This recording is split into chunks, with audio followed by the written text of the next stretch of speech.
Hey, hey, hey, everybody. It's JJ Conway. I'm super excited to be with you here today for the first day of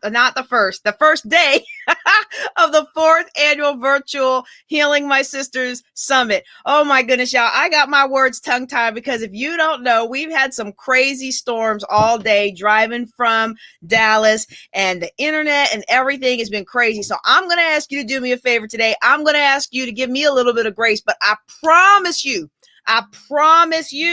this is going to be absolutely 100% worth it. We have got a power pack lineup for you tonight, and you are going to be blown away. All right. So for those of you who are new to the Healing My Sisters Virtual Summit, let me tell you a little bit about what it is that we are doing. Okay. So this summit is all about taking back your life. Our theme this year is Take Back Your Life. And what this summit was designed to do was help us take trauma and transform it into triumph. It's to help us take pain and transform it into passion. It's to help us up-level our lives, increase our impact, our significance, and our bottom line. Now, let me tell you a little bit about how this conference started out, okay? Before we bring up our first speaker, you are going to love. All right. Before I bring up our first speaker, listen, when about 4 or 5 years ago, about 4 years ago, I got into the second car accident in a row. The first car accident was my 6-month-old and we got into an accident. I couldn't even lift my left hand for a couple months. Praise God for physical therapists, right? But then 8 months later, I got into another car accident, and this one I had cognitive injuries, and I felt like my life was over, y'all. Notice I said was, okay? We're going to talk about that some more. But as the healing didn't come, and as the doctors began to think that I was just stressed out, and as people around me got tired of helping me, eventually I came to this point where the doctors are like, you need to accept your new normal. Well, let me tell you something, y'all. At that time, I had been a physicist in the Air Force at that time, almost 20 years, and I wasn't accepting my new normal because my new normal was memory lapses, such that what I remembered happening yesterday really happened 2 years ago. My new normal was, if you asked me what this was, I might think in my mind, this is a phone, but I might say with my mouth, cup. My new normal was, physicists who wrote reports for the president after certain events happened in our history couldn't even make Monopoly change with my son. I was not accepting that new normal, but everybody in my life was telling me, just going to have to slow down. This is part of aging. This is your new normal. Just accept it. I had one neurologist who wrote this report, and I asked him, I said, how am I ever supposed to get another job like this? Because this diagnosis will end my military career. He said, you've only got a few good years left. Why don't you just go home and play with your kids? Enjoy the years you have left with your family. Well, I'm glad he was wrong, because I wouldn't be here today if he was right, y'all. I wouldn't be in my right mind. But I'm telling you, it is absolutely 100% possible to overcome trauma in your life and to take that trauma and turn it into something amazing. Now, don't hear what I'm not saying, okay? I am not in the camp of people who believe that the bad thing that happened to me happened so that I can help other people. Okay, I want you to understand what I am saying, and I want you to understand what I'm not saying. What I am saying is something bad happened to me, and sometimes bad things happen to good people. Sometimes bad things happen to good people because good people make mistakes. Sometimes bad things happen to good people because good people are in the wrong place at the wrong time. We're in a sinful and fallen world. Sometimes bad things happen to good people because somebody else is evil. Sometimes bad things happen to good people because there's a lesson in it. But all of the above, no matter why something traumatic happened into your life, I truly believe what the Lord says, that he works all things out to the good of them who love him. And I love the Lord, and I believe that if you follow me for any length of time, you will come to love my Lord too.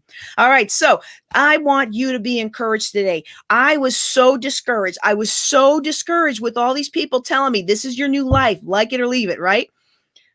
I decided to get a group of people to encourage me, because I'm not about to take anything lying down. I know I look like a cream puff. I know I'm a little book smart, not always very street smart, but one thing I don't do, I don't give up, y'all. And so I got a group of women together. I put out a call out for help through Women's Speaker Association, Speaker Match, anybody that I knew that spoke on stage. And I said, look, I don't have any money. I just need to get an encouraging group together. If you know anybody who has overcome trauma, overcome disability, overcome abuse, overcome any number of things that would normally stop, but they got up and they kept going, I want those people to speak at this conference. I can't pay you, but I can put you in a book. And that's exactly what we did, y'all. And that first conference, I think we reached over 200 women. But the most important woman in my book was me, because I needed to know that I could make it. I needed to know that my life wasn't over. And I needed to be encouraged. And those ladies, I think it was like 16 of them, they rallied around me and they lifted me up. And a couple years later, here I am running an international financial education company. Not perfectly, but perfectly imperfect, y'all. All right. And speaking of imperfect, I know we are running a little bit behind schedule, but I'm telling you, the content is going to be juicy and good tonight. So I want to go ahead and bring up our first speaker. I want to bring up our first speaker, Des Clay. Let me play you a little intro for her.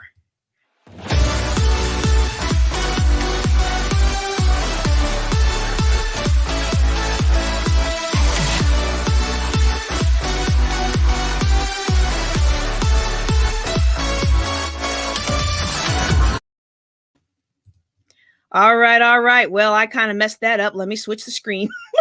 I'm telling you all, I'm so excited about this. She's going to help you today. All right. She is going to help you today because she helped me. She didn't know she was helping me. She didn't know it. She was just coming to speak at an event. You know, a speaker speaks, right? But she was so uplifting and encouraging to me. Let me see if we can get her here. All right. Might help if I share the screen. Oh my goodness, y'all. I'm so embarrassed, but I promise you, you're going to love it tonight. All right, here we go. Today, I've got for you someone incredibly special who is going to help you heal, HEAL. Let me read you a little bit of her bio, y'all. Low self-esteem, abortions, molestation, prostitution, homelessness, divorce, and single parenting have given Desiree Clay a front row seat in the classroom of hopelessness. But she's here to tell you there's hope today, y'all. With the help of God, she refused to give in to her circumstances, determined not to quit, and understanding that surviving hard times breeds resilience. She graduated from Grambling State University with a bachelor's in education and from Louisiana Tech University with a master's in guidance and counseling. Committed to being the change she wants to see, Desiree became a transformational educator, teaching K through 12 for 10 years. But knowing there was more to her assignment of making a difference, this Chicago native is also an inspirational author, workshop facilitator, empowering speaker, and passionate advocate for girls and young women. Like me, she's a member of the John Maxwell team, so I am super excited to bring to you this transformational leader today, Desiree Clay. Thank you for being here at the Healing My Sisters Virtual Summit. Thank you so much for having me, JJ. This is such an honor. I appreciate you. And I appreciate you doing the work. Yeah, this is amazing. Oh, thank you. Now, I gotta ask, what is this behind you? What is Des 360? Oh, yeah. So Des 360 is my brand. I'm Desiree Clay, but Des 360 is my brand name. And so Des is my nickname. Growing up, instead of saying Desiree, people started shortening my name, of course, calling me Des. And so on this journey of my own transformation and, trying to answer to the call of my life, I was trying to figure out who I was and how I would show up in earth, right? Like, okay, you're a teacher. Yeah, but there's more to yourself than just being an educator. Who are you and what are you trying to become, right?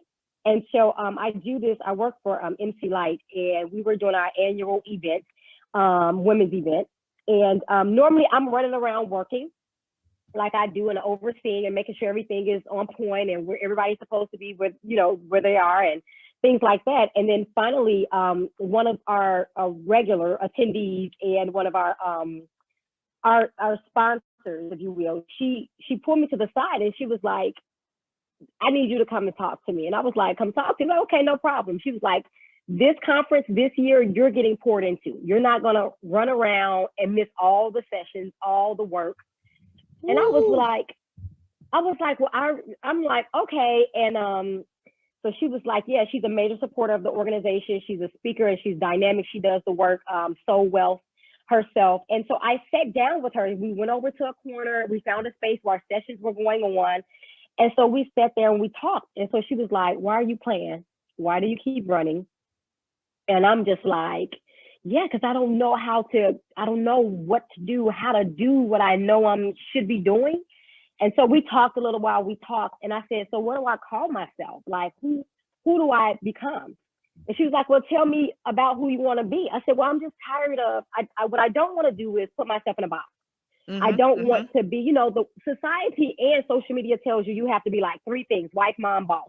What are your pillars? Are you going to be this, that, and that? You have to choose. That's what they keep telling me. You have to choose. And I was like, I didn't want to choose anymore. I just really wanted to be me, all of me, unapologetically, authentically me. And so she said, well, why don't you be Des 360? Because it's all encompassing and it's you. You can show up. And so, yes, I am a Jesus lover. I can show up loving Christ. If you hear me speak, I'm going to mention the Lord, and I'm not going to apologize for it. If you're offended, I apologize. Right. But I mean, you can stop listening, but what's in me comes out, right? So you're going to get a little bit of Jesus. Also, JJ from the South Side of Chicago. So you might get a little bit of ghetto. You might get a little hood show up. No. What was that shirt that Camille had on the other day? It said holy with a touch of hood. So I'll pray with me. Don't play with me. See, that's what I'm saying. I need that shirt right now because I will be wearing it. Pray with me. Don't play with me. Okay. I still have like maybe 10% hood left. You know what I mean? So you might get that. Then you may get the John Maxwell transformational speaker and coach and trainer, right? So training at your school, training with the church staff and things like that.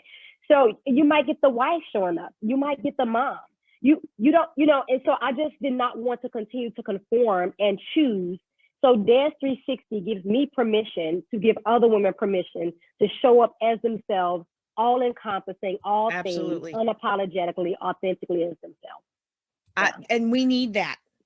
Yeah. We need that. Like, even when I started my journey of really going as a full-time entrepreneur, everyone that wanted to work with me in branding and marketing for the older, woman rediscovering herself, it was all about being sexy and all. And I'm like, I like to think I'm cute and all, but that's not who I am. And then it was like, you really had to just pick a flavor. And then I even had people, they were like, you can't show up and make videos looking like a tired mom juggling your job and your business. And I'm like, but you know what? I am a tired mom sometimes. Tired mom. I'm tired right now. like I'm sorry. You can go ahead and be perfect, but while you're being perfect, I'm gonna go do the thing. Yeah, exactly. So I love that. I love that. Yeah. So, and then to what you just said, you be perfect and I be purposeful. So, you have it. And it's nothing wrong with being perfect. It's nothing wrong with projecting the image. It's just, you know what, when there's limited time and you got a family and a business and all these different things, we have to focus on what's going to be the most bang for our buck. And I'm serious. There are people who are like so worried about their perfection, their branding, the placement of their hair and everything. And I'm a full-time entrepreneur and they still working. So I'm going to be all right with who I am. But let's talk about that though, because we are so in tune with what everybody else expects of us that we don't ever take the time for us to really get in touch with who we are. And that's why I really liked your topic about healing. And HEAL for you was an acronym. Will you go ahead and share some of that with us? Yeah. So HEAL, that's what I first had to do. I've gone through so much, like, it's ridiculous. You would have to go to the website and read the full bio.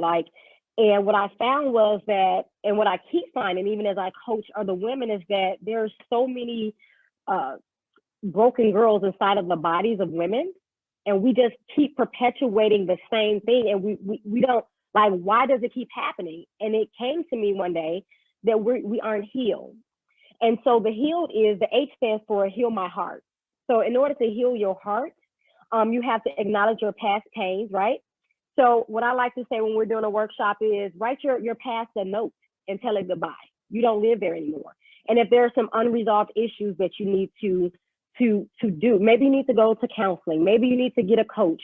Perhaps you need to go have a conversation with someone. Maybe there was a misunderstanding, and because so much time has passed, now there's a rift, right? Because you didn't talk about it when it first happened. So the H is heal my heart. The E is examine my energy. And for energy, that includes your mindset, right?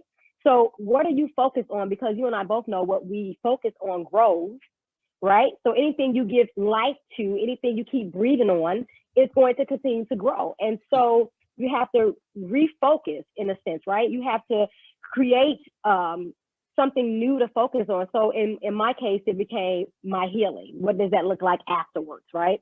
And then so wait, before you go on though, what you're saying is you looked at who you wanted to be, the healed person you want to be. Yeah. Okay. Okay. And that was the step. Yeah, that was a step. So in order to, we have examples all around us, right? So sometimes you have to borrow who you want to be until you figure out who you are. So for some of us, it's Claire Huxtable, right? For some of us, it's Michelle Obama. Wait. You're not that old. You don't look like you that old, girl. I am 37. I'm 37. What? I am 37. I'll be 38 on May 12th, as a matter of fact. Ooh, that's a good living right there. No, that is called beauty for my ashes. That's what that's called. Ooh. So yeah, just kind of seeing where you are, knowing that this is not your end destination. It's just a pit stop, right? You just having a layover, if you will. And the flight is going to go on. You have to have a destination in mind. Though oftentimes what we do is we want to go somewhere, but we don't know where is. So where do you want to go? Like, having a GPS system is one thing, but you have to be able to put a destination in there. It doesn't just take you somewhere. You have to tell it where to direct you to. And so then the A is affirming yourself. So affirming your future.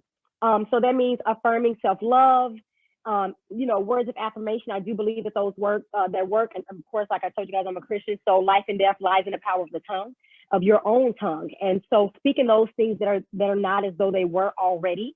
So no, you may not be healed today. As a matter of fact, you might feel like crap. You might be burnt out, overwhelmed, exhausted, want to run away and hide. But you keep affirming the person you want to become, and then you'll see that person. So I like to say that you think it, you say it, and then you will see it. So you say it until you see it. And then the L is to live. And by live, I mean let go of all of those things that are no longer serving you. Just let go, like the mindsets, the people, the jobs, the friendships, whatever ship you're on. I call them ships. Matter of fact, I call the friendships. Because we know some of those people are here temporarily and they constantly shift and rotate in your life depending upon where you are, right? Some are there for a reason, some are there for a season. Right. And prayerfully, you can find you one for a lifetime, right? And so just living your best life, maintaining your healing and understanding that, now that you've gone through the journey, then now you do the same thing and help someone else on their journey. And that's a part of living, the legacy of it. Yeah. I love it. I love it. I love it. Now, I really do want to take some time to dig more into each of these because I think each one of those, like I could see, I mean, you probably already have it, but I looked at your website. I said, oh my goodness, she's got some phenomenal packages, but like each one of these is really a journey. And even just looking at healing and saying, okay, I even have the choice. When I was growing up, and I don't know if you're the same, because we've had a lot of shared experiences. When I was reading through your bio, we've got a lot of things in common that should have never happened to anybody, but did happen.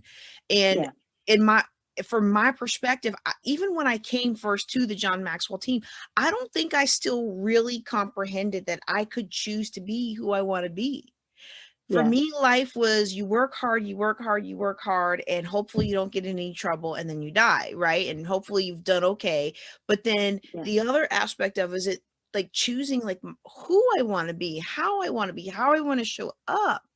And thinking that, okay, if something bad happened, then I was sad today. And if something good happened, then I was that I was happy. And it was really a reactionary lifestyle. And what you're Mm-hmm. talking about is being intentional and living Yeah. your life by design, not default, but Yeah. just saying, you know what, Yeah. in 5 years, this is where I want to be. This is the health I want. This is the Yeah. relationships I kind of want. This is the, can you talk a little bit more about this? Absolutely.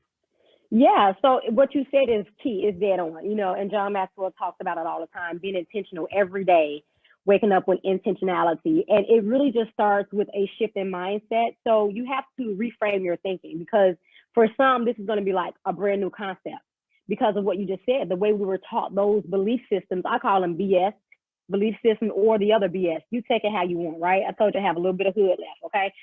So a lot of our belief systems are BS, right? Where did they come from? So I always, when I'm working with a new client, the first session, they're rattling on, they're telling you all this list of things. I'm like, but who told you that? Where did that derive from? So you have to sometimes go back and uproot some things and understand that everything that you've ever been taught is questionable.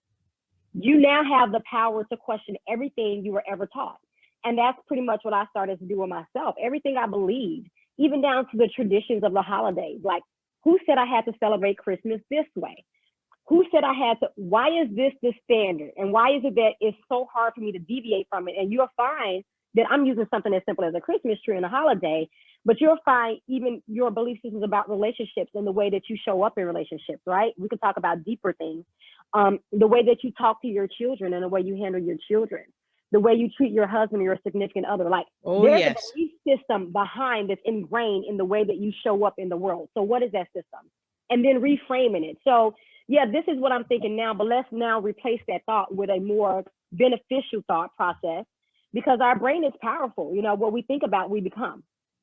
That's and right. so if you start to replace that negative mindset, those belief systems, with new core belief systems and values, right?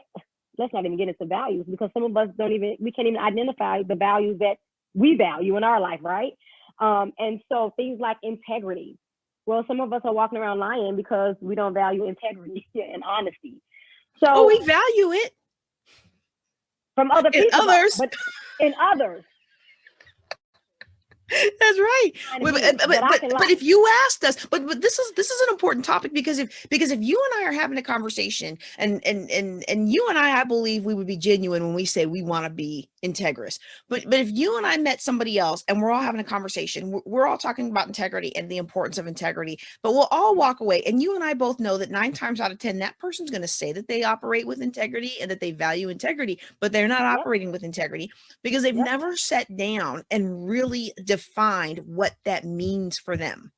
And in the moment when stuff happens, they're defaulting back to the things you called earlier, those belief systems, without even realizing that programming. Ooh. Yeah. So it's literally a reprogramming. That's exactly what it is. It's like a rewiring of your brain of such, right? And so that's what we have to do. So you have to wake up and decide that, I may not be where I want to be yet, but every day I can work towards becoming that person. And then with consistency and clarity about where you want to be, you'll find yourself there, right? And then now you set new goals, right? So now what? How do you now, fine tune the person that you've become? What other things do you want to accomplish? And it starts with one thing, like, some of us want to change our lives totally. Everything in our life, my life sucks, right? Some people want to change their careers, and some people just want changes in their relationships. And so, trying to tackle all things at the same time can be a bit much. So I always say, start with one thing at a time. Be consistent at that one thing. If it's something as simple as making your bed every day, that's a place to start. Maybe that will show that you can be consistent, because you have to refute the thought, because for whatever reason you believe that you can't be consistent, or whatever the case may be. And then you find yourself being inconsistent because that's what you believed all this time. Well, guess what? If you make up your bed for 21 days, you just proved that, guess what? I can be consistent in something. So then you take on something a little heavier, something a little bit more meaningful for where you're trying to be. I love that. And it's so insidious, because we don't even realize how we do it. Yeah. We don't even realize the things that we tell ourselves are the things that we take ownership of. And even when we teach this stuff, I find that I have to really be mindful of what I'm saying and how I'm saying it. And so I just finished with a particular conference, and the way that the person who planned it worded it was negative, like, we're gonna be this. And I don't want to say it because I don't, because she's Yeah. different and I don't want to dime it out. But it was like, even as I made my topic title, I see the awareness and how I've grown over the last 5 years, because 5 years ago it Mhm. wouldn't have stood out to me that this was negatively worded. And it's like Yeah. the whole talk with Mother Teresa, who at one time said, I'm not going to come and march with you against war, but I Yeah. will come and march with you for peace. And the Yeah. words have meaning, and the words that we tell ourselves. And so when we do this, I think this is where it kind of starts to blend into the energy, the E of your healing acronym, Mhm. the energy. We get a lot of energy, positive or negative, from the words Mhm. that we tell ourselves. Oh, I'm Mhm. so dumb. Oh, I don't do anything right. Or here's one. Yep. Oh, I'm always late. Well, that's just how I do. Yes, the excuses, oh my gosh, that you just accepted as your way of being is just who I am. But that's not acceptable. Like, especially for something like showing up late. Because really, what I say about people who show up late is that you don't respect other people or their time. It's really rude to me. Like, if you're consistent, stuff happens, right? So when you're late, things happen. But a habitual person who's late, you don't even value the people that you're, because they've been sitting there waiting on you an hour. And so we talk to ourselves more than we talk to anyone else, believe it or not. Our mind is constantly playing in our background, the background of our lives. We're constantly saying things. I mean, simple things like, do I stop at a yellow light or do I keep going? There's a thought process and there's a belief system behind it. And so we operate and we live out what we believe, and then the energy carries over. And so for me, I like to say that energy is everything. I can walk into a space and let you know right from the beginning if there's going to be some synergy, if it's not, if it's something is off, or so, even in my house, funny thing, my daughter, she's a remote learner, and I hadn't seen her just yet this morning. And so on her break, I walked past her room and I backed up and I looked at her room and I looked at her and she looked at me back. She's like, what? And I was like, nothing. I walked away and I walked back. I said, what's going on with you? And she was like, no. I said, you're a little off. I said, are you aware that you're a little off? And she was like, yeah, I'm just kind of like, I'm trying to figure out what it is. So I'm on my break, I'm going to get up and go walk to the mailbox. And I said, yeah, move around a little bit, get out of this room. But like, I Wonderful, mean, that wonderful. that quickly, I was just like, yeah, no, the energy of it all. And so some of us live these really tumultuous and negative energy lives and wonder why we can't move forward, because the energy around us, sometimes it's not even your energy that you're fighting with everybody else around you. Yep, yep, yep. And so you have to, when I'm speaking about energy, sometimes you need to clean up your house. You need to clean your closet. Like, energy is, I'm just saying, right? Am I being real though? Like, You're your right. You're space. right. So Well, it goes I beyond just, never understood that. I never understood. I knew that it was true. I knew that it was true, that we feel better when things are put away and clean and we've got clean horizontal surfaces. But I had no idea until last week I came across some research that says it physically changes the brain energy. When you walk into a room that is super cluttered, I forget which one it is, alpha or beta, you might know better than me. But when you walk into a room that's super cluttered, it puts you in that aggressive, energetic, masculine energy. And when you walk into a room that's cluttered, I don't know which one's alpha and which one's beta, but your brain waves physically change to the more calmer, more right, relaxed, and less aggressive energy. And I'm like, some of us, especially in scientific circles, the messy desk is just normal. It's just how you yeah, live, yeah, and it's like, it's just the realization that no, there's more to it. And if we'll yeah, just take one small step, yeah, we can begin to change our energy. yeah. So what I used to do when I was an educator is, because obviously you're a teacher, your desk was junky too throughout the day, right? Kids are putting papers up there, pencils, anything they can find, and then other people are coming in, dropping stuff off to you. They're sitting on your desk, and it's like, oh my gosh, look at my desk. So what I would do at the end of every day, I clean my desk. So when I walked in the classroom, everything was neat and in order. So before I left my classroom, so then when I would go there, the energy, I mean, because it's already a stressful job, right? So some mornings you didn't even want to go at all because it's like, oh boy, it's testing happening or whatever that thing is. And so when I would walk in, just the energy of my room, like other teachers would come and sit in my room. It just feels so good in here. Yes. You know what I mean? So people are just like, I just love being in your room. I'm like, get out of here. Like, go to your room. I'm trying to have a break myself. I don't want to be engaging with you. I'm trying to grade papers or whatever. And so that was the thing. They was like, how do you keep it clean? Because on breaks and things like that, I just reorganize it. And I said, so your space is important in terms of your energy. Yeah. Absolutely. And I love that you're teaching your daughter this. You know, my son, my oldest, I've got a 16-year-old and a 15-year-old who's almost 16 and a 5-year-old who's almost 6. And with the oldest, it's like, hey, do you realize this or do you realize that? And I think about how we're equipped as parents to really have these kinds of conversations with our kids. Yes. But I never noticed that growing up. And I think about how much emotional turmoil could have been shifted. Not even just understanding of the energy, but even understanding that I could pray. Because even now, when something happened the other day, and I was all up in my feels, and I was like, Lord, I need you to cut through the clutter. Am I wrong here? Is this person wrong here? Is what I'm feeling justified? And blah blah blah blah blah. And then instantly, the Spirit came in and said, okay, they were wrong. You're right to have picked up on that they were wrong. You're right to remove yourself from the situation before you damage the friendship, because you're getting emotional and heated and you about to do something that's going to ruin a long-term friendship. And so I said, okay, but then the Spirit was like, but you need to calm down and you need to let it go. And it was just like that. And it was like, 20 years ago, I would have never even questioned. I'd still be stewing today. Exactly. See, exactly. But no. And that's the thing, like, having that, everything starts with awareness.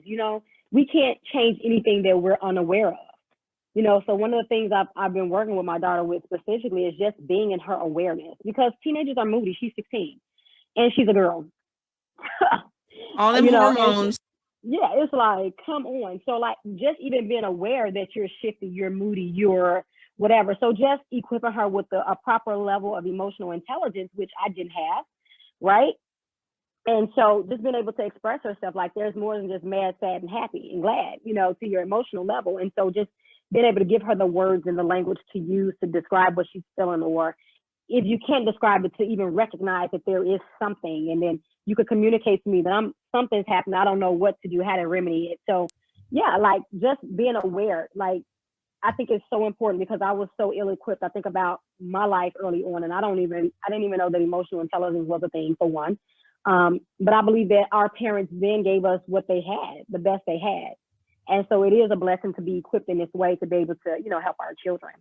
Absolutely. And I still remember the first time my son contradicted something I said to him. And at first I was like, hey, wait a second, I'm the grown up here. But then I thought about, wait a second, no, this is a developmental improvement, because he was 13 at the time. And I said something about him not being good at football, and we're about to move to Texas. And he's like, he said, but Mom, I'm fast. Any coach want me on their team.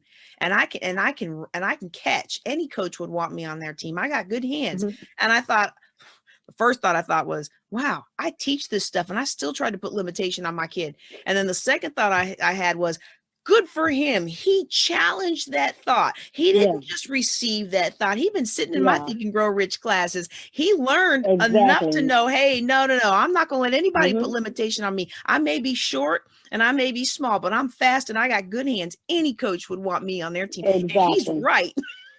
That's right. Yep. I love it. And that attitude, and being able to say, okay, this is where I want to go. And like you said, really being intentional about, this is the person I want to be. And then being aware of our energy, then we're able to shape our energy. And what was the A that you had? Was that affirmations? Yes, it was. And I'm looking at life begins at the end of our comfort zone. You can literally flip that into a affirmation. My life begins at the end of my comfort zone. You could say that every day. Yep, and that's one of the things that we do at the Reconnect retreat. Like this is the one I painted at the very first Reconnect retreat. It's like, and this I hung like up that. on my wall for that year. And then every year Mm-hmm. I do another one. Just and this one I got from one of our vendors at John Maxwell. She's amazing, Uh-huh. Melanie Massey. Yeah. But every year I try to paint something for me and for my boys that's like a vision for our life and that affirmation that every time you see it, it puts you in Yeah. the energy. But tell our listeners, tell our audience, our watchers, our listeners, why these affirmations are so important. Well, I mean, because affirmations for me, and this is going to go a little, God says, I am the great I am, right? So I am is derived from who we are in Christ, our identity in Christ. And so when you're saying these affirmations specifically with the I am, you are just reaffirming your identity in Christ if you're a Christian, that is, okay? And so, we are made in the likeness of God. And so when you say things like, I am the head and not the tail, right? I am above and not beneath. I am blessed in the city and not in the field. Those are actually affirming words. And so from the beginning of time, biblical standpoint, we've been affirming ourselves. And so what you say, you begin to believe. And you start to switch up and change the language that you hear. Again, remember, our brain is constantly working in the background. We're constantly saying something to ourselves subconsciously. So what is it that you're saying? I always ask, what are you saying to yourself? Because what you're saying to yourself is what you're acting out, is what you're demonstrating. Because Yes. what you think is who you show up as. So what are you saying to yourself? When there's a disconnect, I always wonder, what are you saying to yourself? And I don't know about everybody who's watching today, but I mean, I remember years ago, maybe about 6 or 7 years ago, that was the first time in my life that I actually said I had finished with a client and we had really good progress and she was well on her way to becoming financially free. And I hung up the phone and I said, "Oh, I love who I am and what I do." And it Mm-hmm. caught me by surprise because I had never in my life said that I loved who I am. And I was like, wow. It was, and That's it awesome. sounds, it doesn't have the momentum as I'm saying it to you, but at that moment in my life, not only did I realize that I liked the person and I loved the person that I was becoming into, and I loved the calling that God had given me to equip his people, but it struck me as I've spent 40, at that time, I've spent 40 years hating myself and Wow. being, I had learning Wow. issues growing up and I didn't always understand. I still don't always understand stuff, but the Lord meets my need, right? And I Amen. Mm-hmm. and I beaten myself up because I couldn't sing and I couldn't do this and I couldn't do this and I couldn't do this and I couldn't do that. And we spend years, we spend our entire Yeah. lives hating ourselves. Yeah. But it's time to put something in that makes Yeah. us appreciate and love and look forward to something better. I should have Yeah. hung that one up today. I Yeah. was like, No, seriously. We spend a lot of time reminding ourselves of all the things that we failed at, all the things we didn't accomplish, all of the things that everyone has ever said to us negative. And mm-hmm. so just reinserting that positivity is let's change what we're saying and what we believe about ourselves. And if you sit down and think about it, yeah, you may not have accomplished those things, but I'm sure there's a list of things you've accomplished. Mm-hmm. I'm sure there are some things that you don't necessarily like about yourself, but the best part is you're in control of that. So change those things. And so except singing. I'm sorry, JJ, we can't just change up your singing. I know you mentioned. But you know what though? Let me tell you something about that. Let me tell you something about that. I don't have In that kind of church power. work, in church work, I felt bad for years because I was always a back office person and I wanted to be the flashy up in front with the microphone person. Like, you know how some people Okay. say, no, I don't want to be up front. No, I wanted to be Yeah. up front. You wanted to be up front. I know I that's right. did, but I didn't have a singing voice and I wasn't really that charismatic of a speaker. I hadn't been trained yet how to speak. I'm much better today. I get paid full time to speak today. So, the Lord is good. Hello. But back Yes. then I was just real military style briefer, tell them a whole bunch of stuff and not even do any edutainment at all. And I remember feeling like Lord, I can't be used because how could I be used? Nobody, I don't have what they're looking for. And I remember the day when the Spirit spoke to my heart and he said, you keep everything orderly so that the pastor is free to do what the pastor needs to do. And you get up at those business meetings and you track down to the penny what's been spent, even on the toilet paper. You give the people a comfort level that they can give their offering and know that it's not going to be used some scandalous way. And this is what the Spirit revealed to me, is that I was giving those pastors, I was multiplying their ministries through the talents that the Lord had given me. And then you fast forward a few years later, and then I'm in the Pierre Bossier Mall in Shreveport with my own church, you know, and now I'm the pastor, and I'm like, okay, but I can't sing and I can't play. And I was like, Lord, send me some musicians. And the Lord never sent me no musicians, but I'll tell you what he did. He opened up the idea to do music classes. So I would pull stuff off of YouTube every Friday night, and we'd learn to play something. And I may not be a singer, but I have the Holy Ghost, and you gonna get blessed with my little plinking around. I know that's right. That's it. I'm like, well, Lord, until you send me a singer, I'm a plink and I'm a singing the best I can. That's right. Yes. But you said something that really stuck to me, because I think more people need to understand that there is so much power in what we're saying to ourselves. Yeah. And as a pastor, I do want to qualify a little bit. There's some people out there that are really resistant to this whole idea of using I am statements, because they're like, well, God is I am, and he calls himself the I am, and how dare you say I am? But stop and think about all the negative I am statements you say all day long. I am so clumsy. Exactly. I am so dumb. I am so this. At the very least, replace that with some positive. I am fearfully and wonderfully made. Exactly. I can do all things. The Bible gives you it gives you the blueprint. Any affirmation you ever need to say is right there. So if there was a problem with I am, it wouldn't have been so plainly written, right? Those are words that you should be saying to yourself. But you know how that goes. We're going to find a reason and excuse all the time. If that's what you're looking for, you'll find it. That's what I like to say. And we don't even realize it sometimes. Yeah. If you're looking for an excuse, you'll definitely find it. You know, so that's what I say to that. Yeah.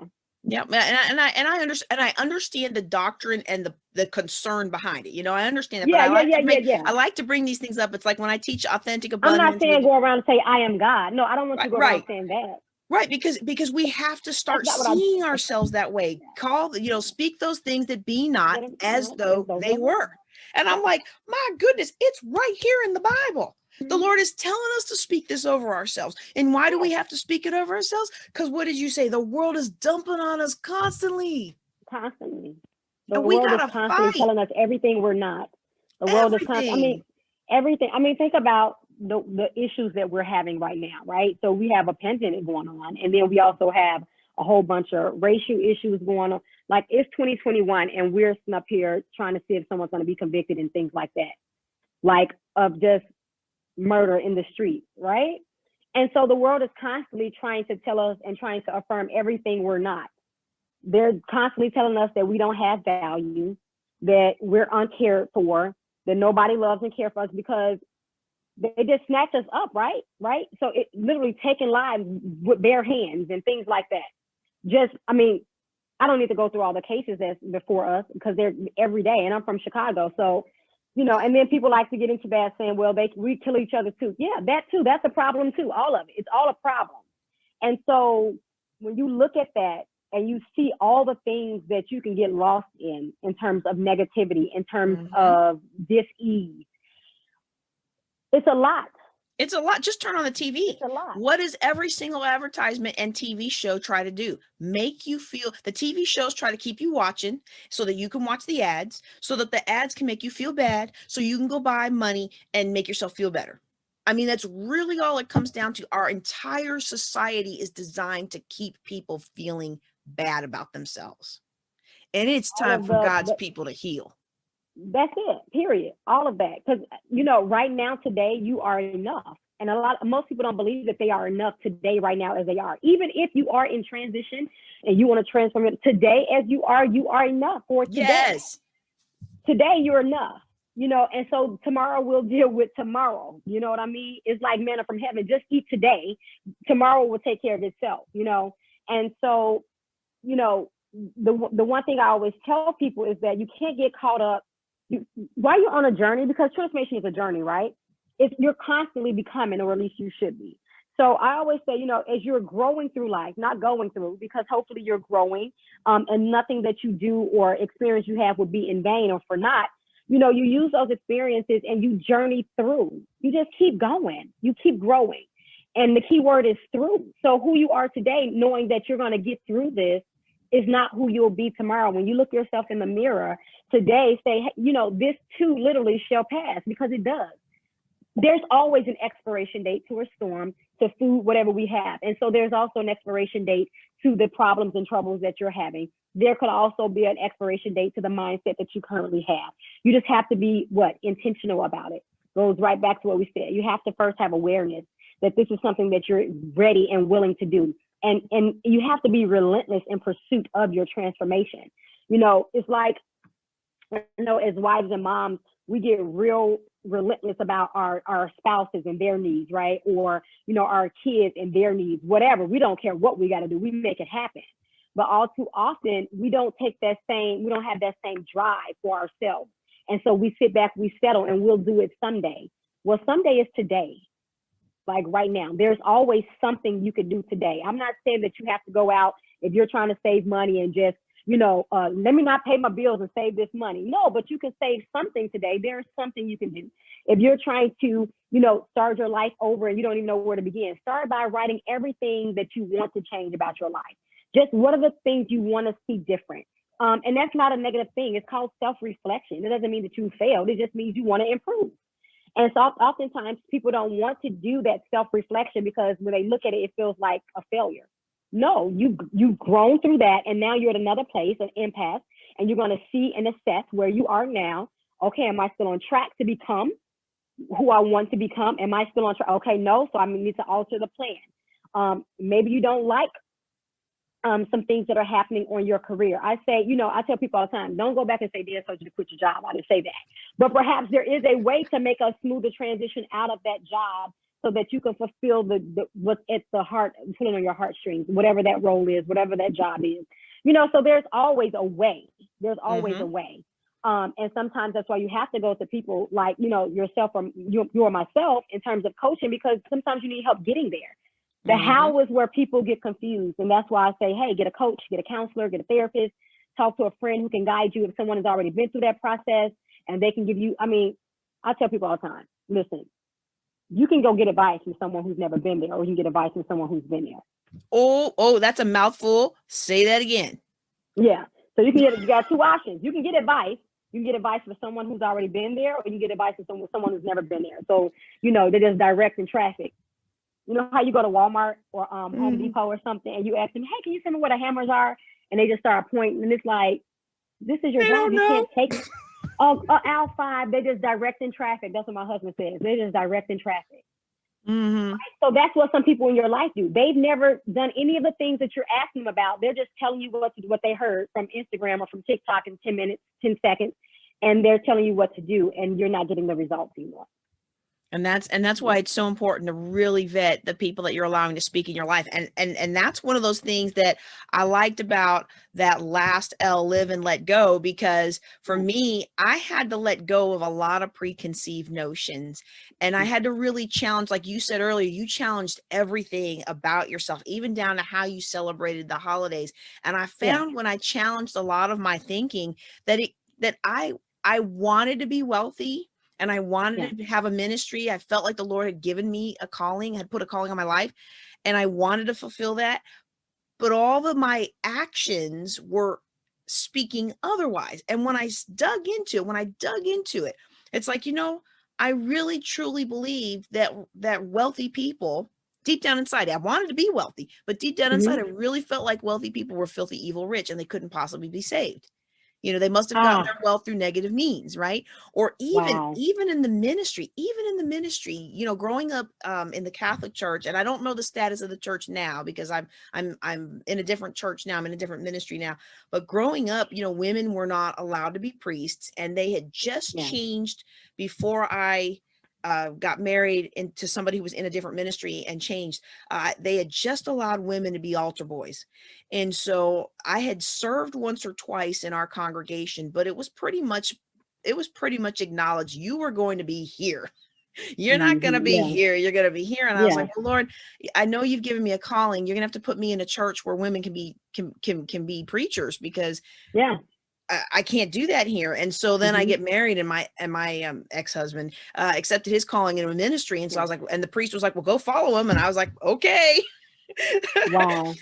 But I Wow. think about what we hold on to Hmm. that comes from what you Yeah. just said, people who ain't never done the thing. Yeah. And They ain't and never done it. and I don't think they're being malicious. I genuinely think most Yeah. people, okay, I got some family members that have been malicious and they've even admitted it, right? But Oh most boy. people are just Yeah. trying to keep you safe. Yeah. Yeah. Yeah. So, Absolutely. so Yep. how do we live and let go in the face of all these extraordinary hurts and circumstances that have happened to us? Yeah. So it goes back to, again, first understanding the things that you went through, right, or going through. It's real. It's really happening, right? And you have the right to feel a certain way, because a lot of times we don't want to. People think when I say let it go, I mean like get over it. That's not the same thing. Getting over it and letting it go is not the same. Yes. Get over it is kind of like to me. It's like, how can you tell me to get over something? I'm experiencing whatever that is, if it's grief or whatever that experience is. And I think that people should be given the space and the room to feel and have whatever and experience it and sit in that feeling, right? But we're not talking about to the point of depression and things like that. But if you're hurt, if you're sad, if you're gloomy, whatever, melancholy, whatever that feeling is, sit in it, acknowledge that feeling, and then decide how you move forward from it. That's the let it go part. The let it go part is understanding how you then transition from the place you're at now to the place you want to see yourself. And so even when we grieve and we lose family members, there's a grieving time frame. Like people can grieve for, some people I know are grieving like a long time, right? 2, 3, 4+ years, right? Whereas some people seemingly get over it really quickly. Well, it obviously there's a lot of dynamics there, but understanding that you cannot get that person back. You cannot say to them whatever it was you wanted to say, even if there was an argument you had right before that's the let it go part, not get over it. Like letting the idea go that you can't change it the way that it is, the way that it's shown up in your life. But what you can do is decide how you move forward from it. So that's the let it go. And so for you, depending upon what it is, you may need a financial coach if you're in debt, right? You might need a financial coach. You may need a life coach if you're just trying to figure out your life in general, right? For others, you may need to go see a therapist, do some CBT. For some people, you may be experiencing PTSD, and that's not just for military people, right? So that a lot of people just say, oh, I've never been, I don't have, I have PTSD from experiences that I've had. And so, getting over that trauma, like really getting to the root of the stuff and not just blanking it in. And, self-healing or self-curing, right, with drugs and alcohol and, promiscuity and weaves and body jobs and, all that stuff.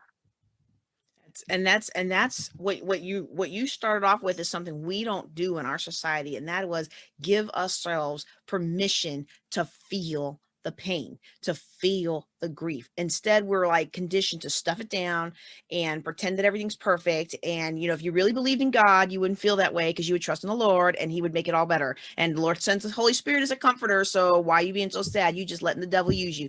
Well, you know what, even Jesus wept Yes. Oh, when his that's friend good. died.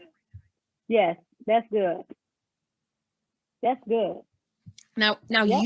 you have a way to help somebody today. If somebody is hearing you and they're like, Desiree, I'm hurting and I want to move forward. I hear what you're saying, but I just don't know how to do this on my own.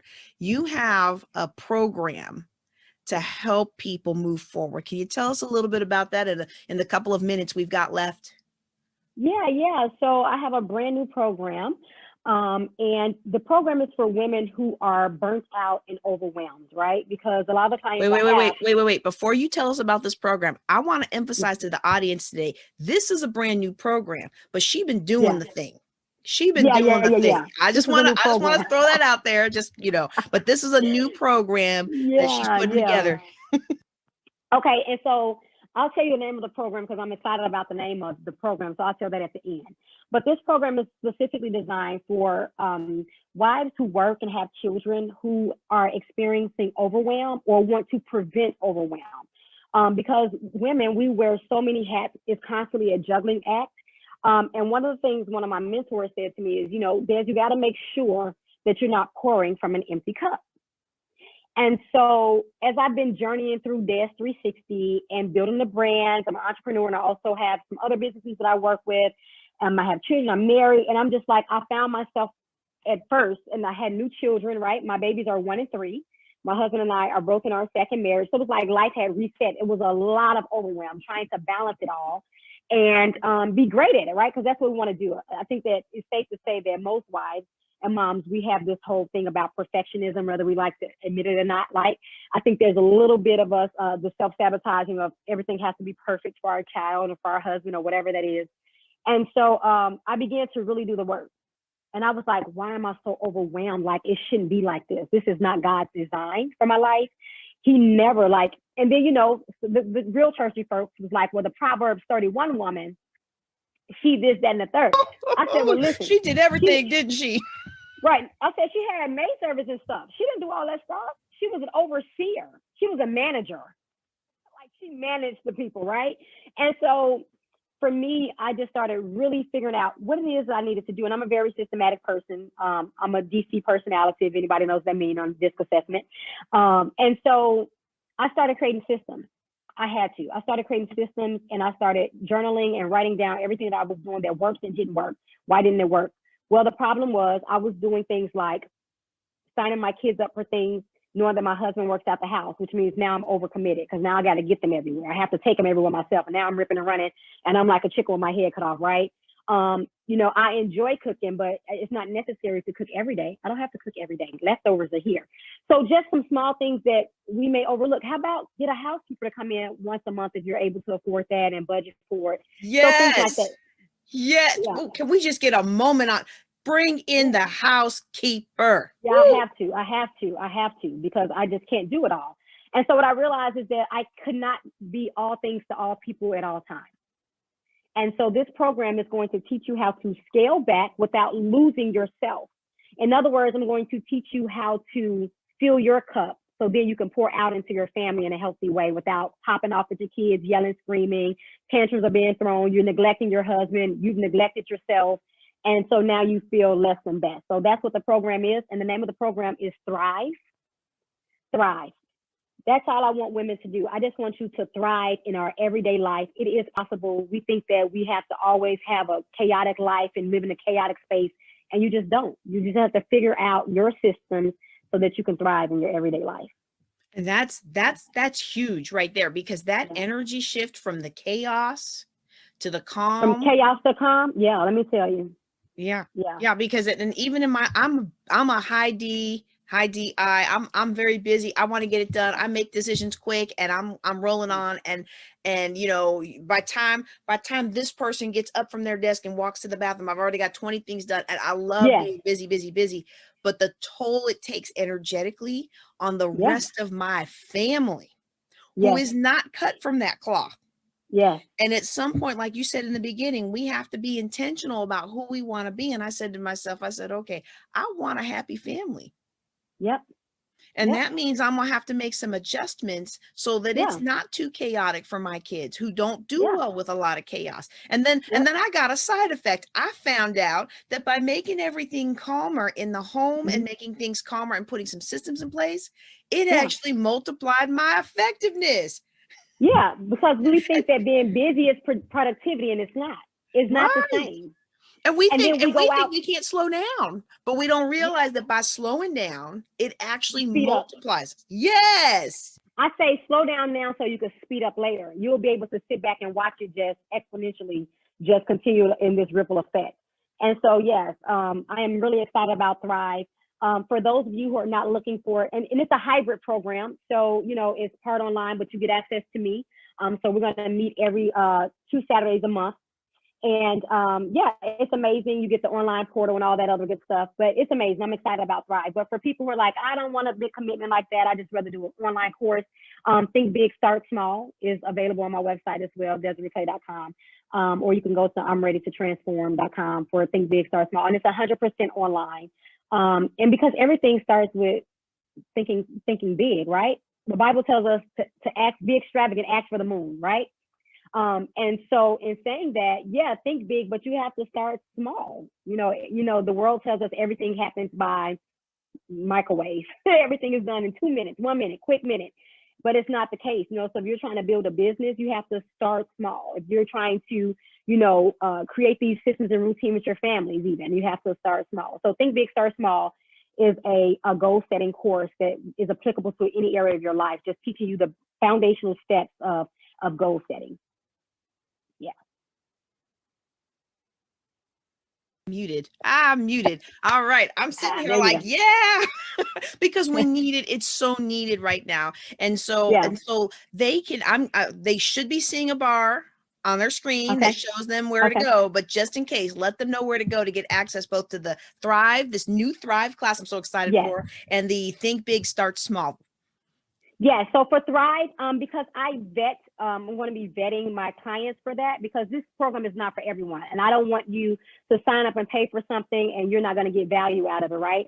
So there's a conversation we need to have so I can see if you're fit for the program. So to that end, you can go to DesireeClay.com, and you can just click the contact us button, and shoot me a correspondence, for a discovery call. I'll then reply and give you the link to schedule just a 15-minute session, just so I can kind of understand what's happening, where you are currently and where you want to be. So I can see if I can even help you, because the reality is I can't help everyone, but there are a lot of people and women that I can help. And then for Think Big, Start Small, you can go to I'mReadyToTransform.com, or if you're at DesireeClay.com already, it's on the website. It's right there on the main page. All right. Well, you all need to take on advantage of this. Desiree, you have such a sweet spirit. Thank you so much for being here with us today. Thank you, JJ. And that means a lot coming from somebody saying about somebody from Chicago. I don't get that a lot. Yes. All right. Yes. All right. But I'm so glad that you were here with us today. Thank you for being a part of the Healing My Sisters Virtual Summit. Yeah, thank you so much for having me. I hope it's something I said that added value to someone's life today. So thank you.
All right, everybody. Today I've got for you Erin Price. She supports women and healthcare professionals navigate the incredibly impactful breast cancer and mastectomy surgery journey. She does this through holistic healthcare practices and education. And I'm super, super excited for her to be a part of Healing My Sisters Virtual Summit, because she's going to be talking about something that many of us have either walked through or were afraid of. And it's time for us to take charge of our lives, and so that we can walk fearless and be resilient. And so, Erin, I want to welcome you to the 4th annual Healing My Sisters Virtual Summit. Thank you for being here with us tonight. Thank you so much, JJ. It's a real honor. I really appreciate your time. I really, when I saw your topic today, it really resonated with me, because I've had several friends who've been through the breast cancer journey. And one of the things that I learned watching my friends is that we have a lot of preconceived notions about what it's like to go through breast cancer and to recover and to really make something of our life.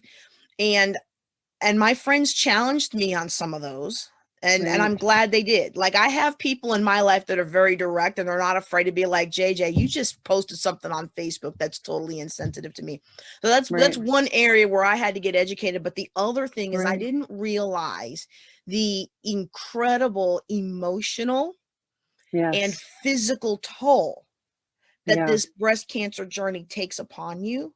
Yeah. And then if you go the mastectomy route, the incredible psychological impact of losing something that is Yeah. incredibly feminine, it's woven into, and we don't think about it until it happens. And so I'm Yeah. super excited to have you here today. Can you tell us a little bit about how you came into this journey, into this topic? Yeah, I'd love to. So I knew from an early age that I was a healer, and I went through a few different iterations about how I would be helping people. And when I got to massage therapy, I knew that this was a really good route for me to be helping people with. But I was doing kind of general sports massage, grinding it out, deep tissue, and I was getting really burnt out. And I was wondering, how am I going to continue on with my practice? And then I had my first mastectomy patient come through the door, and that was an absolute game changer for me. So this woman had no breasts. She just had the scars. There was no reconstruction. And I'd never actually seen a woman in the flesh who didn't have her breasts. And I was like, wow, that's incredible. And I just witnessed her journey as she was going through and healing. And she was talking about the lack of resources that were out there. And she really didn't know what to do for herself to navigate through this incredible journey. And at first, she just thought, I'm choosing between my breasts and my life. No brainer. I'm choosing my life. My breasts can go. But what she found was that living with that decision was actually really challenging. And she had to get a whole bunch of revision surgeries. Her medication was playing havoc with her mental health. And she was, struggling to make her way through. And I was a part of her support team, and I just thought it was a really profound experience. Now, my second mastectomy patient came in the door and she said almost exactly the same thing as my first patient, which is that there's so few resources out there on how to heal well from having your breasts removed or significantly altered. The mastectomy surgery just hasn't been taken up by society. And at that point, I had one of my few genuine epiphanies that I've ever had in my life. I had like lights going off. I had this ding, ding, ding sound in my mind. And I just knew in my bones, this is an area that I need to help women. And so I put myself forward to help mastectomy patients. I radically transformed my massage therapy practice, which brought a lot more meaning for me than what I had been doing before. And I kept hearing again and again how few resources there are out there for women who are navigating this surgery. And given that I'm a massage therapist, I'm in a very privileged position of being up close and personal with somebody with a body part that they don't normally share unless they're sharing it intimately with somebody. And at a time when they're in pain, they're feeling very vulnerable, and I was able to lay my hands on them. And I thought that was a very privileged position to be in. And I'm a good listener. So I listened to their stories. I witnessed their journey, and I heard again and again, what do I do now? I don't know what to do to help myself. And I listened to the changes that these women went through, and that was just very impactful for me. It was life-changing, actually. And so I realized, okay, that these women need more resources. They need more information out there on what they can do themselves. And I created the Mastectomy Guide, which is an online program that supports women through simple self-care practices on how to prepare and then heal from their mastectomy afterwards. But then I realized that wasn't quite enough, because we need healthcare professionals to also know how to work with this. And that same gap that's in the mastectomy world that the women themselves who are diagnosed with breast cancer were going in is the same in the professional world. There's really not that much education out there for healthcare professionals on how to heal holistically from this surgery. So now we're educating other healthcare professionals in how to do this. So it's been quite an interesting journey, but a meaningful one. And I'm grateful to be here and doing it. Oh wow. And that's so essential. That's so essential, not just on the personal side, but also the provider side, because I think of some of the medical procedures that I've had or some of the issues that I've had and just the bedside manner, right? And, and Yep. I understand that as a Yep. scientist myself. I'm more concerned with whether the doctor's good than whether they're nice.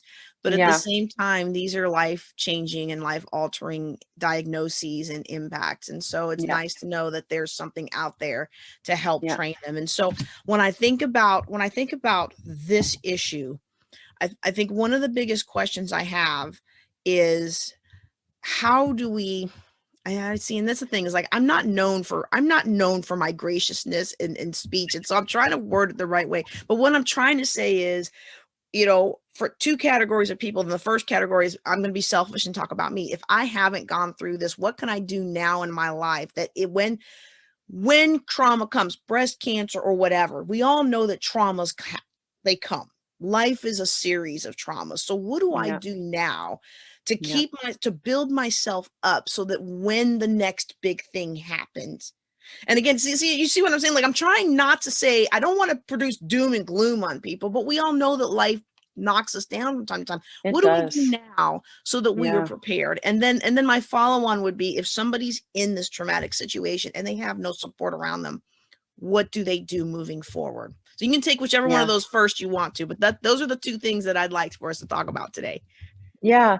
And they're related. I'm going to say they're very related because life does come and knock you sideways. I mean, I don't know anybody who hasn't had some form of trauma in their life. Some people have a massive amount of trauma. Some people have a little bit, but everybody has something that they have to deal with. And women especially are prone to taking on the problems of the world, trying to solve everybody's problem, trying to be there for everybody. And sometimes they carry that trauma in their body, in their psyche, and that starts to manifest eventually as some kind of disease. And so caring for yourself, nurturing for yourself is so, so, so, so critical. And there are a myriad of self-care tools that a person can do that you can just interweave into your day. It doesn't have to be, anything massive that you have to take huge amounts of your day for or time out of your day for, but it's an approach to yourself to love yourself from the inside. Because relating to your second question, what do you do when there's nobody there to help you through? I mean, I've experienced that myself where I was presented with something that was just so big for me to deal with, and I really didn't know how to deal with it. It was very traumatic. And the people who I thought would be there for me were not there. They just were not capable of meeting me there. They couldn't hear it. They couldn't see it. They couldn't recognize it. There was just nothing. It was a huge void.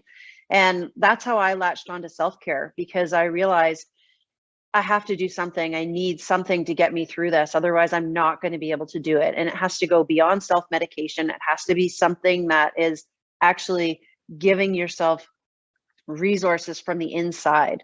And that's why I titled this talk, when you're far away from resilience and getting through is what you got, because sometimes that's the state that you're in. You're presented with something which is so difficult and you really don't know how you're going to get through it.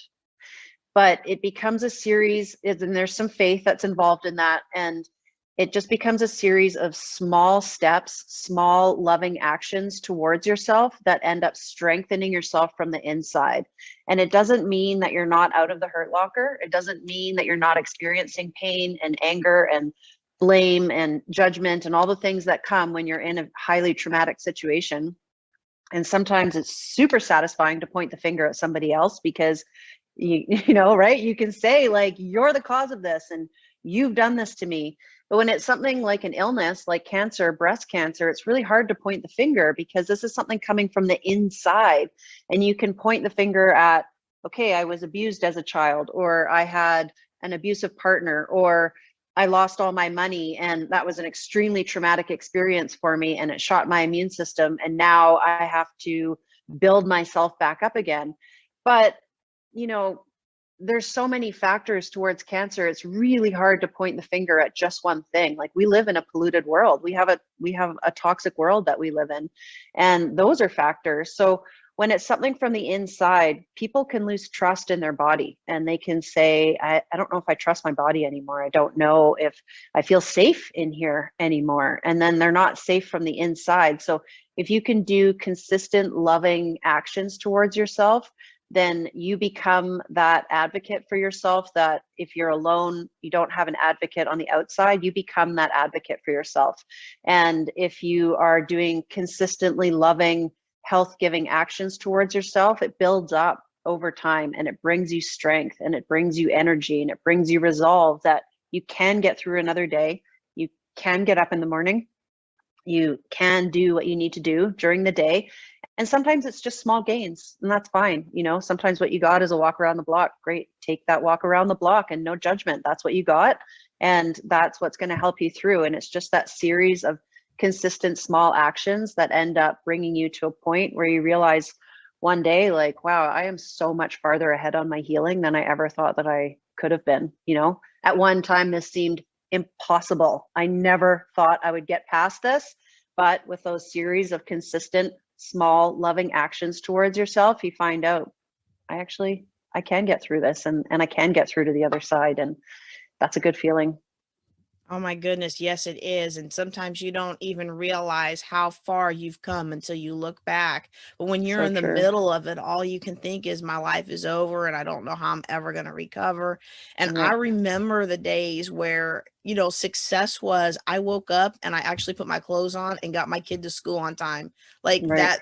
I mean, That's that was it. just all I could do, right? Yeah. And Yeah. I want to kind of go back to something that you were saying earlier about playing the blame game, because I know for me, for a long time, I think it really hindered my healing to put blame on the young man. Like, I had a series of car accidents, one right after another, and then I had emergency C-section right before that. So the baby was with Right. me in the first accident, and then the second accident, I remember my oldest begging to be left home. And normally I took my babies everywhere because my husband was in another state, and just from being a military family. And that day I was like, okay, I'll give you this one chance to watch your brother. We'll see how it goes. It's only 2 hours. It's no big deal.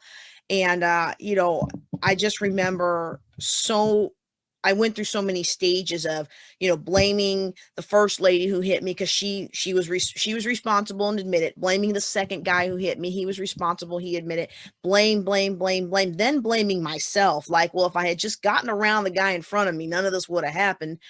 And it's like, we have to blame somebody, but I really believe that hindered my progress, because I was so busy blaming and being in that negative energy Yeah. that it's like, okay, at some point, it doesn't matter how this happened. It Yeah. happened. And now Yeah. I have to move forward, Yeah. you Yeah. know? And so I can you do. talk a little bit about moving forward once we're in the Yeah. situation? Yeah.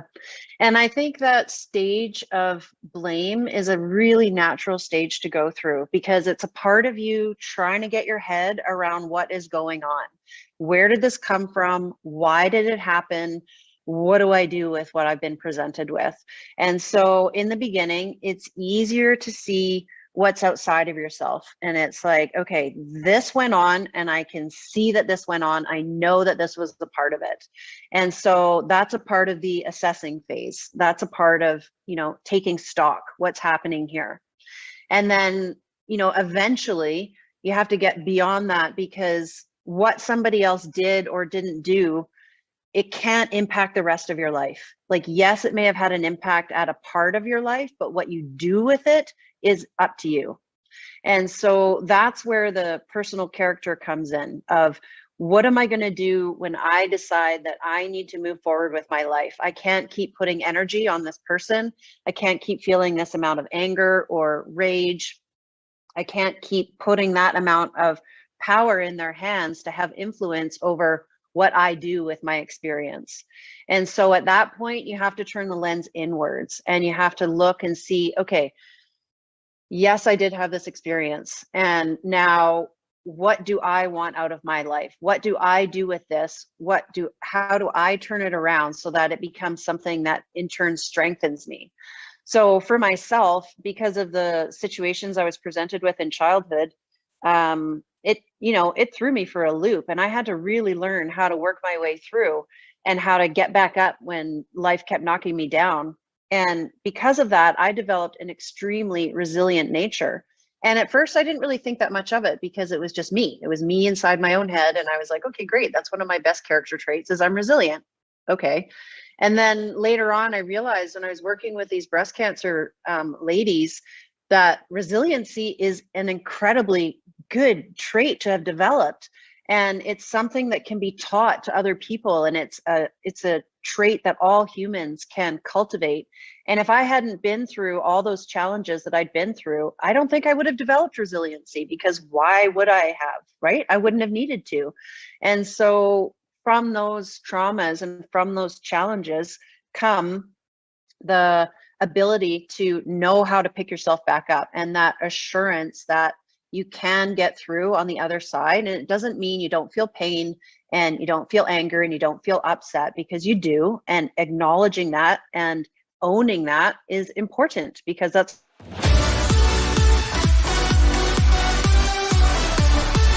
because doing that makes you weaker. If you can own it and acknowledge it and bring it into your experience of who you are as a person, then you can start to do something with it, because it's inside your domain, it's in your control, and then you have access to it, and then you can start to work your way through it.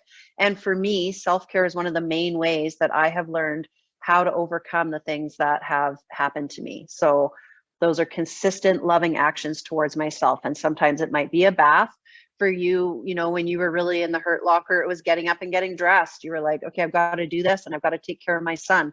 And that is a loving, consistent action towards yourself, towards your family, towards that which is really important to you, and putting time and effort into those things that are really important, and hopefully make your heart sing in the process, is one of the main ways that you can start to gain energy from the inside. And that's what brings the healing.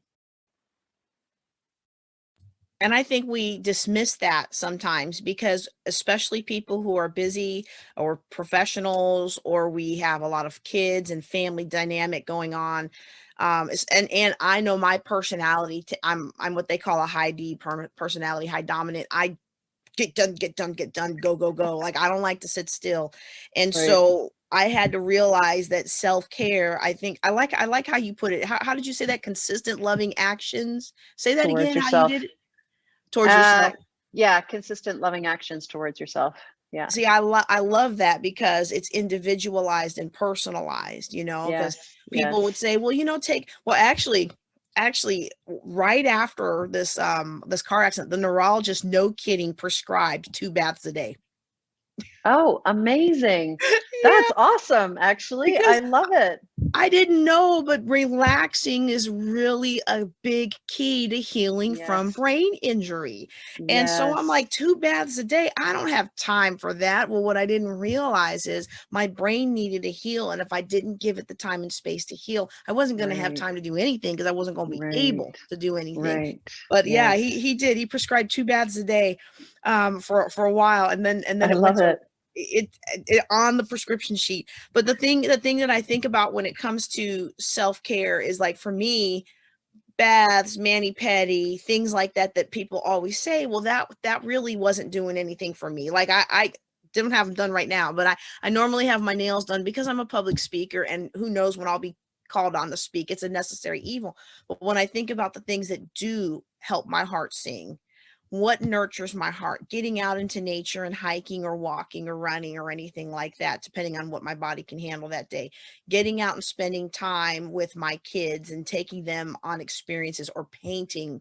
My little one loves to paint, just doing those kinds of things that are personalized to me. And so Yes. what I'm hearing from you is that incorporating more of those things into our lives actually helps Yes. us build up resiliency. It does. It does. It is so critical, because those things that make your heart sing, and they are very personal to each individual person. Like, some people love scrapbooking, some people love gardening, some people love hiking, some people love reading, and it gives them that sense of their heart opening and that lift inside. That's their spirit saying, yes, like, this is good. This makes me feel good. And when you have that strength from the inside, then it recalibrates your nervous system and your cells, and it lifts you from the inside, and then you have energy to bring out into the world, and it makes you a better person in the world, and it gives you strength to keep going on. And when you're waking up in a day and all you can see is everything that's awful, everything that's wrong, that's very de-energizing. It's very demotivating.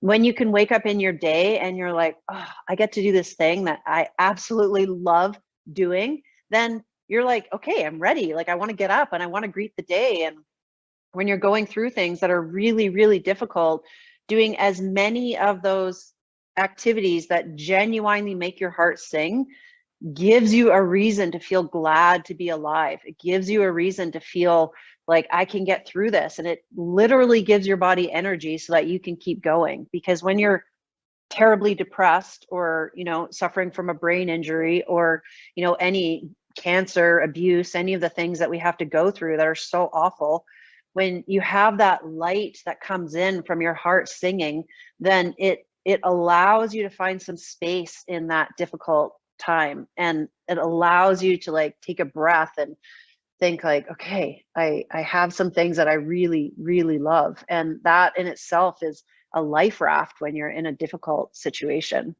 Absolutely, absolutely. And I find, and I'm not a professional, I'm just speaking as my own personal self, is that I find that energy, sometimes that's the energy I needed to get through the day. And Absolutely. when I get bogged down, even now, I say, okay, I need to go take a quick break and do Yeah. something that's going to revitalize me. And I'm retired from the Air Force now, but in my last assignment, they used to snicker at me sometimes because I'd be like, oh, I'm going for a walk, especially when we were in the throes of COVID last year and Right. everything was just ramping up. And I need to go think, and I need to go calm down. And I wouldn't Yeah. tell them all that, but that's what was going No. on in my head. I'm going to go walk Inside. around the block. And so 10 minutes and I'm come back and I'm energized and I'm ready to take on the day and be the Right. leader that I'm supposed to be. But Right. we downplay a lot of that. And I have found, just me, that the self-care, or even sometimes I'll do something creative because I love to create.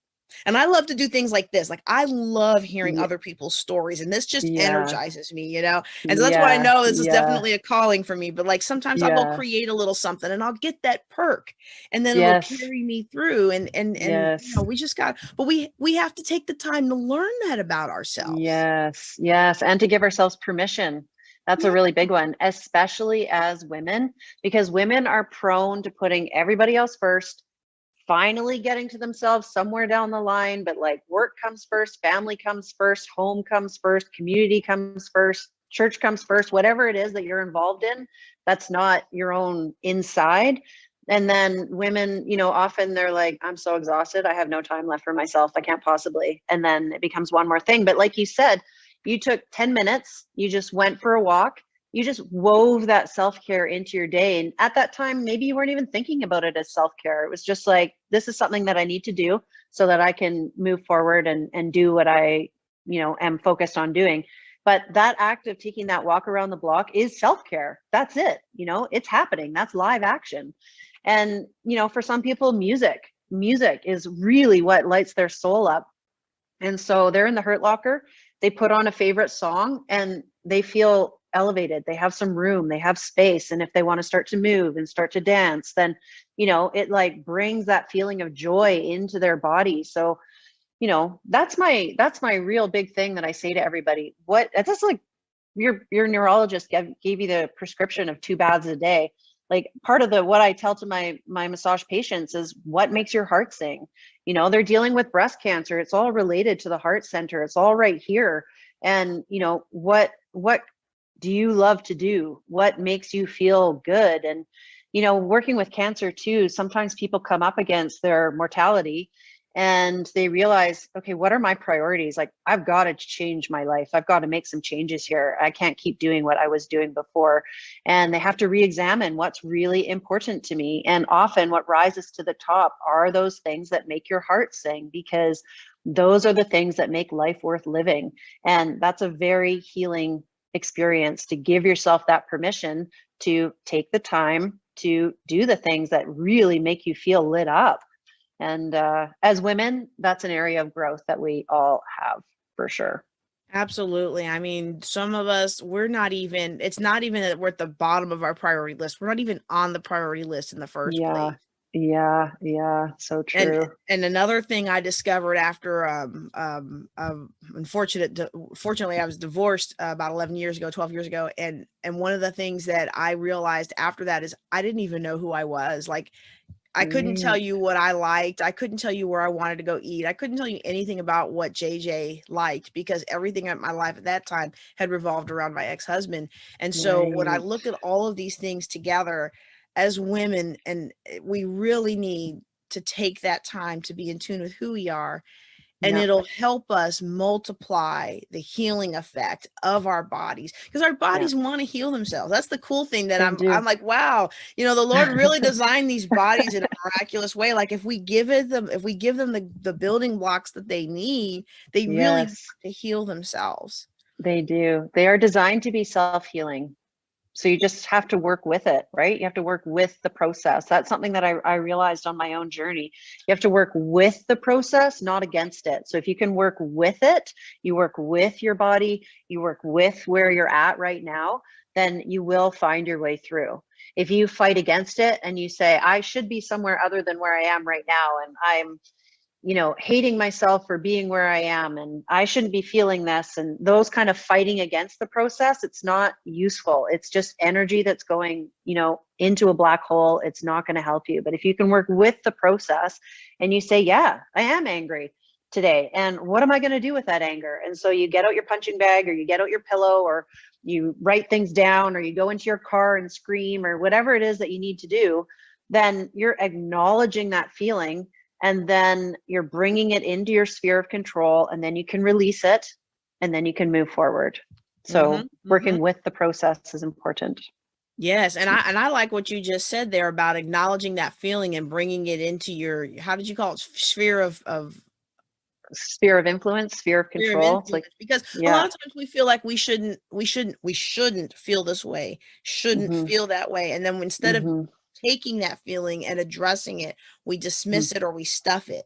And Hmm. so this has been, I think today, I think you've helped a lot of people begin to walk this journey of growth and realizing that they can take charge of more of their health and their healing Amazing. than they thought. Amazing. Now, I Right. understand that you have something to help our folks, especially those who are walking through that mastectomy journey. Can you tell us a little bit about the free offer that you have for our attendees today? Yeah, for sure. So this is a journal book which I've created, which helps you in 6 steps. It just broke it down into 6 steps to be able to cultivate a resilience mindset. And why that is important. I mean, sometimes I think resilience as a word just goes past people's mind. It's like, oh yeah, resilient. Sure, great, resilient. But what resilience actually means is that you're able to overcome the challenges that are presented in your life. You're able to bounce forward. You're able to get into a place where you can stand back up again after life has knocked you down.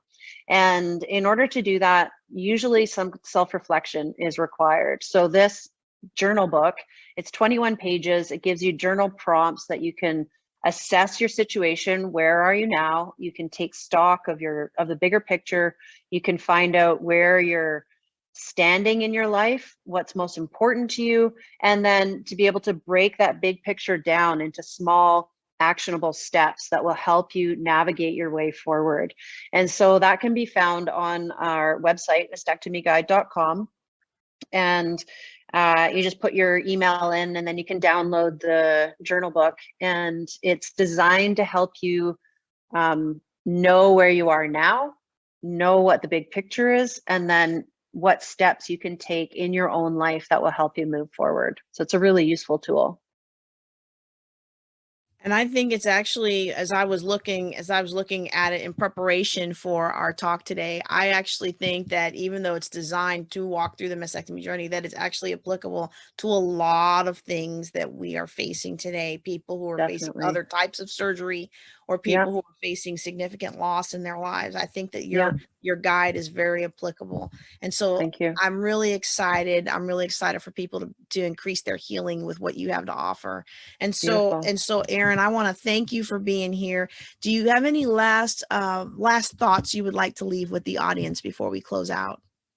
I do. I really do. And it's this, that when you're in the midst of trauma, when you're in the midst of things that seem absolutely impossible to get over, to hold the possibility that you're actually able to get through it. And sometimes you don't see it right at the time, and that's okay. That kind of blindness about the future is okay, because if you can bring inside of yourself, just hold that possibility that you can get through, and then take simple, actionable steps every day on something that makes your heart sing. Or if it's not every day, it's as frequent as you can make it. There's no like prescribed recipe, but it just needs to be regular. That's the thing. It needs to be regular. So if you're doing regular self-care activities, you're regularly engaging with things that make your heart sing, you will find your way through what initially seems impossible, and you'll find yourself one day on the other side. I guarantee it.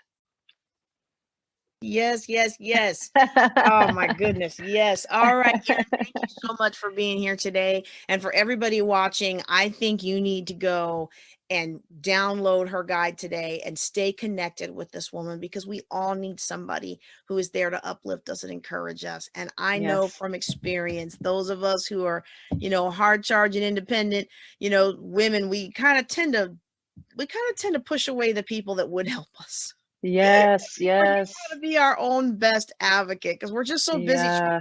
We're so strong on our own. But you know what? It takes a sisterhood. And as Yes. Erin has said today, you can develop those self-care habits, and Yes. you can take charge of being resilient, and you can take your life to the next level. Yes, you Thank you, can. Erin, for being here with us Thank today. you. Thank you, JJ. I really, really enjoyed this conversation. Thank you so much for having me. And thank you to your listeners too for taking the time to be a part of this. I really appreciate your time too. All right.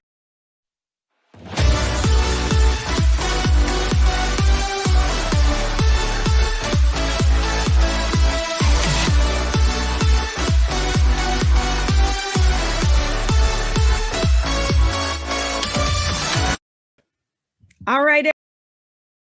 Today we have for you Felicia Gopal. She is the founder and president of Financial Control Mastery. Let me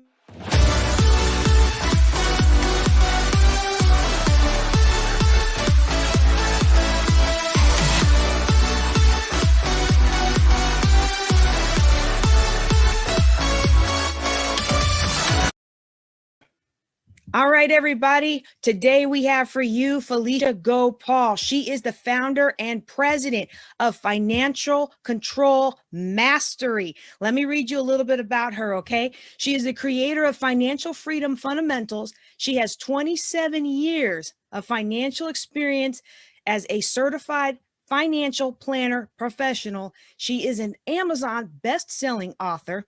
She is a CFP board ambassador and a woman committed to strengthening the financial health of her community through building, growing, and strengthening the financial literacy of its members. Felicia, welcome to Healing My Sisters. Oh, thank you so much for having me part of this program. I am so excited to be with you today. I had to have you come be part of this program, because when I saw the topic that you're going to be talking about today, especially from the perspective of a financial planner, which I am, I knew I had to have you. And the reason is because it's too personal. But before I get into that, let me tell everybody what you're talking about today. We are talking about how to recover from one of the 5 Ds: divorce, disability, downsizing, disease, and death of a partner. And I'm going to tell you why I'm very happy for you to be here today, because after my father passed away, I had a very difficult time learning how to do all the things that you need to do to be executor of the state, and we were all out of state. So it was difficult. And I kept saying to myself, I should put together a resource to help people. And I kept saying that. And even earlier this month, even last month, I was like, I need to do that. And then boom, my friend's husband died. And Wow. I thought, I keep saying I'm going to do this. And then I start thinking about my dad, and I get overcome with emotion, and I don't do it. Right. And so when I saw you, I said, okay, I know that what you have to offer is going to help so many people overcome the trauma of those 5 Ds. Can you tell us a little bit about how you came into this topic as a financial planner? Well, it really came, it wasn't necessarily a thing in my financial planning. It actually happened before that. When I was in college, JJ, my mother and father got divorced. So my father was military, 20 something years in the military, and he had always handled the finances. And so they got divorced when I was in college. And what I saw was my mother struggling because my parents had a traditional marriage. So the man took care of the money and the wife took care of the home. But the problem with that, of course, JJ, and you know this, is the fact that if Prince Charming becomes less charming and you have to do it on your own, you got to learn all the stuff that they used to take care of. It's exactly what you were talking about in terms of learning to be an executor. All of a sudden, you've got this new language, these new responsibilities, these new things that you have to do, and you're having to do it like on a dime, and you aren't prepared for it. And it could just be, and I just saw my mother struggle, and I said to myself at the time, you know, I wasn't even thinking about personal finance at the time, but at the time I was like, I don't ever want to go through that.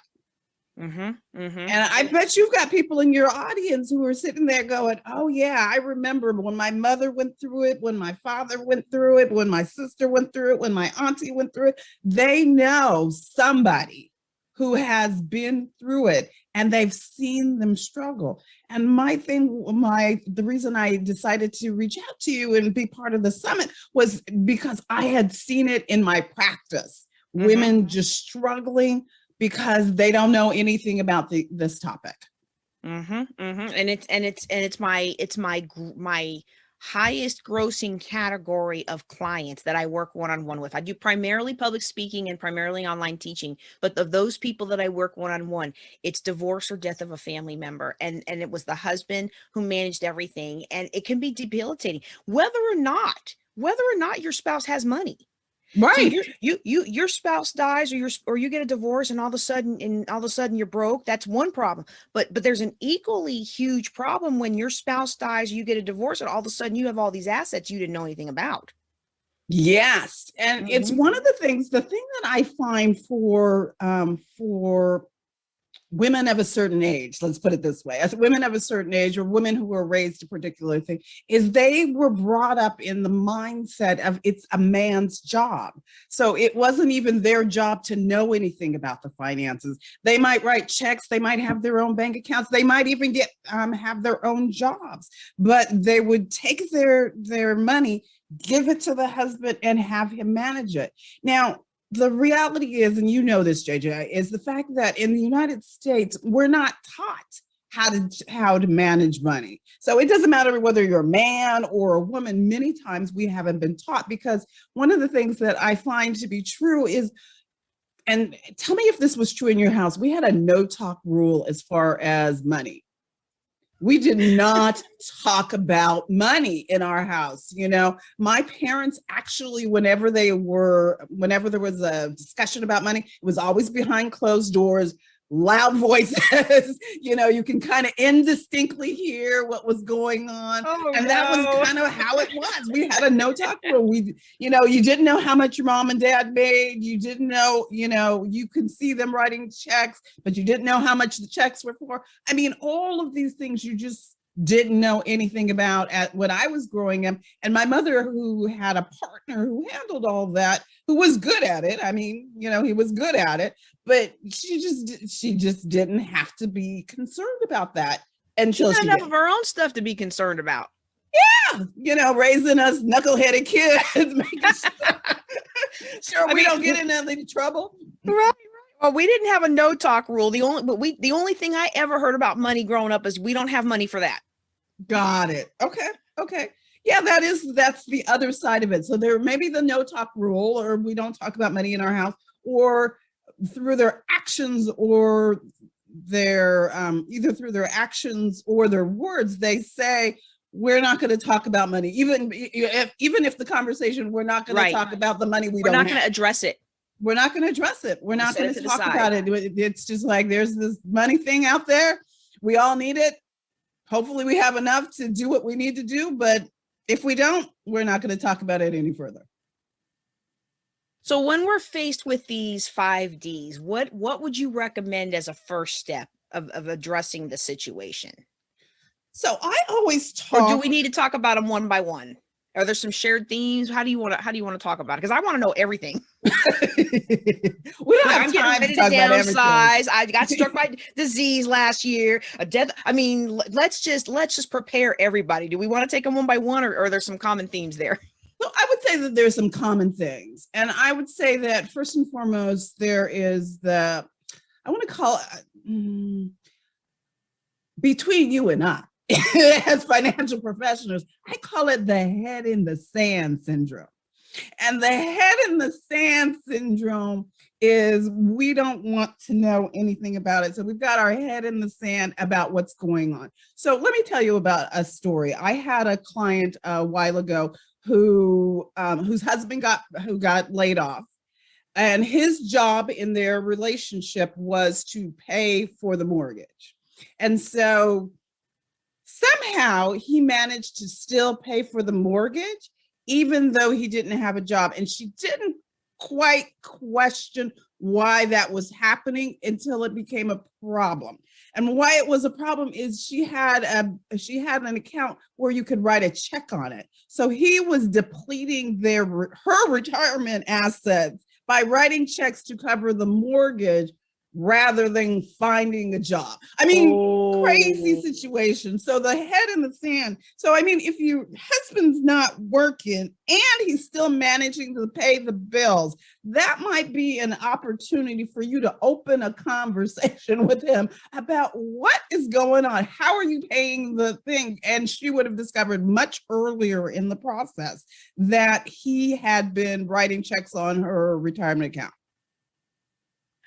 Well, that speaks to the need to really pay attention to our finances, because I look at my situation and coming home from deployment and finding my house sold, my stuff thrown out, and all this debt to my name, over $800,000. And it was really easy for me to point fingers at my ex, and I kind of do a little bit to help get more speaking engagements, but the reality is if I'd have been more on top of my business, he wouldn't. A lot of that, maybe about 120 of that, was run up while I was overseas. Well, not overseas, but while I was on a military trip. But the rest of that was run up right under my nose, and I just wasn't paying attention. And so how can someone start opening up that question if they're in a relationship and they haven't been paying attention to the finances up until now? What can they do to shift that? What are some, because sometimes, I know me, I'm direct. If I start asking my husband stuff, he starts getting offended, like, why does she think I'm wrong, right? So what are some ways to open up that conversation? Well, so there's the direct way, which is the way you and I would probably do it. And then there's the sneaky way to do it. So depending upon your perspective and your way of doing things, start opening up statements. So as my father and mother were, my father took a job in Germany. My mother had traveled behind my father for 20 something years in the military. And then they had an agreement that he wasn't going to take another job overseas without telling her. And then he did. So that was kind of the beginning of the end. And so when he moved to Germany, what she did is she just opened up the statements that she hadn't been paying attention to and made copies of all of the statements. So she knew what they had, but he didn't know that she had it because she had just done it because she was just like, there's something if anything happens, I should know. That's kind of where she was coming from. If something happens, I should know. So you've got to have those conversations. And sometimes it may mean having some sort of mediation between you. So it could be you and I working with them as a couple and opening up these conversations. Or it could be a counselor who you might bring into the relationship to just kind of talk about communication so that you can have a better sense. Because I actually met women who are afraid to have that conversation with their husband, which kind of goes back to my first point, which is the head in sand thing. I was just like, just because you don't want to have the conversation doesn't mean this conversation doesn't need to be had. Exactly. So so you need to be in communication. You need to know what's going on. And the other thing that I think that I'm a big proponent for is woman's got to have her own money. You can't be all his money. I was just like, I grew up in a household where I realized that I had a fundamental belief that the man needed to bring home the money. And then because I was watching that as I was growing, and then you asked permission to get the money, right? And so I kind of, even as a young adult, one of the beliefs I had to break up for myself was that the man was supposed to provide, and then I'm supposed to ask my husband for money. And I wouldn't have thought that that was one of my beliefs until I started doing some work around mindset, and I realized, ooh, that's like insidious. I have this really insidious belief that a man is supposed to take care of me and I'm supposed to ask him for the money. And it doesn't matter whether or not I'm working.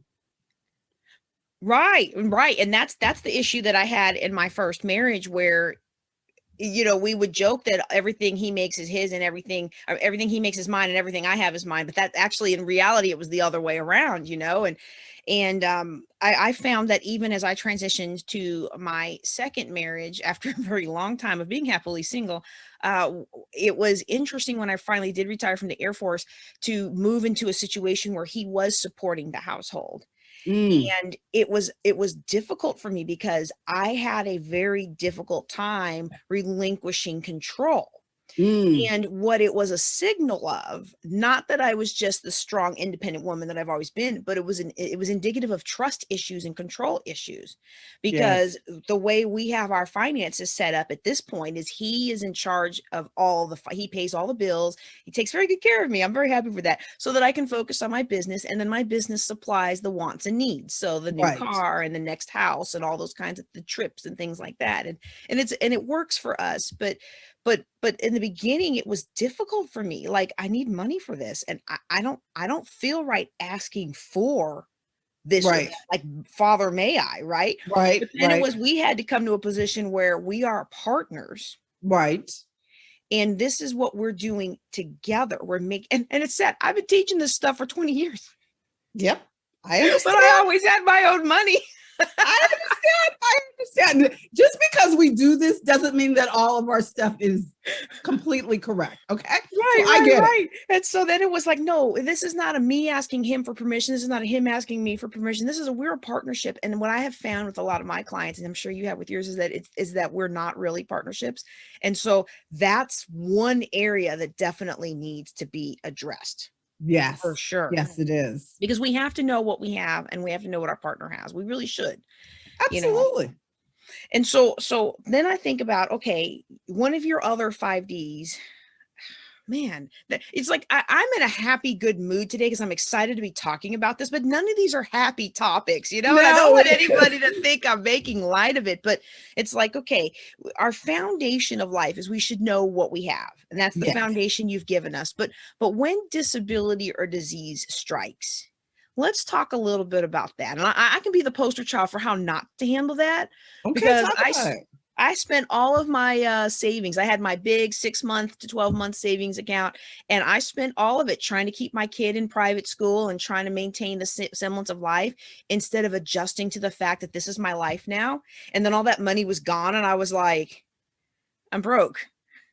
I've been teaching people how to get out of debt for 20 something years, and I'm broke. Like, whoa. And so I said, okay, let's draw back.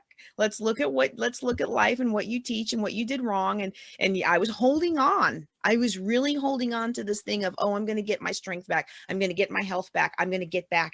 And I've been able to get it back. But I shouldn't have done some of the things I did. So can you talk about how we navigate those waters? They're very difficult waters. Well, I think one of the things, and this is kind of universal,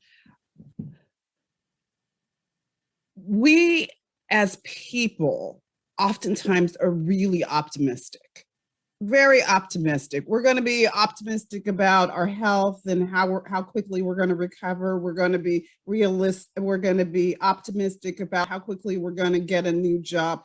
We're going to be optimistic about all those things, because you don't really want to have a negative mindset when you're looking for a job or you're dealing with a disease or, breast cancer or something like that. You don't really want to have that. So we're optimistic, but we don't make any shifts in our finances to deal with that. Because the reality is, and it's easy for me to say as an outsider, it's probably going to take you a little bit longer than you were expecting to recover. And you may not come back quite as quick or as fast or as hard as you were able to before.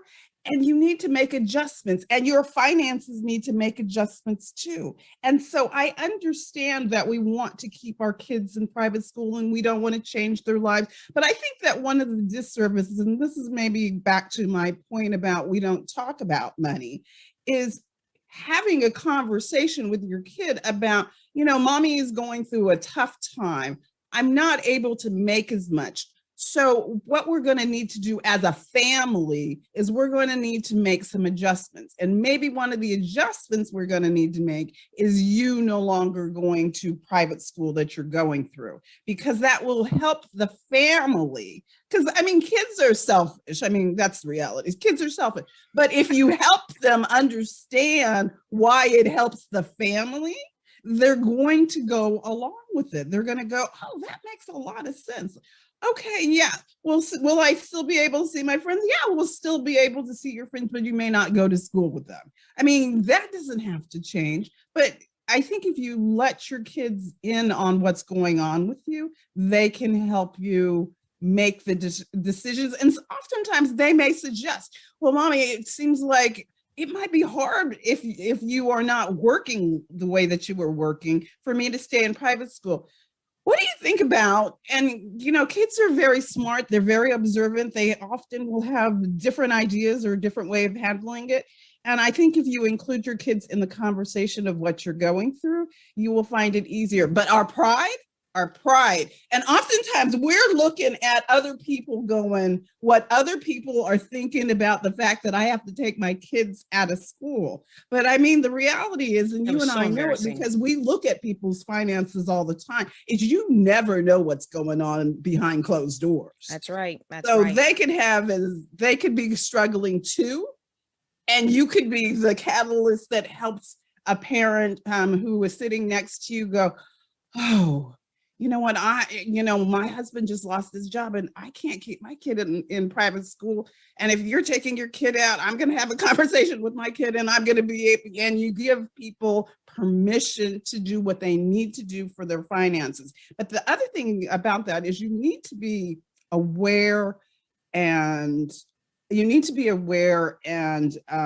comfortable with discomfort. Oh, you said a mouthful right there. Yeah, you've got to be, because there's so much of us tied to how we look on the outside and how people see. And in the Black community, we have a persona like we like to wear, that we have it all together, that we're strong, and nobody is strong all the time, JJ. I'm not strong all the time. You're not strong all the time. Your listeners are not, and audience is not strong all the time. You need to be comfortable with being and living in discomfort. Yes, and know that it's okay and you're okay. It doesn't mean that you're not good enough. It doesn't mean that there's anything wrong with you. You're just going through something, because we all have seasons. We all have seasons. And that's the thing. Like when I finally came to the point, it's like, okay, this account is rapidly declining. Things are not getting better. What would I tell a client to do? Okay, I would tell the client to drop this, drop that, and drop that. And the crazy thing is, here I am doing everything desperately to maintain quality of life for my kids. And when I said, okay, I think we're going to have to move you guys to dad's house, because our military, we were split up, and we're going to move you guys to dad's house, and we're going to do this and we're going to do this and that. And then I'm going to retire, and it's going to mean less money for the family, but it will take some time to build up the business. All my oldest cared about is, are you going to be at my football games? Because you haven't been at my football games for the last 2 years. And I was like, well, yeah, I'll be able to be at every one. Like, I'm not telling him it's because I can't keep a job right now, but I'm like, yeah, I'll be able to be at every one. He's like, okay, great. Let's do it. And I thought he was just putting on a brave face, but no, that literally was all he cared about, was that I was at every single one of his games last year. Although one of them I did a podcast during, and I missed his big plays, but I was at every single game last year. And that was all that was important. And as a parent, I was stressing about something that wasn't important to him. And then not only was it not important to him, but the actions I was taking could have hamstrung his future, because it would have hamstrung my future. Yes. Woo. How did you say that? Being comfortable, being uncomfortable, being discomfort. How did you say that? I have you said no it so idea. well. It was good though. It was good. It was good. We have to go back and make a meme out of it. And write it down. Somebody take the notes and drop it in the comments. Yes. Okay. So one of those biggest things when we have that disability or that disease hit us, we have to understand it is a season. It may take us longer. If I caught you right, it may take us longer. I mean, it definitely did for me, 4 years, really. It might take us longer to recover than we thought. And then we have to make the adjustments for the information we have right now, rather than what we hope is going to happen. And that's the hard part. Yes, it is hard. It is hard. It is hard. You and I have been building businesses. Did we build businesses overnight? I mean, people may seem like they know us overnight, but we've been diligently working on it for a period of time, and then all of a sudden, who we are. And that's the same thing about just about anything that you're going through. It takes a while to get there. Yes. And it definitely took me some time to recover. And I'm so thankful for the time to recover. And I'm thankful for making the course correction before I did what so many of my clients do, which is going to debt to solve the problem. Because we just think that, okay, tomorrow everything will be better. And we want to believe that, like you said, I love the way you put that, how we want to be optimistic and we want to have a positive mindset. We also have to be realistic about what's going on. And that's something I have to work on myself. So let's talk about another one of your 5Ds, and that's downsizing. I 2 years ago, I wouldn't have thought that should be on the list. Okay. But I'm in this tiny house now where I share the bathroom with 3 guys and my office with a toddler.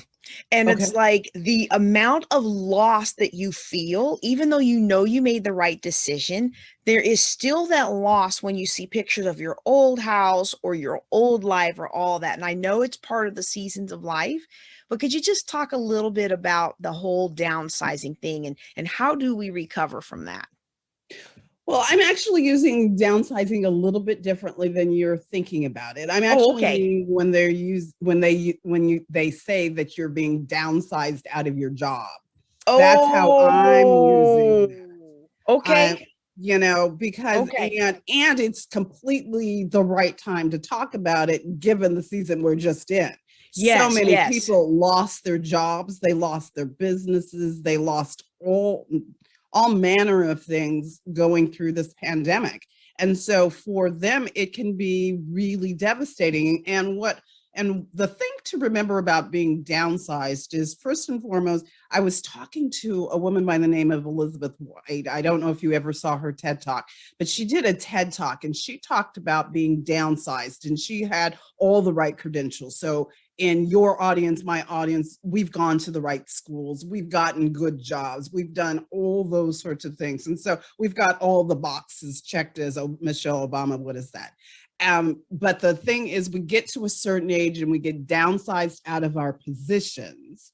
And then we think that we'll be able to just bounce back into the next job. And then the next job takes a lot longer to find, or if it even shows up, because after you get to be a certain age, they're not looking for you. I mean, and the thing that I always think is interesting about this whole thing about ageism is, don't young people understand that they're going to get older too? So whatever they're about to do to the old person is going to happen to them 20 years into the future. But Yeah. of course, they can't think of that, and they can't. But it's never going to happen to me until it does. Until it does. And we see that in Until the it does. military too. And we've talked to any number of people who've been downsized out of their positions. They've always been in management. They've always made six figures. They've always had the right jobs, the right credentials, and they were going full speed ahead. The economy changes. The company decides they want to go in a direction. They're trying to cut costs. You're a high cost employee. You get downsized, and then you're trying to kludge together your income. So you're driving Uber, you got some sort of little consulting job, but it's not forever. It's only for 3 months, 6 months, whatever. And then you got to try and piece it together in whatever. And the other thing that goes back to what you were just talking is, we're not necessarily making the adjustments as we're kind of going through all of these shifts, until you finally realize that, you know what, they don't want me back in the workforce. They don't want me. Not back on your old terms. Not back on your own terms. You're not going to be making that six-figure income anymore. And so then you go out and try and start a business, and you think it's going to start immediately and you're going to be making all that kind of money. And it takes a little bit longer than you were expecting. Yep. It sure does. And you haven't made the adjustments, and you're still living in the big house, and you're still making, the $300-400 car payment, because you didn't realize that you were about to get laid off, and you've got her car, his car, the kids in private school, a kid who's about to go off to college. And you're just like, you're sitting there trying to figure out, how am I going to manage all of this, JJ? How? I don't know. And it can, and it's just challenging. It's just really challenging because the economy, especially with COVID, we think COVID put the stop on a lot of people, but what what COVID did was it opened up a lot of access globally. So why is an employer going to keep me at $20 an hour when they can go hire somebody to do virtually the same thing for $2 an hour? And so then we have to learn to distinguish ourselves, differentiate ourselves in the marketplace, but then we have to also accept that some industries are not coming back to us. Right. And that's why I really love this this series that I'm teaching right now. We're going through the book The Science of Getting Rich by Wallace D. Wattles. And it's funny because it's not funny, but it's interesting that he wrote it in 1910, and he's talking about sewing machines. If you can get a sewing machine, you can change your family tree, and he's talking about, don't be mad that Carnegie and them took up all the steel things and they've locked up all the railroads. Look at air. Air's the next big new thing. You can find a way to distinguish yourself with air travel. And I'm reading this 100 years later, like, wow, it's the same here when we get that pink slip, or, in my case, it was medical. The military said, well, you get a choice. We're going to medically board you, or you can retire because we can't use you anymore and we don't need you anymore. And then you feel irrelevant. Right. And you feel like life is passing you by, and you feel, and you're desperately climbing to be relevant again. And you're desperately trying to get back in the mix and show everybody how amazing you are and how profitable you would be for them. And at some point we have to make the adjustment and say, okay, that door has closed. Where's the one that's opened up? Right. And I think the biggest challenge is the mental. I mean, all of these things have got a mental component to them, but the mental component the mental jump that you have to make for when you become for employers, I can't even say the word irrelevant. There we go. Is that the word? Well, you know what I meant. But I know what you mean. I stumbled over too.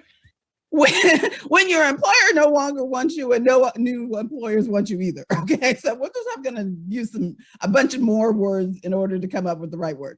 But there's a mindset shift you have to make that adjustment, and you can fight it mentally, but it's just going to take up time that you could be using to build a new business or create a new income stream and all of those sorts of things. So you are asking, was there a theme that I talked to people about how to recover?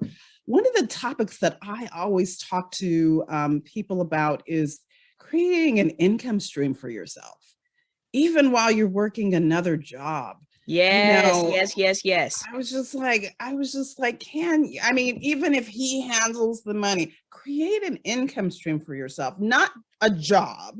I mean, you can have a job, but an income stream. And the idea about the income stream is you want it to replace the income that you get from wages. So if you get laid off, if you need to take some time out because you have a health issue, if your husband dies prematurely, you are going to be okay.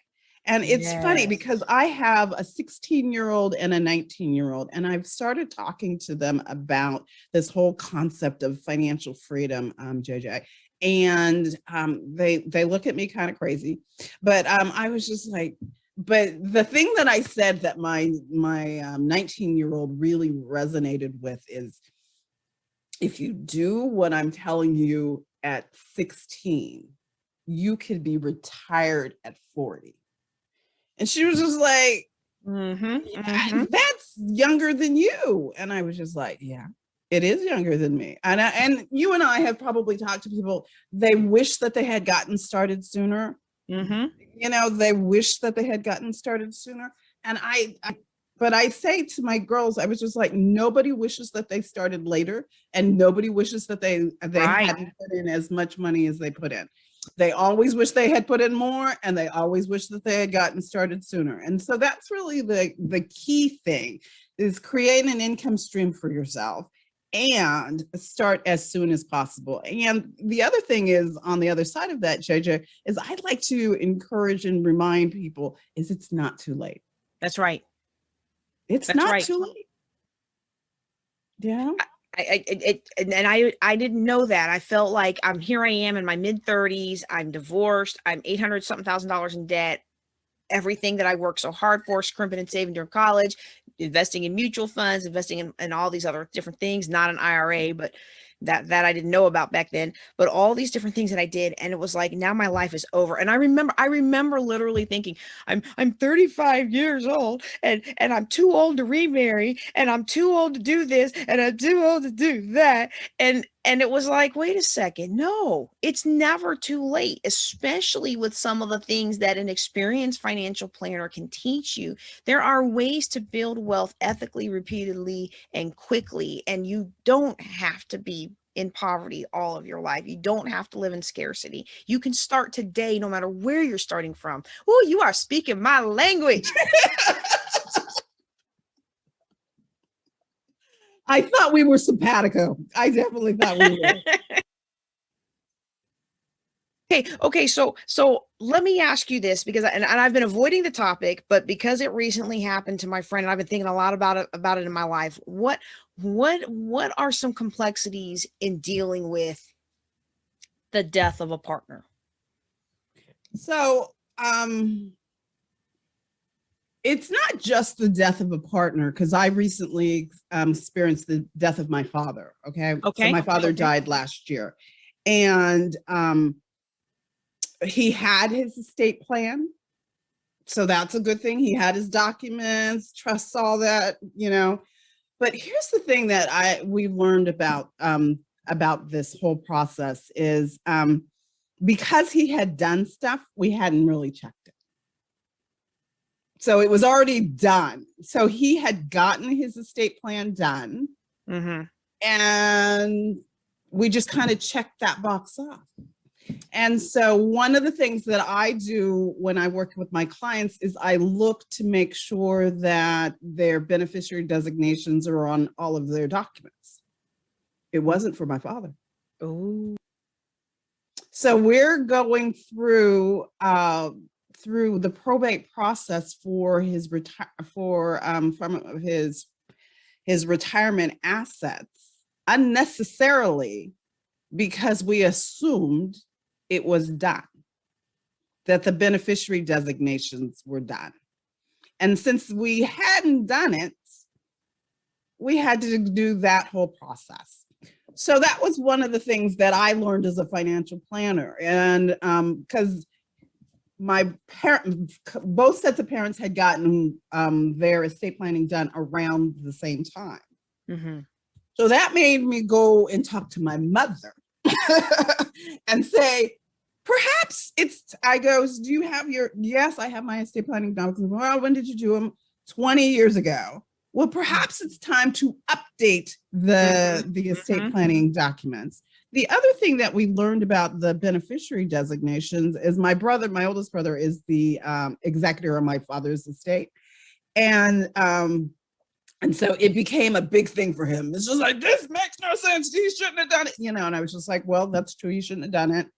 And perhaps we should have looked, but my father was an accountant. So I actually think that probably what happened was when one custodian bought a new custodian, that information just didn't pass. But we didn't have copies of the documents, so we couldn't prove it. Because if we had copies of the documents, we could have proved it and got it and fixed the whole problem. So what we found out is my brother, who had gotten divorced, had ex-wife on a couple of his things. And my mother had left stuff to her grandchildren, one of which is a special needs kid. And if you give it to him directly, that causes a problem for him. So we had to update those sorts of things. So it was about learning kind of the ins and outs of the situation and looking at it. So of course we believe in, everybody believes in, you got to get your trust documents done and all the rest of that, but you also need to make sure that you check them, keep copies of the paperwork that you have so that if there is an error, you can fix it. Because one of the most recent errors that we came into is we were taking advantage of the step up in basis. And the step up in basis, the difference between the value of the assets on the date of death and 6 months later. So what we decided is we wanted to take the step up in basis.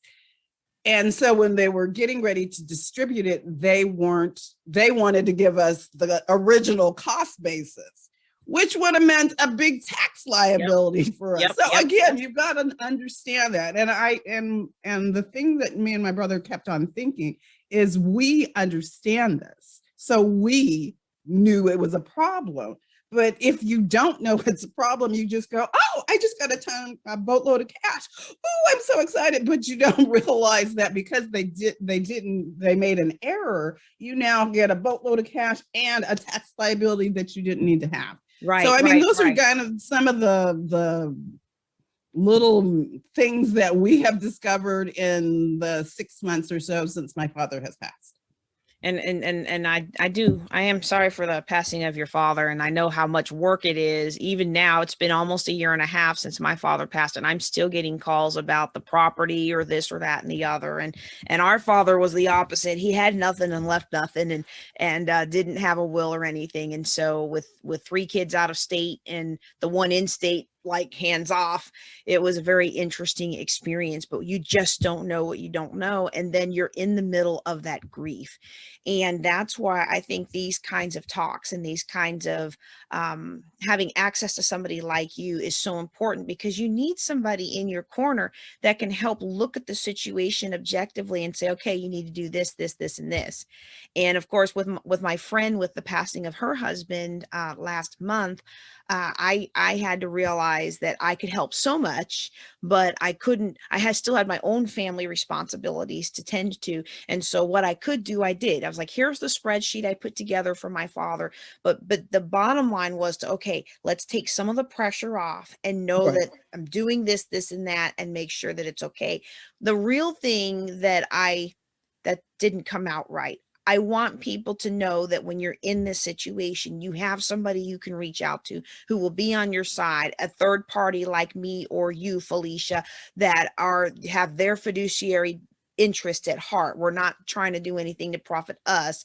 We're here to take care of you, even if we're being paid to do that. But the other thing that I want to really impress on everybody today is it is so important to have those documents and have them updated and have copies of them, like Felicia was saying, and have the copies in places where people know where they are. When we were going through my friend's husband's information, thankfully he was fairly organized and we were able to find a lot of the things. But I thought to myself, if my husband dies, I know where all his stuff is. I know where he does all his bills, all his statements. I know that everywhere he's got all of his stuff, one file cabinet, one close-up desk. If I pass away, he gonna be out of luck. I got stuff hidden everywhere. I got money hidden everywhere and in crazy places you wouldn't even think of. And I thought, that's great for me.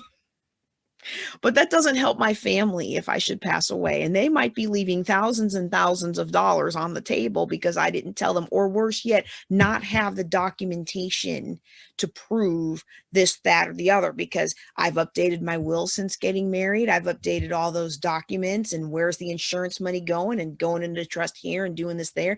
But my ex-husband still has an old copy of my will from back in the day. If they can't find my stuff now, he can pull out his old one and be like, challenge it, And so, there's some different things that would happen in court and not, but that would take a long time and cost a lot of money to sort out. And so we want to take as much charge of our future as we can, not to be afraid of the future, but to take strategic action that actually frees us up so we don't have to be anxious. And I talked more than I meant to because I'm very passionate about this topic, but we do have a few more minutes left. Felicia, do you have any last words for our audience before we tell them how they can get a hold of you?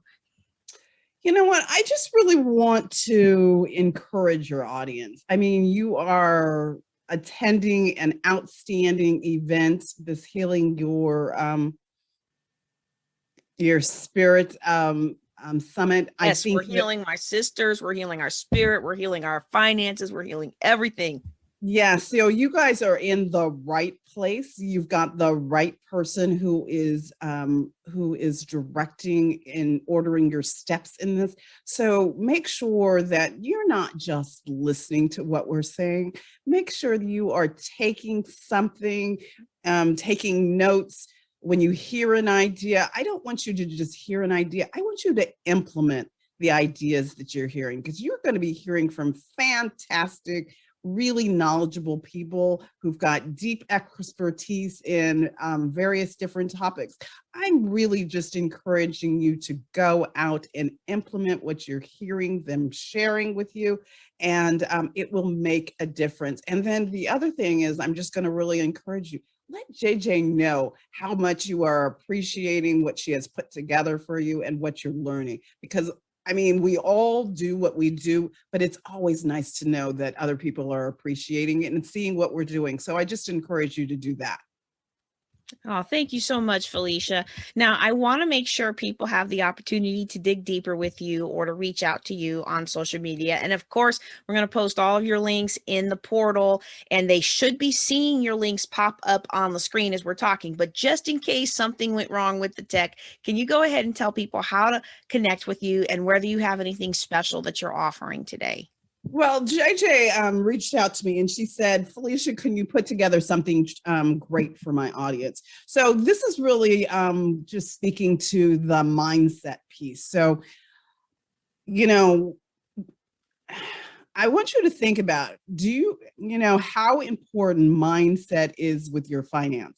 If you don't have the right mindset, it can be really, really challenging. And oftentimes when people are thinking about money, they think about it in negative ways. So what I've put together for you is a great resource. And the resource is the Financial Abundance Tracker. And what it is it's really 3 things that are there for you. First and foremost, it's a tracker that helps you track. But what we're trying to attract is not the money that's going out, which already has your attention. We want to talk about the money that is coming into you, because sometimes we can be rather unconscious about the money that's coming in. It's the money that you are saving because somebody's buying you a cup of coffee or buying you lunch. It's the receipt that you get at the end of your grocery shopping that says that you saved $5.80. It's about all of those things. And I want you to just track that. And so it's just a quick tip, and you may think it's so simple, you don't even want to do it. But here's the thing that I want to leave you with is it's about a mindset shift. We're trying to shift your mindset so you're concentrating on money coming in as opposed to money coming out. Because I promise you, the difference between concentrating on money going out and the money coming in is the difference between night and day. And I'm really looking to encourage you and get you thinking about that. And because you're focusing on money coming in, what I find is once people kind of start focusing on that, it really helps them expand and expand and expand their wealth. And so I put together that resource for you. So what you need to do is just go to www.giftfromfelicia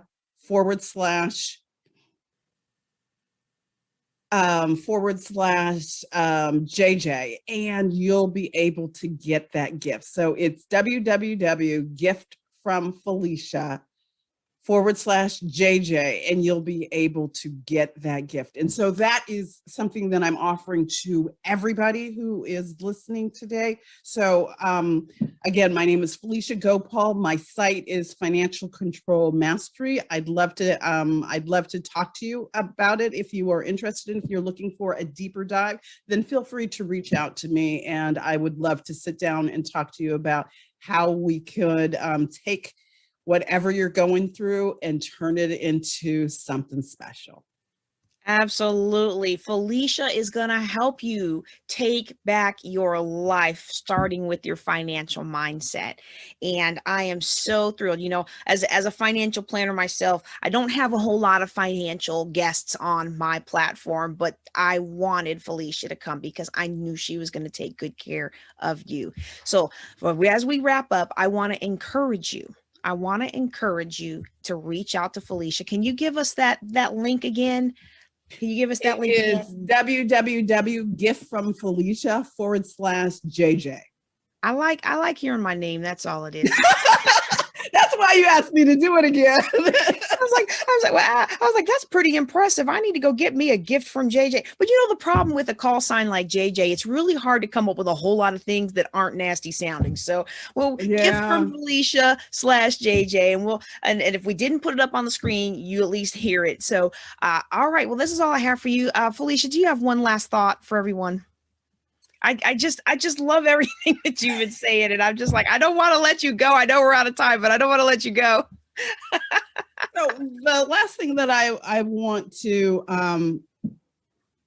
leave you with, and I want you to think about and be thinking about, is do you wonder sometimes why some women thrive financially and other women struggle? Ooh. The answer is they work with people like me and JJ. I love it. All right, y'all. Now you have the charge. You need to go get you a financial planner on your team, y'all. All right. Well, that is all we have for today with Felicia. I'm going to go ahead and get ready for the next talk, but I'm so excited. Felicia, thank you so much for being part of Healing My Sisters Virtual Summit. I hope we'll see you back next year. All right. Thank you so much. It's been fun. Bye-bye.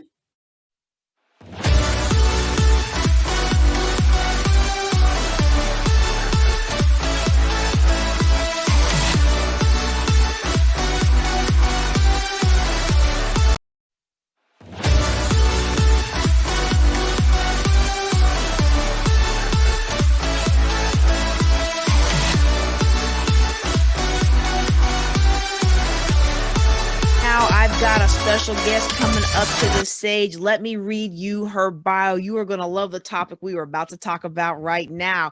This is Miss Fiona James. She is the CEO of the Ask Group and author of Marry the One Who ... book, journal, and EP.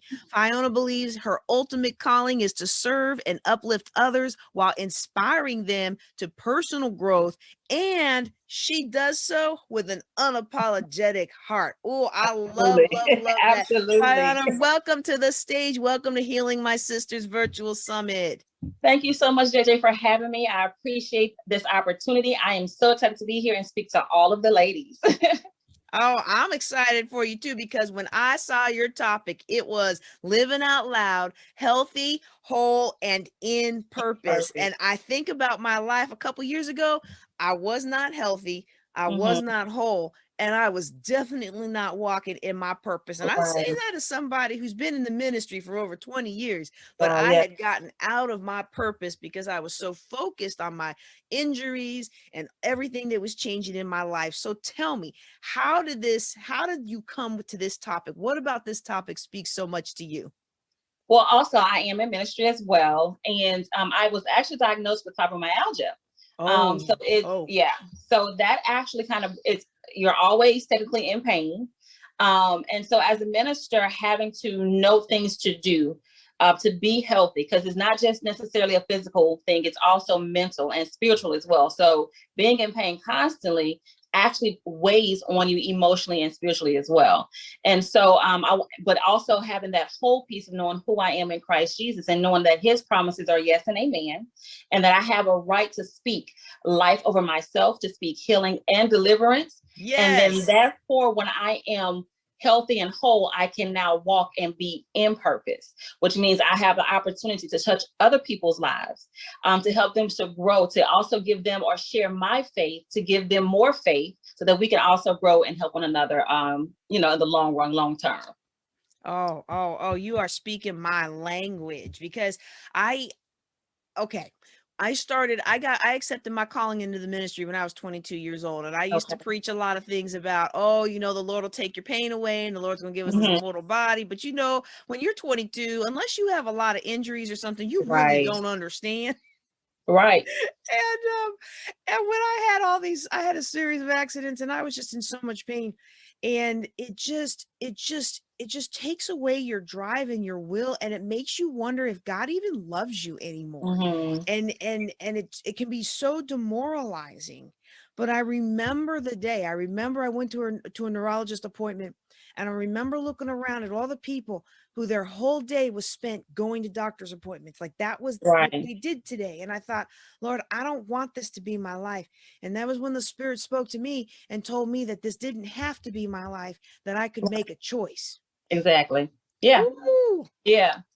The Bible says, call those things that are not as though they were. Call those things that be not as though they were. And Mm-hmm. so we do have the power to speak life, to speak health, to speak healing, and also make sure that we walk in it. Also, even in my journey with fibromyalgia, there are days when they call them flare-ups where I cannot walk. And so a part of me being healthy is to do the research to find out, okay, what causes flare-ups. Okay, how can I prepare in advance if I'm going to have one, and then what to do during that process. Of course, I pray a whole lot in those moments, but also just kind of knowing what steps to take and being prepared kind of yields to being healthy, and then of course, constantly staying in prayer, staying connected to God, staying in my word, helps me through those days and those moments when they happen. No, Yeah. I remember one time, it wasn't connected with this series of accidents, but I had surgery or something back in my youth. Mhm. And I remember telling the doctor, he asked if I was taking my medicine. I was like, oh yeah, I've been taking my medicine the last couple of days because it hurts so bad. He's like, yeah, Right. the more it hurts, the more you comply. Yeah. And I guess that was the case with his clients. But like for a lot of us, when we look at what we have to do to Yeah. maintain our health, Right. it's not groundbreaking phenomenal stuff. Like for me with my brain health, my neurologist is like, cut the sugar, Right. get your sleep, Yeah. drink your water. You do those Right. 3 things and you have already restored 80% of your brain function right there. And I'm like, Right. I know that, but But it's that but part that gets us. It's the but. the biggest but in the room, right? Because I love sweet. I drink more water now, but I always didn't, and then of course not resting properly because I'm a workaholic. So but we know what to do. We have the tools, but sometimes we don't want to do them until that moment comes, and then it's kind of like, let me buckle down and do what I'm supposed to do. I am doing much better now. So I am actually following a plan because, of course, especially in ministry, as you're aware, we have to kind of be in a certain place to be able to minister to others, physically, mentally, as well as spiritually and emotionally. And so I wanted to make sure, especially in this season of my life and going forward, that I am at my best so that I can serve the people of God, and a part of that is making sure that I do my part to make sure that I am healthy, whole, which will then help me also make sure be in purpose as well. Well, I know this wasn't the original direction we were going to take this, but since we're both in ministry, let's just, and I hope you don't mind, I'd like to kind of dig into this a little bit because I find, all right, especially the African-American church, I find there's a huge resistance to these concepts of let's take care of this body, let's take care of this temple of the Holy Ghost. And I say that, I don't mean like an intentional, let's see how we can kill the pastor today, right? No, but nobody's really putting two and two together that so many of the members are on medication and we're sick and we have blood and we have sugar and we have fibro and we have lupus and we have all these different things, but we're going to finish church service at 8, 9, 10, 11 at night, and then we're going to break out the Walmart fried chicken. And I understand. When I look at your topic, I'm like, a lot of us don't really associate taking care of our health with being able to live out loud. Right. But now I'm seeing that in my life, and it's put me in an awkward place where, like, when I do stuff for my church, and I'm transitioning between churches right now. But when I was the pastor, I was like, I would rather pay for the food and things myself and make sure it was going to be healthy for the saints than have everybody just say, well, we're only going to do $5 boxes from Popeyes because that's all everybody can afford, Right. And But what do you think we as a church, or what do you think might be the resistance? Well, let me say this. So the church that I attend, Living Faith, we are opposite. Oh, are you? Yes. Ooh. So our bishop feeling a little convicted over here. Our bishop is huge on being healthy, even in the physical body. As a matter of fact, he talks about how he exercises and he eats healthy. And he'll even say, hey, I may slip up every once in a while. But they've even started a fitness program where a member of our church, she lost a phenomenal amount of weight. And so she started helping the members work out. This was like pre-COVID, then COVID happened, of course. But also, there's even like between services or after service, there's a station where you can get your blood pressure checked. So he's really huge on health. So I've been a member there since 2008. Okay. And so that's always been a go there. However, I happen at those churches where, like you said, it was the fried chicken boxes, fried fish, things like that, less salads. And I really just think, I don't know necessarily if it's more so a resistance to being healthy as much as it's a tradition. It's just the way things were always done. And some people may not necessarily be shifting from it the same. But we are living in a day and an age where millennials are raising up. They want to be healthy, especially they're in the church. So they're speaking out more. I'm actually one of the young adult ministers at my church at Living Faith. So we, when we have events, we were meeting where, we would have options for both people who were vegetarian as well as those who, may wanted something on the heartier side or something like that. So it just really depends on who the leader is, I believe, overall. And if they're more traditional, and just kind of have that mindset, then you may find that. But yeah, I go to a great church. And then my dad is a pastor as well. So he pushes health even within the home. And he has had several medical issues over the years, but we are working constantly to make sure that he's well also. So, it just depends on where you are. And there's so much that really goes into leadership, and it also falls on us to put ourselves in those positions, like being military. I've moved around and around. Like one time I calculated, I was like, man, I've been head trustee for like 9 different pastors, just because we moved so much, and just to look at the difference that leadership makes in that capacity. I personally though, and now you can look at me and you could probably imagine I've gotten a lot of persecution from both cultures, right? Okay. whether it's whether it's the black half of my family or the white half of my family, I got a lot of persecution from Okay. everybody, right? But I know that there have been so many times where I have tried to be healthy and just finally decided I'm not going to worry about what you think of me.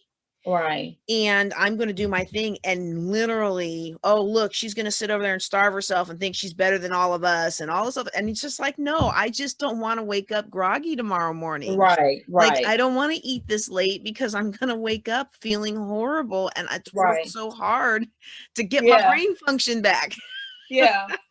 And I actually started, to be honest, I started my weight loss journey back in 2019. Because I was diagnosed with fibromyalgia probably the earlier part of 2019, and I was miserable. I was really miserable, and a lot of it was attributed to weight as well, and then high blood pressure. I was diagnosed with high blood pressure when I was in my 20s, and I didn't want to be on medicine. We've had plenty of scares with my dad with high blood pressure, so it's like I did not want to live out my life that way. So I actually started my weight loss journey a couple of years ago and have dropped over 60 pounds. Glory to God. But here's what I tell women, especially. Do it at your pace. I'm not a health expert. I'm not a nutritionist, but like you said, I wasn't going to allow anyone to tell me, hey, you have to look this way, or you have to be this size, or you have to lose weight. This way is the only way that's going to work. I did it in stages. Did I backslide, as the church would say, or mess up sometime? Of course I did. I am a sweets person. Honey buns is my forte. That's my go-to. Okay. I love sweets. I love pastas, but it's like all of the good things that I loved, I can no longer eat if I wanted to be healthy. Do I, completely cut those things out? No, I will treat myself every once in a while, but moderation is also key, so. Yeah. Well, I think you bring up a really good point, because when you have something like fibromyalgia, or you have some kind of injury from a car accident, or you lose a limb, or you lose your sight, Right. or you lose something that, it doesn't even have to be your fault. It just happens, right? It has. How, what are some of the mental shifts we have to make in order to now begin to live out loud? Because you can look at this situation and feel like my life is over. I'm all washed up. I'm useless now, or I'm never going to be fill in the blank. Like, how do we live out loud in those situations? I think for me, it starts with 5 words. I am going to live. I'm going to live life. I'm going to live it to the fullest. I'm going to live it to the best of my ability. I'm going to do it without apology. And just making sure that we don't allow anyone to put, constraints on us, even in health matters. Cause I'm like this, my doctor is there to be, that person to help guide me to make sure, because with fibromyalgia, they said there's no cure for it. They only make it manageable. And in my case, when I tested, they test 18 points. I was one of the worst cases they've seen because I tested positive in all 18 points. So from my head down to my feet, in my arms, in my wrists, in my hands, from time to time, there's pain or numbness. And I just made a decision that I am going to live regardless. I'm going to do everything that God wants me to do. I'm going to be all that he wants me to be. I'm going to walk in purpose. I'm going to walk in my calling, and no devil in hell is going to stop me. Because what we have to realize also is that a lot of times the enemy comes, his goal is to kill, steal, and destroy. So sometimes he works on the mental and the spirit within us by putting afflictions upon us. Because if he can bound us in that regard, in that way, that he can keep us from going to the place that God has for us, that is not an option. Failure is not an option. Not fulfilling our purpose is not an option. So I am going to live, are the key 5 words that we should tell ourselves every day. No matter what, I'm going to live and not die. Going to live and not die. Oh my goodness. I like that. That is, they talk about mantras, and they talk about affirmations, and they talk about all these different things. And it's like, you know what? There really is super power in the in the tongue and in our thoughts. It is. It really is. And that's another piece too, outside of the physical. Mental health matters. We're going into the month of May tomorrow. It's mental health month. So a lot of people say, hey, growing up, in Black houses and in Black churches, a lot of times it was like, what goes in this house stays in this house. And yes, we can go to God for everything and with anything, and he can fix it. However, even where we are in society today, sometimes you need someone else to kind of say, okay, hey, this is what I'm going through. This is what I'm feeling. And it doesn't necessarily have to just be a counselor or someone who's in that field. It can be a close friend, a brother, a minister, but your mental health matters as well. Of course, with physical ailments, there's a part that's played on your mental health, but sometimes some people don't have physical ailments. It's all mental, and so go to God, of course, but then seek additional help also, because that's a part of being healthy and being whole. Absolutely, absolutely. And we would go to the doctor if we punctured our wrist, not wrist, Right. I don't want to say that, but like if we fell down and stepped on a nail or punctured something, we would go to the doctor, And so Exactly. we have to look at that and say, okay, well, what's the next best thing? And I'm going to tell you something that I was resistant to for a while after I had the second car accident, Mhm. the one that resulted in the TBI. I couldn't drive. Okay. So my Right. house was maybe about 15, 20 minutes away from the Air Force Base where I was stationed. And I would break down in panic attacks because it looked like nobody was stopping. It looked like people were on their phone. I'm sitting at the light and I'm looking in the mirror and the person behind me isn't even looking up from her phone as she approaches my Yeah. car. And I had never been in such a tizzy. And my PCM said, this is dragging on quite a bit. I think you need to go talk to the folks in mental health. And he wasn't going to send me there because that was going to mess up my military career. But he's like, I think you should just, go upstairs and Right. and I was like, I got the Holy Ghost. I'm in the Mhm. ministry. I don't need that. I don't need Right. that. And I'm gonna tell you, I finally decided if this is what this guy is saying I need to do to get better, because I was on all these medications and Right. all these neurological, I was having migraines and all this stuff I'd never experienced before. So if this guy tells me this is what he thinks I should do, I'm just going to go and prove him wrong. Mm-hmm. And I sit down there and I think the second or third time I go in there, because I was like, okay, this is a waste of my time. That's how really, and I know it's so horrible. I know it's horrible, but that's how I felt. But I understand. I think this is a waste of my time. But the guy said, well, let's focus on something we can actually do. He said, you're having trouble driving, so let's focus on that. And he created what he called a driving exposure plan. Okay. And the plan was pull up YouTube videos of traffic and watch that and be able to watch that for about half an hour without crying. Well, I couldn't even get through 2 minutes without crying. Wow. And Yeah. then you would be surprised at how much footage there is. I didn't think I was going to find this, but there's a ton of car accident footage. So Yeah. the next phase in that driving anxiety exposure plan, it was called driving exposure plan, was to watch car accidents. Oh, wow. And I mean, I would just be in tears and my chest would, and I was just like, I can't take this. But after a while, you could take it. And then the next phase was driving certain ways. And then for a while I had to drive in a loop around my town during rush hour traffic. And you got to do it in a loop, not point A to point B, because when you get to point B, you're relieved. But if you're driving in a loop, it's not going to end. And I was like, hey, this works. I mean, it took me about a year, and I was driving through traffic without any issues, driving through Dallas traffic, driving 3 hours to Dallas and then dealing with Dallas traffic without any panic attacks, migraines, issues, any of that stuff. And I said, Lord, I thank you that when my human understanding only goes this far, you still are good enough to me to give me what I need. Because if I hadn't talked to that guy, and if I hadn't talked to the guy, and if I hadn't done what he said, because the first time I didn't do what he said. Right. I looked at that and I was like, whatever. Yeah. and then I went to we had a really important thing with my new boss, and I witnessed a car accident. Okay. And I witnessed a car accident, and then when I got to my job, there was another car accident, and they were cutting her out of the truck. Oh, wow. And I sat in staff meeting with just tears down my eyes. And I was in the military, right? So you can't do that. And so I went back to the guy, said, I don't have that paper you wrote the plan on. Can we try that again? Right. Can you give it to me one more time? But we don't think about that. And then I think about all of the things that have happened since, all of the opportunities I would have missed out on. Right. My friend's husband passed away, and I was able to go help her. And that was a 9-hour drive each way. And I was easy peasy. Well, and I wouldn't have been able to do that. And I think of all that the Lord has called us to do. Yeah. That we could be missing out on. Right. Yeah.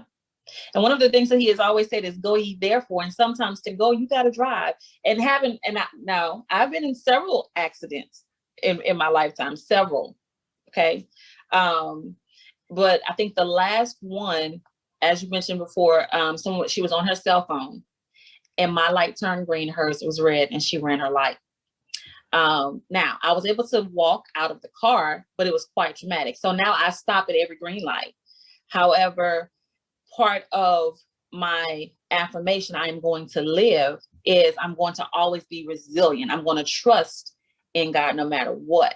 No matter what life throws, I'm going to trust in him. I'm going to trust that he covers me, that he protects me, that I'm safe, you know, when I'm coming, when I'm going. But the other piece about that is that I pray constantly. I pray, like they say, in season and out of season, and without ceasing. I constantly pray. So when I leave my home, or before I leave my home, I'm praying for traveling grace. When I'm coming back, I'm praying for traveling grace. I pray for other vehicles on the road as well.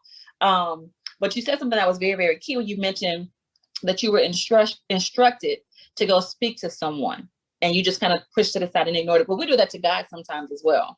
You know, God will give us instruction, and trust me, I battle with that. But that's a part of us being whole and being in purpose, because when he gives those instructions, when he gives us those things to do, is to walk in obedience as well. Because when we walk in obedience, it's always for our good. You know, it's always for our good. Oh, man, but it's so hard to do when it comes to our health, and we even tell ourselves, like sometimes when I'm praying, I'm like, Lord, I teach people this stuff. Yeah. Help thou my unbelief. Increase my faith, Lord. Help, right? Because I've been on this kick about faith is the substance. So sometimes when I know I'm not doing what I should be doing, I'm like, Lord, increase my faith, because my faith is the substance of things hoped for. And right now, the substance of my life is not showing any faith. Yeah. Lord. Yeah, I understand. Well, now I tell people, go ahead. People I have crazy faith, radical faith, and I do. But I was talking to my young adults last night. I said, I want to get to a place that when God tells me something, that there is no doubt, none whatsoever. I don't question it. I don't second guess it, but I just know that it is because he says it is. So, but we do, even with our faith, because I already believe that I'm healed, I'm whole, and I'm in purpose, and I'm going to be living out loud, because this body, this physical frame, it's healed on this side, not the other, on this side, you know. And so sometimes when I have those moments where, you know, my leg goes numb, or there's a throbbing pain or an aching pain, it's kind of like, okay, Jesus, you know, I'm healed. What you doing? You know, and I talk to him like I talk to my friends, for real. But sometimes it can be very difficult, you know, to really stand in faith and stand on faith, what we're believing him for, when we don't see the evidence of it. And But when we're racked in pain, it's hard to believe in that Holy Ghost power when we are racked in pain day after day after month after year. Right. But the Lord's grace is sufficient. It is. And he's a keeper. Who isn't he though? And it's interesting. I find that I have the energy to do what he's called me to do. Yeah. The times when I hurt the worst is when I go off and do, I'm going to lay in bed playing on Facebook, knowing my neck can't take that because I got all these injuries, you know, my neck can't take that, but I'm just going to watch this, watch one show on Netflix that turns into 20. And now I'm in extra pain, right? Like, but, you know, when I'm doing the work of the Lord, he give me that supernatural touch. Right. It goes away. I kid you not. It's almost like fasting. It's like, well, it's time to break that fast, man. All of a sudden I'm hungry. Like 1 minute before time to break the fast, I'm good to go. But 2 minutes later, I'm like, yeah. Okay, I know I'm getting off topic, but you are just so much fun to talk to. You are as well. I'm enjoying this. So I did want to ask you about this, because our topic today is really about living out loud and how being healthy and whole and in purpose really allows us to do that, to really live our faith and live into our calling. But you've got something today that speaks to relationships. And so before you tell everybody what you've got, I kind of want to get your take on this, or maybe we do those both at the same time, but I want to get your take on this, because I find that relationships are they're so essential. I forget who it was that said that if you look around at the 5 people you spend most of your time with, that's what your life is going to be in 5 years, right? Right. So when it comes to our spouse, our partner, the people that we spend the most time with, what are some ways we can live out loud and make sure that we are going to be healthy, whole, and in purpose in that area of our lives? Okay. Well, let me start. I'm gonna segue into that by saying this: that first of all, we serve a God who is relational. He is love, right? And from the very beginning of time in the book of Genesis, his whole purpose was to establish relationship. When we decide to accept him as our Lord and Savior Jesus Christ, it's about the salvation piece, but the relationship as well. The relationship is what helps us to grow. And even in our time in spending with him, in order for our relationship with God to be healthy, we have to, of course, spend time. We have to learn and study who he is. Okay. He already knows us. You know, he knows every hair on our head. So studying and knowing who he is, knowing what it is that he offers and what he promises us. Okay. And then just being complete and confident and standing and walking in that all together. All right. So for the most part, the same thing applies to our relationship. So Mary the One Who, I'm just going to give you a little sneak peek here, and I have my t-shirt on. It's a book, journal, and EP that actually, it speaks to those who are single, dating, and married. Okay, so in it are nuggets that deal with biblical principles about who God is, what he wants us to establish within our relationships. Okay, so being healthy in relationships, one of the key things that I mentioned in the book is communication. Healthy communication. Even if there's an argument, you should never ever deal with the situation at hand, right? Don't go below the belt. I tell people all the time, you know, I am a firecracker, right? But I've grown, so I don't like to argue. You're not going to really get me to argue. It takes a lot to get me to argue. I don't want to fuss. I don't want to fight, because I too have been in abusive relationships in the past. And so where I spent the majority of the time fussing, fighting, or defending myself, only to realize later, after one of the situations turned really, really ugly, that all I was doing was exchanging the abuse. Because although I feel like I was defending myself, I'm spewing right back out to you what you're giving me. So we're both now abusers. I didn't want that anymore in my life. So of course, healthy communication, even when there's a disagreement, don't go below the belt. Whatever the issue is, let's deal with that. Name calling should never ever be an option. Being disrespectful should never ever be an option.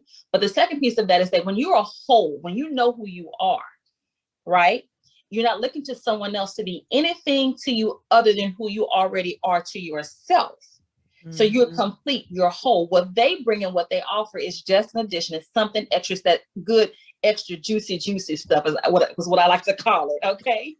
And so then when you know who you are and you're whole and they're whole, and if by some chance you're having some issues, seek help.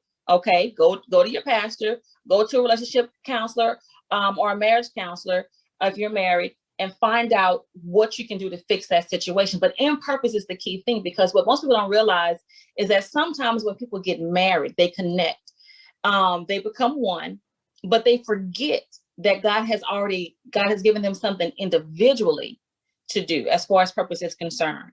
So God gives two people their own purpose. And when it's a God ordained marriage, okay, when that person is who he actually has for you, because some people will marry just because I've been with this person for years, it's the right thing to do. Oh, she came up pregnant, let me go ahead and put this ring on her finger. No, if it's a God ordained marriage, he will connect two people who he has given two separate purposes, bring them together for one common purpose. Yes. And then the two became one. So now you're walking in purpose together, but you still have your own identity as yourselves and in him and as one.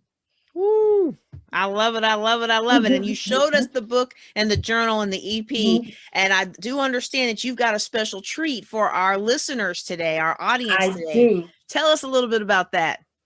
So for a limited time only through May 15th, you can get a copy of Mary the One Who, the book, free of charge through May 15th. You only have to pay shipping. That's the only thing that you're paying for, but the book itself is actually free. If you choose to order it or do a copy before May 15th, because I also inscribe all of the books. If you go to FianaDJames.com, order your book will come to you inscribed. I'm going to also throw in the EP as well. So that's going to be the free offer. And can I read one of the my favorite nugget out of the book? You absolutely can. All right. And you know what? I just realized we are recording this so early, but it's not going to be broadcast till the end of May. Okay. So maybe what I need to do is cover a couple copies so that when people do see this, they'll be able to go in there and do that. We can work out those details later. Yes, we can. And I'll 'Cause I make sure want to I'll still support you honor. and I want to support the audience as well. But I know you're Exactly. running a business now. Yes, ma'am. And I'll honor it. Yes, ma'am. So my favorite one is on page 65. It says, marry the one who chases after God first. The person who chases after God first will always be led by God. Therefore, there will be no room for error individually, in relationship, or marriage. That statement does not mean you will not experience trials and tribulations. But if God is your first source and resource, find peace in the fact that all will be well. As we pursue God, our ultimate goal should always be to meet God even through the one we love. There must be a standard set through every aspect of getting to know someone through marriage, that God will always be the focus. It is in this that two individuals can love in oneness. That is beautiful. Oh Thank you, my thank you, thank goodness. you. I love it. I love it. Well, this has been so much fun. And I just know people are going to want to reach out and get a hold of you and connect with you. Can you tell them how they can do that?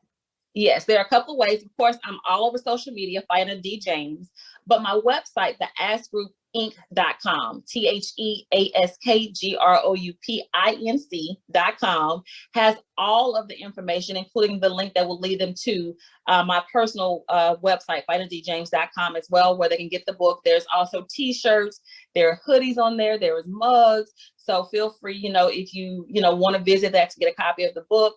If you have want any information as far as business needs, I do offer pro bono work for that as well. So that'll be an offer we can also discuss at that time.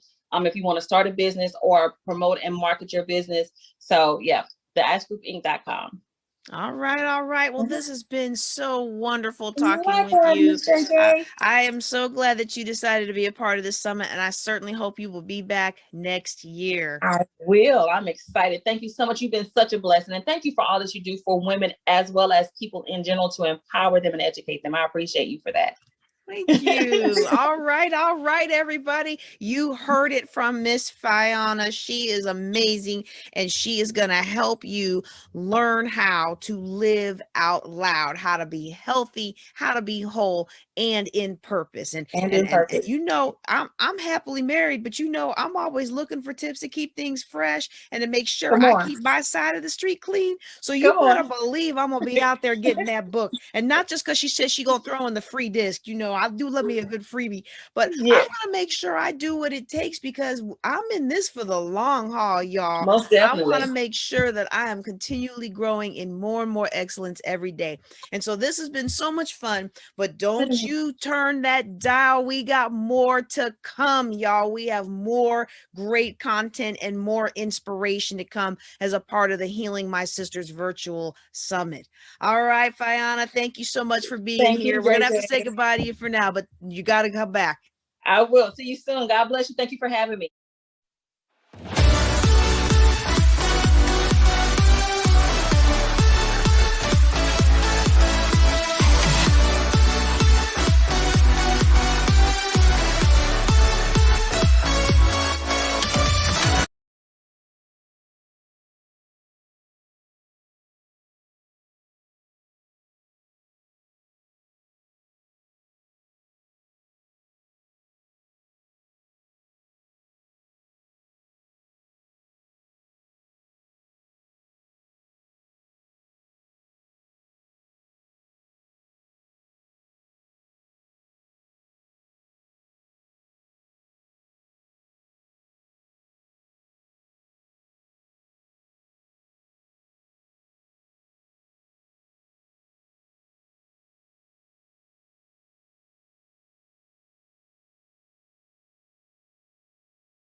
them look. And they don't usually do that state to state. I didn't know that.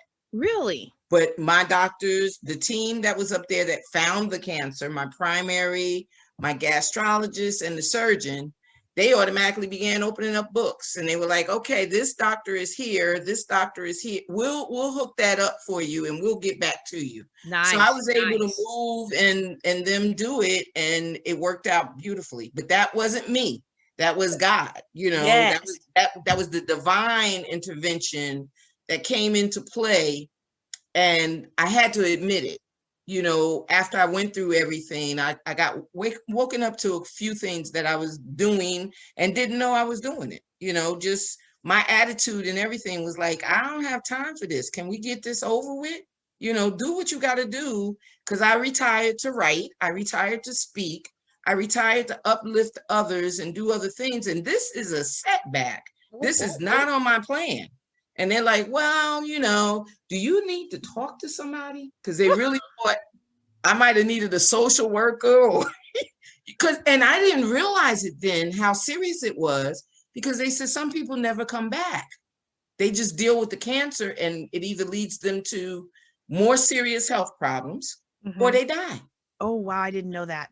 You know, that they don't come back because mentally they're not accepting what's going on, so they just don't face it. They don't, you know, they don't go through with it. And my thing was, no, I've been coming here now for 4 weeks. You said I got 2 more to go. Let's get this done. You know.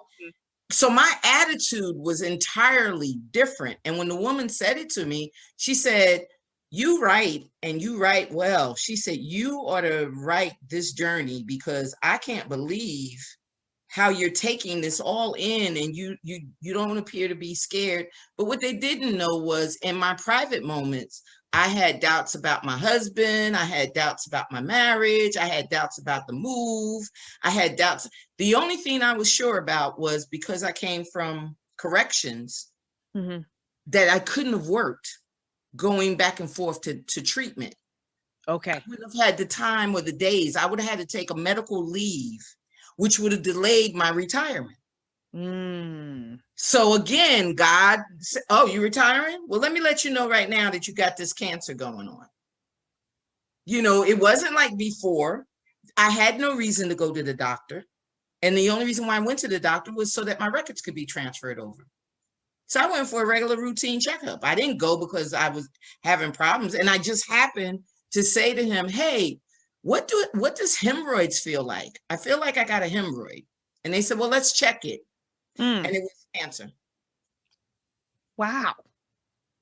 Wow. So that's God. That's something beyond the norm, because the doctor here in North Carolina said, how did you even know that you had to go to the doctor? I said, I didn't. And I just happened to ask a question. And he said, I'll check it for you. Because that's the kind of doctors I had. You're probably all right, but I'll check it for you. He said, well, I'm letting you know now that if they had not checked it, you would have had 3rd stage colon cancer before you knew what was going on. Wow. He said, because most people don't catch colon cancer until it's in its 3rd stage. Most people don't feel it at all until it's 3rd stage. He said, by then we got to do all kind of stuff. So I wound up having to have the surgery last January. And after I had the surgery, he said, it's all gone, but we're going to monitor you for 5 years. So I wrote the book. That's when I felt comfortable enough to say, look at God, look at the mindset. The mindset changes. Sometimes in our own madness, we cause stress, we cause anxiety, we cause problems that we don't have to have, where we can move on positively, but we hold on to these problems that we've created. I'm not talking about mental health, not talking about the cancer so much, but I'm just talking about us being positive as we walk each day. And sometimes it goes along with it. Right. And sometimes you said you were worried about your husband and stuff. I remember when I had a bad car accident a couple of years ago, and they first said it was TBI, and then they downgraded it to post-concussive syndrome because I healed so much. But I remember thinking, is my husband ever going to want me again? I'm like a vegetable right now. Exactly. And is he Exactly. am I going to be a vegetable and he's going to be out hanging out with other women? And I mean, you think of all Exactly. those things. And those are the things that you put in your mind. And while you put those things in your mind, it becomes stress. It becomes anxiety. The next thing you know, your blood pressure is going up. Mhm. You're gaining weight. All of these things wear on your health. So I wanted to express to people and say to people that you got to think about the little things that you pick up and hold on to. Like not having that cup of coffee in the morning, and now at 3 o'clock in the afternoon, you're telling everybody that you're having a bad day because you didn't have your cup of coffee. You know, so I just think about the fact that the stressors that we bring on ourselves cause other problems. And we know about we need to know about those stressors. We need to know about that stuff. And we need to know that it's possible for us to do something about it. Do something about it. You can manage it yourself. Yes. Yes. Manage it yourself. And you don't need the psychological thing, because you already know that you're not crazy. You know, you look at things and you say, oh, I'm not crazy. I'm not insane. No, you're not. But you're bringing on things that are wearing on other things. Blood pressure, your sleep, even the fact that you don't get enough sleep. Well, why aren't you sleeping? Because you're worried about the little bitty thing that you shouldn't even be worried about. That's right. That's right. Be a stressor. And I think it's important for people to know that it's normal to go through these things. Exactly. Because I was listening to one of those ladies on the radio where you call in and she's like a psychologist, and somebody called in and they're like, well, I don't want to be in the hospital, and I don't want my husband to think that it's okay, because the lady's father-in-law his wife had Alzheimer's, advanced Alzheimer's, and so she was in a facility, and the dad was dating around, and the lady calls in, she's like, well, I don't want my husband to think that that's okay, because I don't want that to for me. And the talk host lady was like, well, first of all, you don't have any control over that, and second of all, we outlive our brains, and so you could be in that state for 20 years. You want your husband to be alone for 20 years. And I was kind of like, you're not helping. No. Because what she did was, rather than address the fear, this lady she gave her more worry. She gave her more worry. And then made her feel like something was wrong with her for being worried about it. Exactly. And then the thing about it too is, as we get older, as women get older, I don't think it bothers men as much, but as women get older, we think about that. We think about, how do we look to them? How do we feel to them? We don't think about how we feel. We don't think about how, it makes us feel. We think more about how is he going to reflect and look at me if I can't? Whatever the can't is. Whatever the can't is, we're looking at that like, oh my God. My biggest fear was, okay, now I've got colon cancer. They're talking about taking this out, taking that out. I might wind up with a colonoscopy. They're talking about all of this stuff. Is he going to run? Is he going to leave? What man wants to take care of somebody that might have to be taken care of? And in that manner. You know what I mean? Come on. Oh, I know. I remember laying in that hospital, and I went for a routine physical therapy 6 months after the accident, and whatever they saw, they didn't say it was a seizure, but whatever it was, they took me by ambulance to the hospital, and I'm laying there, and I call my husband, and his first question, and we've talked about this, so I'm not spilling his business, but his first question was, well, are you still driving 5 hours to come see my concert? And I was like, I don't know, hun. I'm in the emergency room. This is my first ever ambulance ride. I'm a little bit scared right now. Yeah, he wasn't even thinking about that. He wasn't even thinking about it. And to him, he's just being real practical, right? But he didn't realize he was feeding into what I was already feeding into your fear. Feeding into the fear. Yes. Feeding into that fear. And so we had to have the conversation like, hun, I don't think you realize how bad this is or what's going on. Yes. Because I'm laying in the hospital. I can't even. And my fear was that I didn't want him to think of it as a payback, because he had a stroke maybe about 7 years ago, 7 or 8 years ago. Wow. And it, again, God intervention. He comes home, mouth is twisting. And I'm like, what's wrong with you? I think something bit me. I'm going to look in the mirror. No, you're not going to the mirror. We're going to the hospital. Go to the hospital. They shoot him up with all of this stuff. He's never been paralyzed, never been hospitalized, never had any problems. Neurologist changed his diet, changed everything. Needless to say, you don't know him from yesterday. So if you saw him today, you wouldn't know he had a stroke. You know, one of those, that's the remnants of it. He has fibromyalgia sometime in the face, but that depends on the weather. So he went through all of that, but he had to retire, which changed the whole dynamics of us living and everything else. But for the grace of God, we're okay. We're better than we were then. So we're good. I didn't want him to think that he had to pay me back. Right. You wanted him there, but you wanted him to want to love you and want to take care of you, not feel obligated. This was all in the madness. This was all in the madness. Well, look, I forgot to tell people who you were, and we just got to talking, and I know people need to hear that. But let me go back. Let me go back and tell people who you are, because I'm like everything you're saying. I'm like, oh my goodness, people need to hear your story, because nobody's willing to talk about this. And then you feel so all alone, and you feel like you made the comment, well, you're not crazy. And I'm like, well, I was wondering. I was like, am I? But that's how we go. That's the whole cycle of what we go through.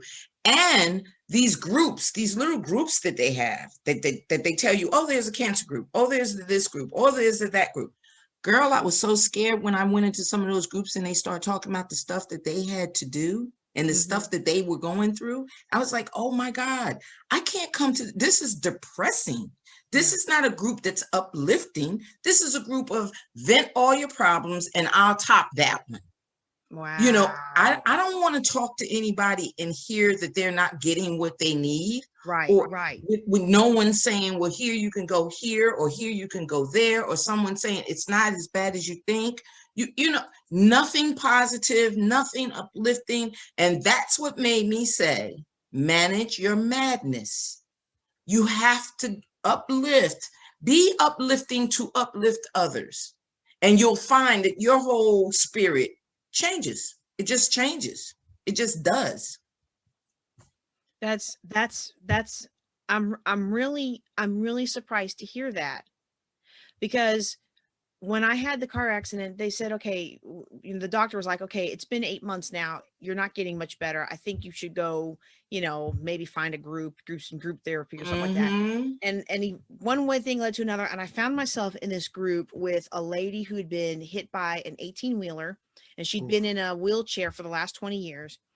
And then there was another lady who, she's like, I never take a vacation, and I decided to take a vacation and go home and visit my mom. And while I was picking her up some fried chicken, there was a drive-by shooting, and it paralyzed her from the whole rest of the way down. So they both of them fought with bouts of depression. And the one who was in the wheelchair, beautiful woman. I mean, she was older now, but clearly beautiful woman, and very sharp-minded. Like, feel trapped. Like I admired that, right?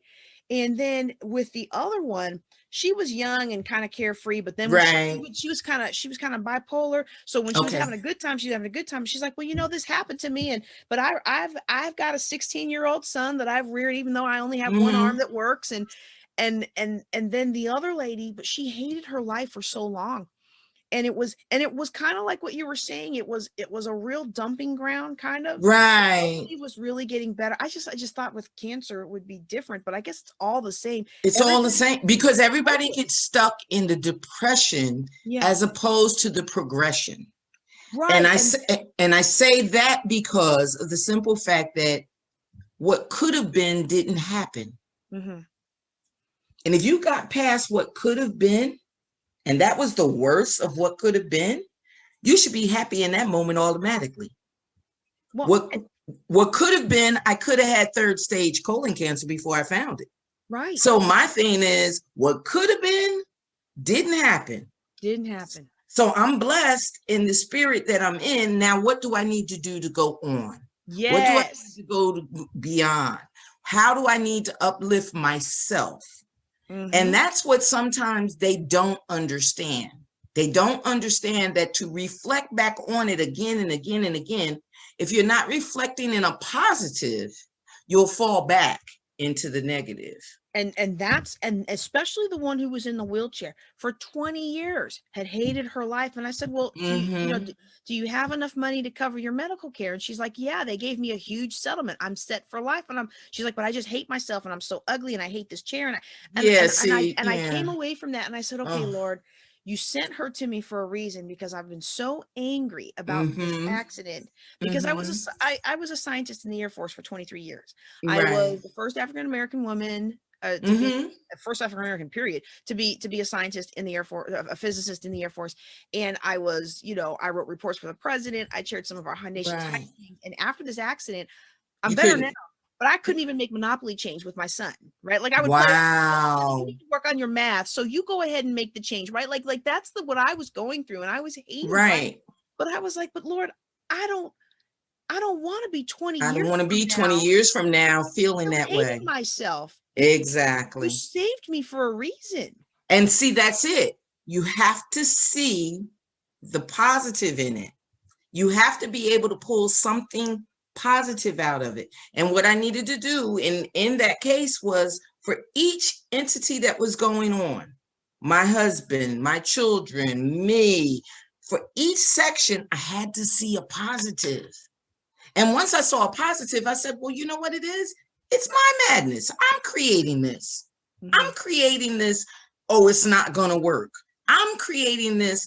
Oh, how bad this is. I'm creating this.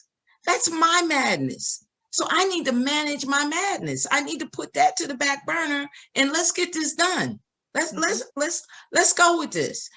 Headache stopped. I was able to sleep better because I finally got a grasp on what was important. The importance was I was able to move on. You haven't been stopped completely. You haven't lost everything. You don't have, you have the support of family. You have the support of your husband. Why create it into something else? Why try to make the positive a negative just so that you can complain about the negative? Ooh, you said a mouthful right there. Ooh. It was something I was doing unaware. I wasn't aware that I was doing it, but when that woman said to me, well, do you need to see a social worker? And I was like, what is the social worker going to do? She said, well, when people get like this, where they feel that, they just want to hurry up and get it over, we have to question, what do you mean by that? Are you going to, are you going to radiation today? Are you going to, and I was taken aback. I was like, oh, no. I'm saying I didn't retire to having to go to treatment and everything. I got a couple of weeks ago. Let's get this going. Let's take care of this. Right. Because I got an after that. There's an after for me. Yes. There's an after. There's an after. My journey it's a pause. Just like the pandemic, it's a pause. It's not a forever, it's a pause. If you have to find an alternate route, you find the alternate route, but you don't stop and give it all back to your past. That's gone. That's gone. Wow. So that's me. Well, look. That's me. Hold on. I need to pull up your I need to pull up your bio at some point. We're almost out of time. All right. While I'm pulling up your bio though, just let me ask you this. Because I wonder if your experience is similar to mine. Did you find that friends stayed back? Yeah. Yes. Can you talk a little bit about that? Because I'm sure a lot of people in our audience are going through that. I think that the friends and family, not just friends, but and family. I think the friends and family have fears beyond fears. They have the fear that you're going to be dependent. They have the fear that they may have to pitch in and loan you money. They have the fear that they might have to be that shoulder to cry on late at night. They have their own madness They have their own, and I say madness, not so much that people are crazy. I want people to understand that it's not about your mental capacity. It's about the fact that you're creating things that just don't happen, didn't happen. You're bringing up things that they never ask you what you need because they're scared you're going to tell them that you need them. So they back up. And you will find that there's going to be those with open arms that tell you whatever you need, I'm here for you. And then when you do call them, they tell you, oh, because that was just hi, how you doing? And then you walk by and go, I don't even remember her name. Those type things. It's just being comfortable with you. So the thing is that you have to understand that sometimes you have to wait for them to realize that you're okay. They don't want to be the one to talk to you and talk you into a decision or talk you into a willingness for help. So they wait until they know you're almost okay. Like after the beginning of the problem, after the jolt of the problem, now here they come. Hey, and you're saying to yourself, well, where were you when I was laid up in that hospital? Well, where were you when I wasn't sure if I was taking too much medicine because I was in so much pain? Where were you when I needed to talk to you about what should I do about my husband? It seems that there's feelings that I can't explain. You're older than me. Maybe you can understand it a little bit better. Where were you? They were there trying to be comfortable with the same thing you were trying to be comfortable with.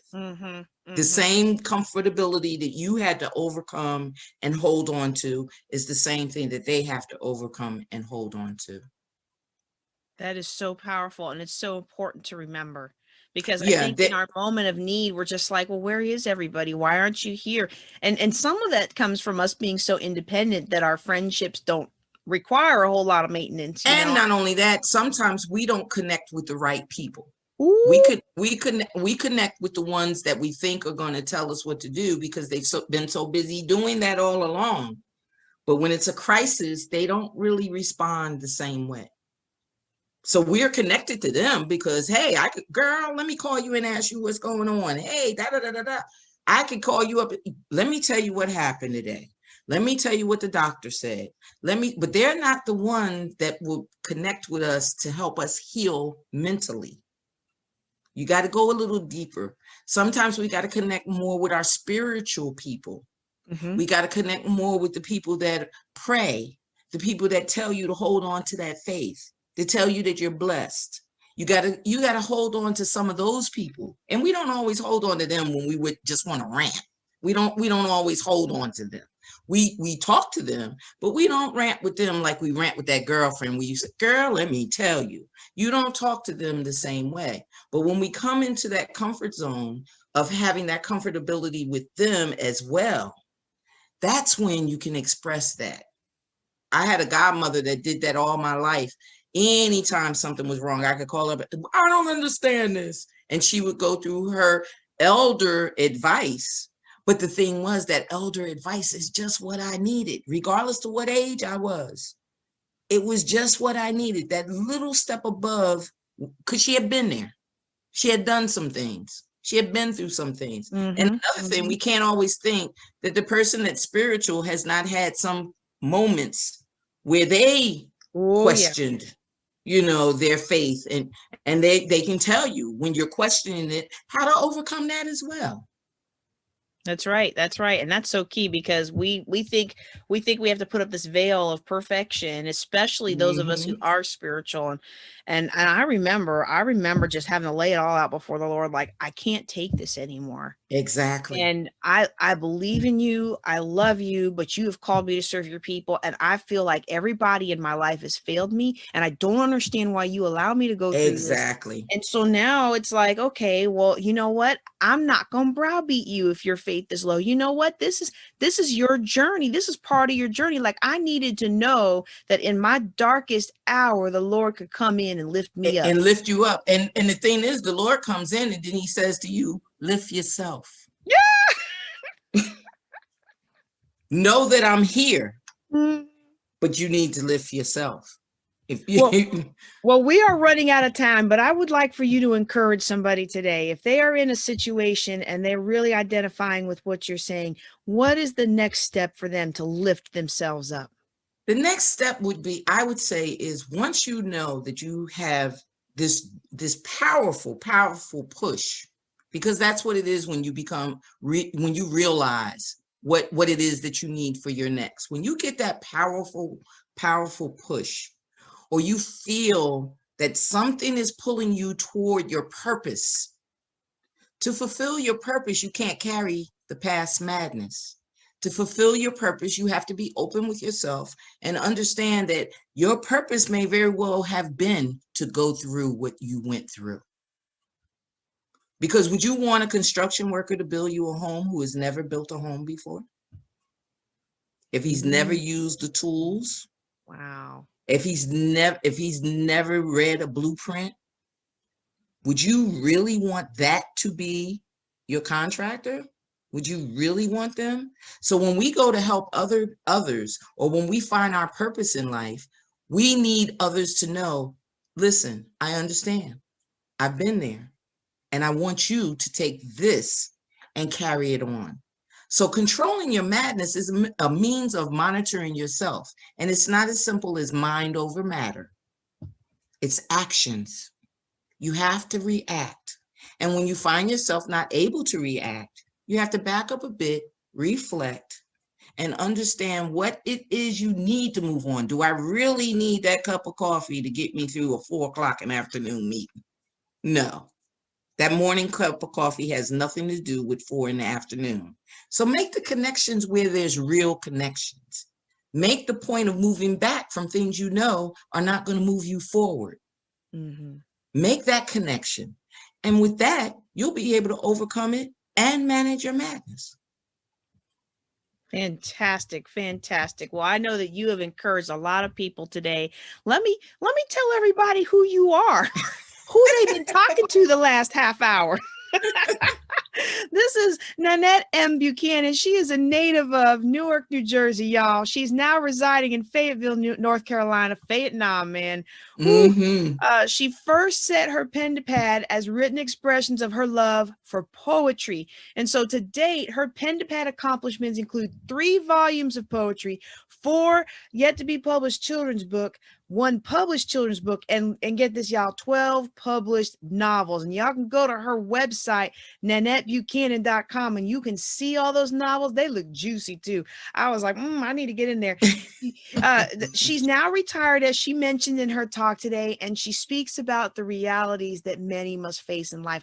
As CEO, she has launched iPen Magazine, a quarterly magazine, and iPen podcast, Let's Talk About It, which streams weekly. So I want you all to get a hold of this wonderful lady right here at NanetteMBuchanan.com, and you will be uplifted and encouraged just like you were just now. Nanette, do you have anything else to say to our audience before we go?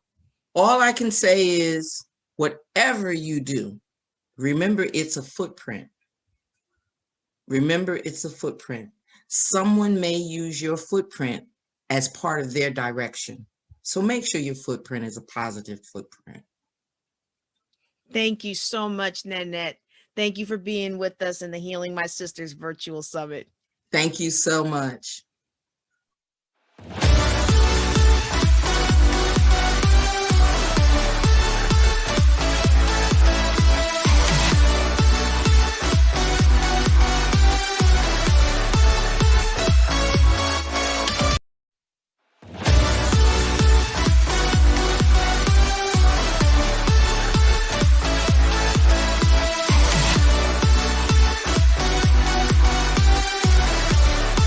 Next, everybody, we have a special treat for you today. And every time she has spoken at this conference, she has consistently been one of the highest rated talks, because what we're going to talk about today is something that a lot of us, especially this audience being predominantly Christian women, we really don't like to talk about a lot in public, but we really need to talk about. So we are going to have up next Dr. Martha Tara Lee. Let me read you her bio, all right? A born and bred Singaporean Chinese, Dr. Martha Tara Lee is relationship counselor and clinical sexologist of Eros Coaching. She has a doctorate in human sexuality, master's in counseling, and 2 other degrees.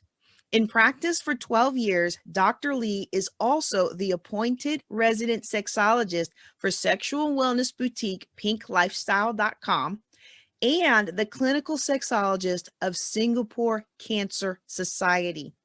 She was recognized as one of top 50 inspiring women under 40 by Her World in July 2010 and one of top 100 inspiring women by Cozy Cot in March 2011.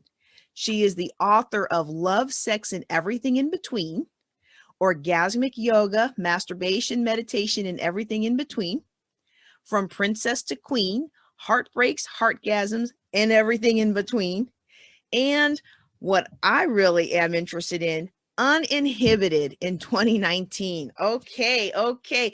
Dr. Martha Tara Lee, thank you so much for being part of Healing My Sister's 4th annual virtual summit. Yay! Thanks I for having really- me. I'm so excited when I saw your topic today because we're going to be talking about take back being woman. And you posed the question, what does it mean to be woman, right? And I think if I remember correctly, you started talking, because I'm gonna tell you in a second why this resonates with me, but like how the hatred and the burdens we have about being born women, how it's linked to all those childhood, societal, and self messages that we received. And I know as a woman who spent her career in a male dominated field, I realized that a lot of my motivation was because I hadn't made peace with being born a woman. And you're going to talk today about how taking back our life starts with reconciling all aspects of ourselves, including being woman, and how that's linked to our sexuality, expression of life, and relationships. It's really everything. It starts with being at peace with who we are and who we've been created to be. So can you talk to us a little bit more about that? Yes, this is such a heavy topic. Even just saying it will bring up all kinds of emotions for us being born in a woman body. And not everybody identifies as heterosexual. For those of us who feel that we were born in the correct body, yet we definitely would have suffered from having the identity of being a woman. I have also suffered from it, of course, because I am Asian, and even though I am born and bred in Singapore, which is supposedly to be a very economically prosperous and forward-thinking country, a lot of the cultural impositions on myself were put onto me. And from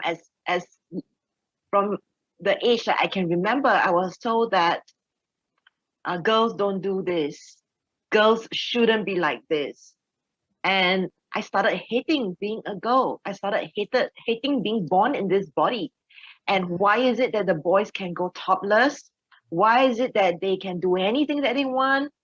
Was just beyond me. And growing up, I didn't see any role models of success with women.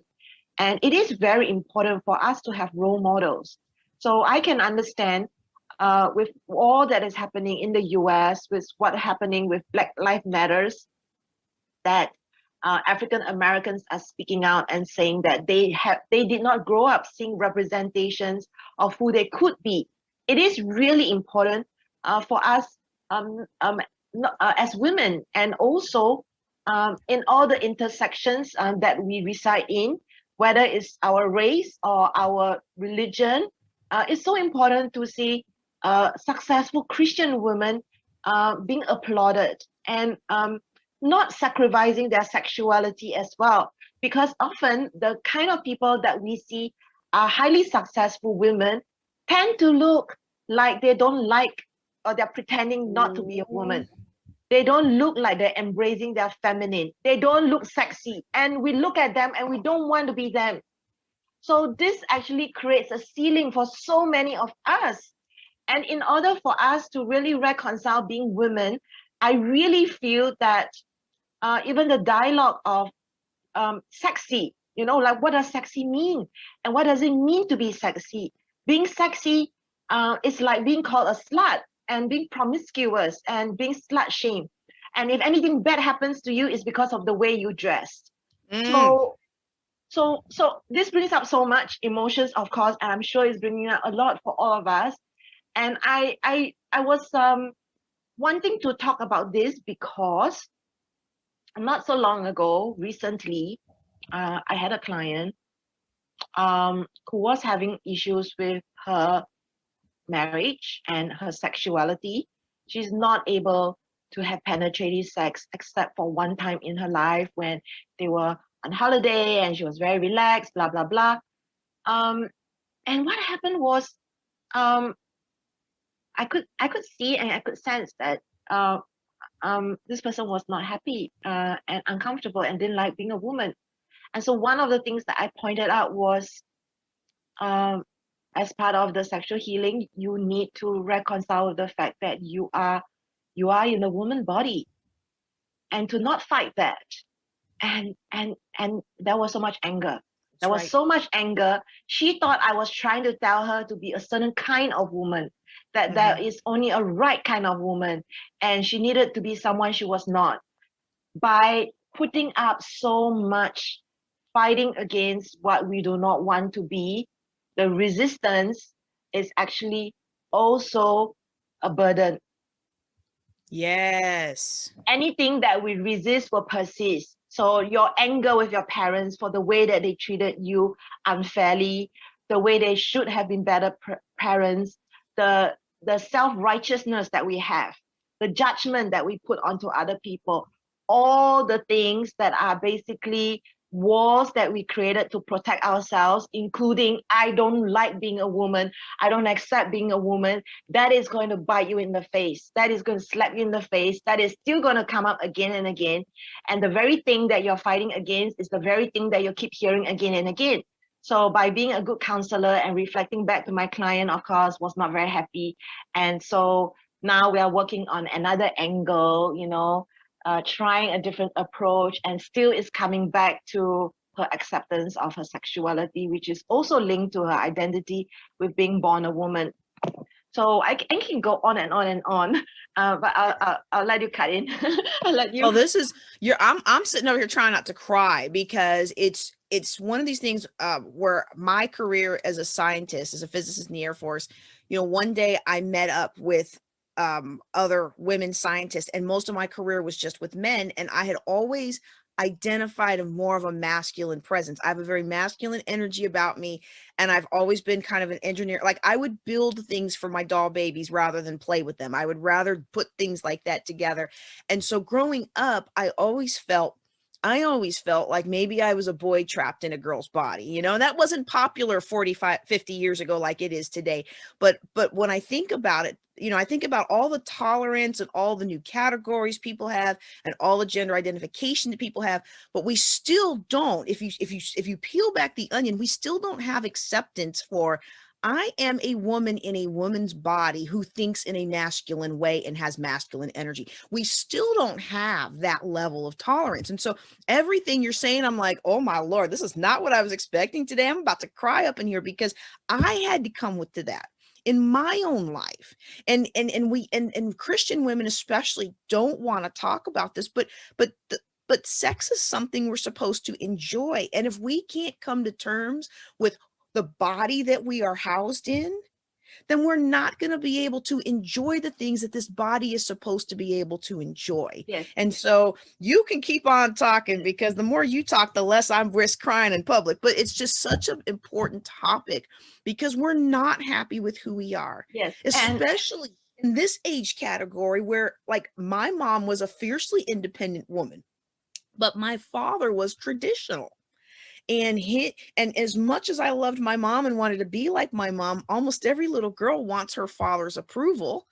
And in his world, a woman is supposed to grow up to have babies and take care of the house. And that's how you're supposed to be. And he would tell me, no man ever wants you with your nose in the books. And well, I got one who does. He helps me write books. So, but I had to come to terms with that. And so many women need the encouragement. So if somebody's at this crossroads, how do they begin to overcome this feeling, this inconsistency of I don't like the body I'm in?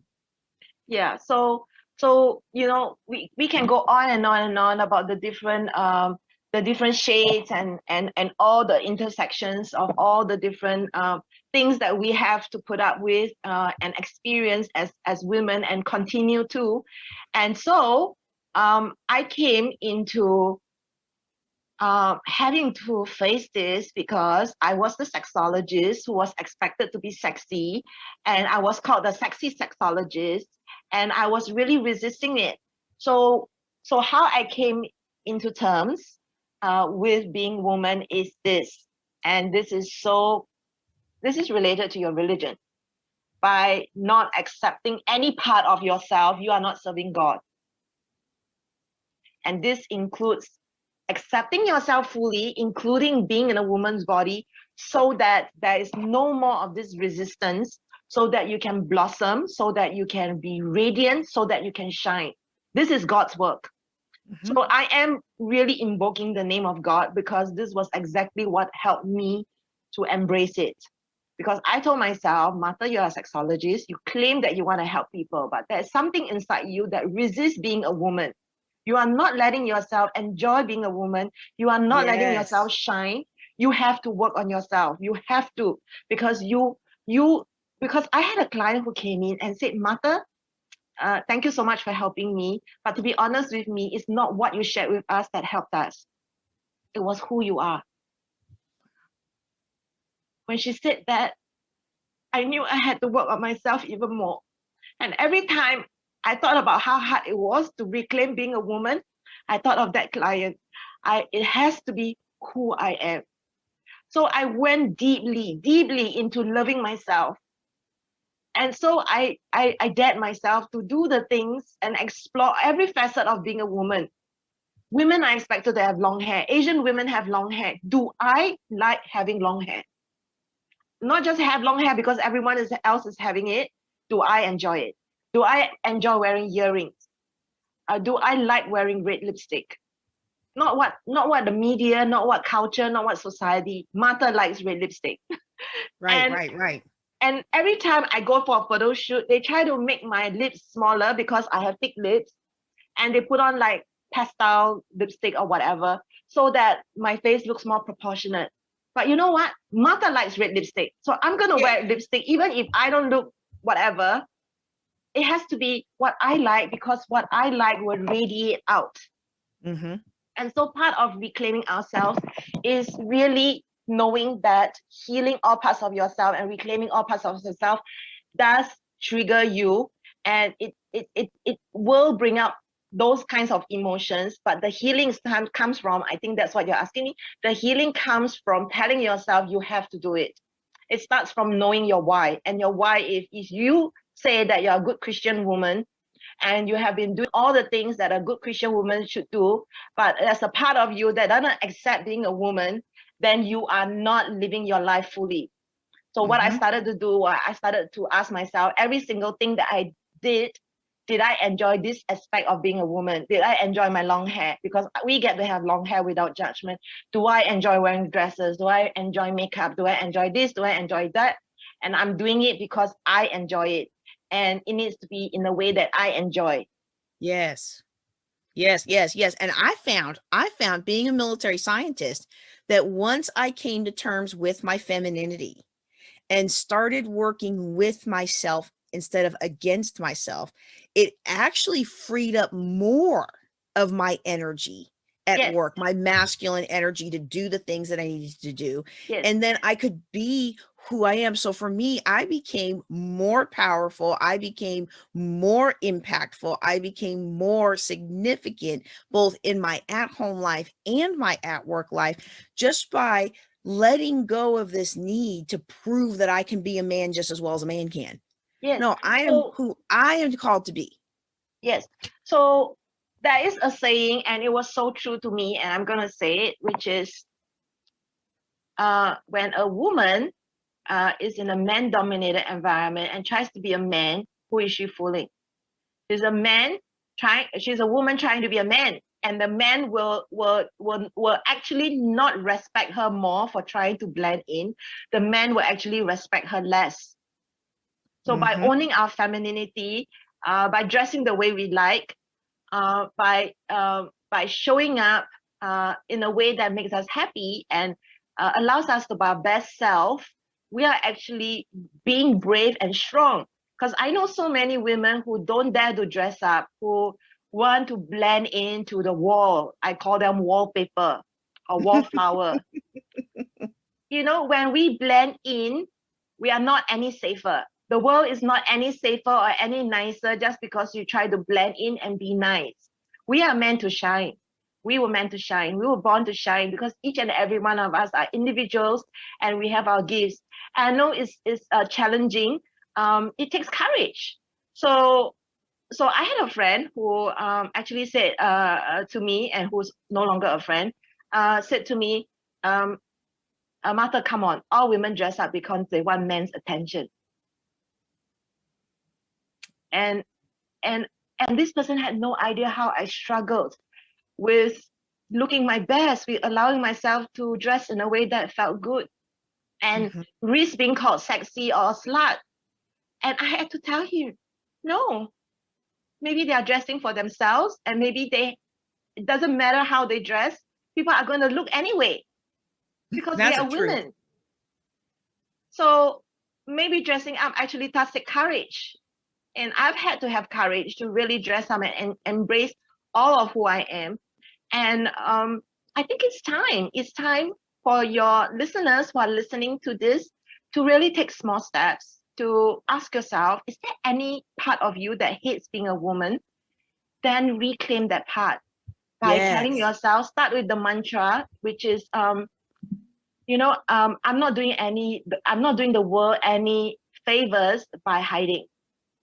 That's what we are doing. We're hiding. We are trying to protect ourselves, but wallflowers do not have any more protection than somebody who allows themselves to shine. Whether it is the way you look, whether it is by you being funny or using your brains or applying your engineering skills, you're not doing anyone favors by hiding. And maybe we had it hard. We didn't have any role models. And so let's make it better for the people after us. Let's be the village elder for the people around us because we know better now, and we can shine the torch and we can support them. We can be the role model we never had. And I remember when my first son was born. So I have two boys 10 years apart, and when I really, really wanted to be a stay-at-home mom. I wanted to get out of the military and be a stay-at-home mom. And in retrospect, I'm glad I didn't. But at that time, I expressed my concerns to my mom. I wanted to nurse my son, and I did. I nursed him for over a year, and which was difficult being in the military. But I remember the reaction of my mother, who in her up and coming, only poor people nursed their children. People who had attained some wealth used formula because they could afford it. And in her perspective, and the perspective of some of her peers, we worked so hard to bring equality for women so that you could have the job and you could be in the Air Force and you could be a scientist and you could be all these things. And you're going to throw that away so that you could just go home with your children. And I was like, I thought you guys fought so that I could have that choice. And, you fast forward 10 years when the second son was born, and now I am a stay-at-home mom. I've retired from the Air Force. I'm a full-time entrepreneur, full-time mom. And I look at how different the world is and how now we have come more in touch with the fact that, you know what, if I want to be the mom, I can be the mom. If I want to dress up and look good, I can dress up and look good. I don't have to be doing it for a man. I can do it for me. And I loved what you were saying about really going through each of those aspects of being a woman and deciding what you liked and didn't like. And for me, part of it was I grew up feeling like women were oppressed, that we were traditionally financially disenfranchised. So we weren't encouraged to have careers. We were dependent on a man, and that man usually didn't. In my world of growing up, in my sphere of influence, the men did not generally take very good care of the women. The women did all the work. made all, did everything and got nothing in return. So that's my frame of reference. And so when I played that back, it was like, okay, I don't want to be that.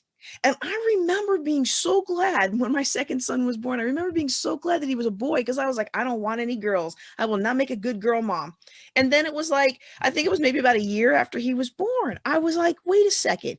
If everybody feels like we don't want to have girls, because I didn't know how to rear a girl because I hadn't really come to that for me yet to be happy with who I was. It was like, if nobody ever rears any girls, who's going to marry my kids? You know, somebody's got to have well-adjusted girls. But I remember thinking, I don't want to have any girls because they're going to be an outcast, or they're going to be this, or I'm going to mess them up, or I'm not going to get them because I'm not the normal woman. But we can be who we've been called to be. And from what I'm hearing from you, I know in my life, and you can tell me, you're the expert. I don't have the degree in this stuff, but in my life, when I came to peace of that, it changed everything. It changed how I related to my husband. It changed how I allowed him to please me and actually be open to all of that. It changed how I related in the ministry. It changed how I related with my kids. It changed how I related at work. Everything changed for the better when I accepted and reclaimed that femininity. Woo! I'm so glad you're here today. Okay. What go ahead. Tell.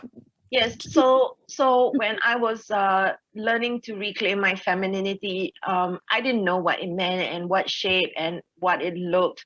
I only understood concepts.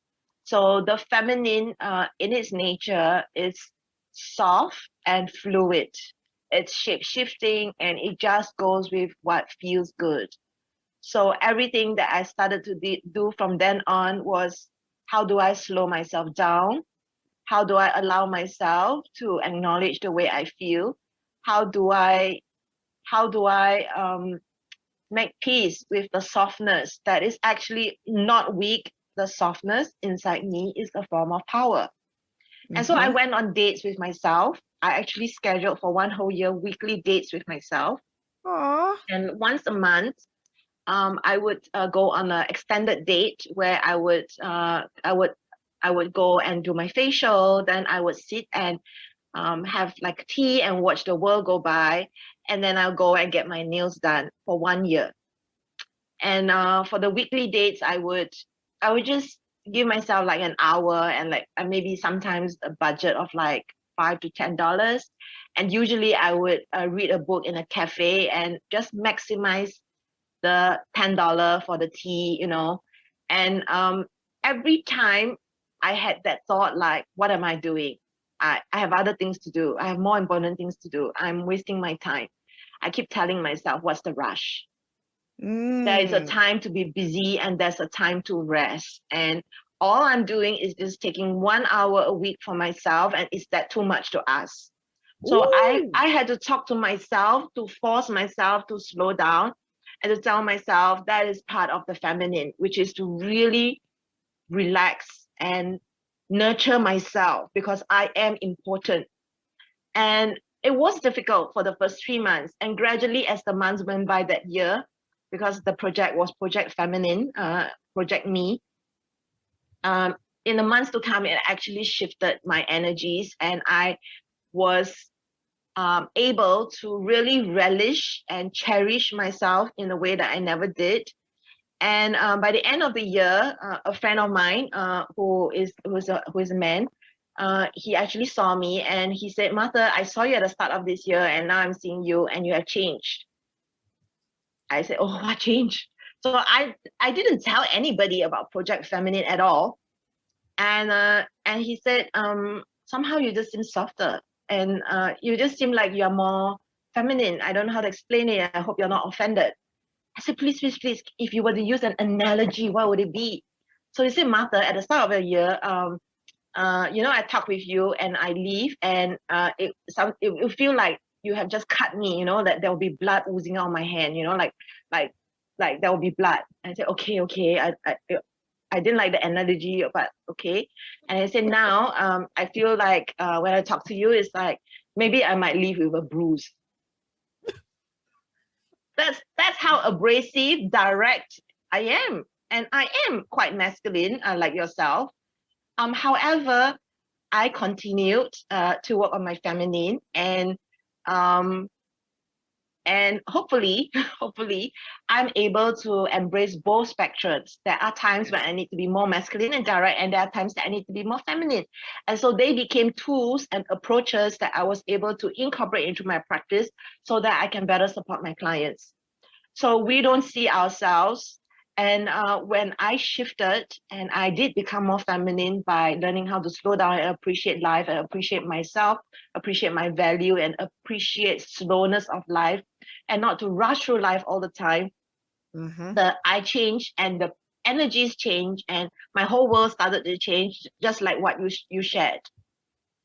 Yes, yes. And we don't even realize it. I know, like, for me, I have to pay attention because that energy, that masculinity will take over if I don't stay on top of it. And the next thing I know, I will want to go back in my office and do all this work. And because I love it. It's fun. I love to create. I love to empower people. I love to change lives, but I have a commitment to my family.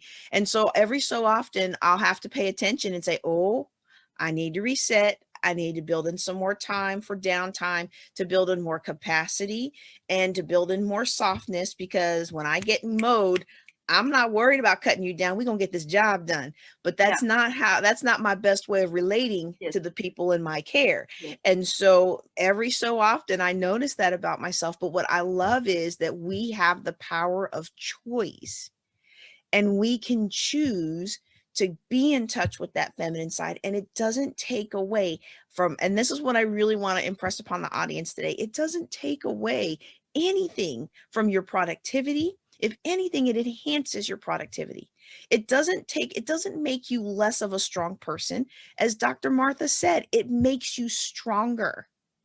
It doesn't take away any of your abilities, your intellect. In fact, it multiplies and enhances it when we get in touch with who we are and who we were created to be. Yes. I think there is a difference between always being in doing. So when you're busy doing, and we may not be very strategic. So it's really important to also spend time being and having tea and really embracing and really being still. And then from that place, have strategic moves. So your doing is also accompanied with being strategic. And I can really empathize with women out there who feel that they have to do and do all the time. And the reason being that the man in their life has failed them, their closest person being their husband. And when you step up, this is when they step away. They feel like, they have a past, they can hide in their dungeon and their man's cave and do their thing, And so it is a cooperation when it comes to being in a relationship. When you are very much in their face and breathing down their neck and expecting everything to be perfect, sometimes we become their mother, and that is not sexy at all. That is not sexy, and that is not inviting. No man likes to be told what to do. So instead of telling them what to do, which of course they should have known, which of course they should have done, is maybe we just give them a choice. Give them a choice. For instance, when would you like to wash the dishes tonight, honey? Give them a choice. And then don't bug them beyond that point that they agree. If it's 7, do not say anything until 7. So yes, you can give them a choice. Would you like to take out the garbage, or should I? It's a choice. As opposed to, why are you not doing it? Why are you not taking out the garbage? Why do I have to always tell you? When we start off a conversation like that, it will never go well.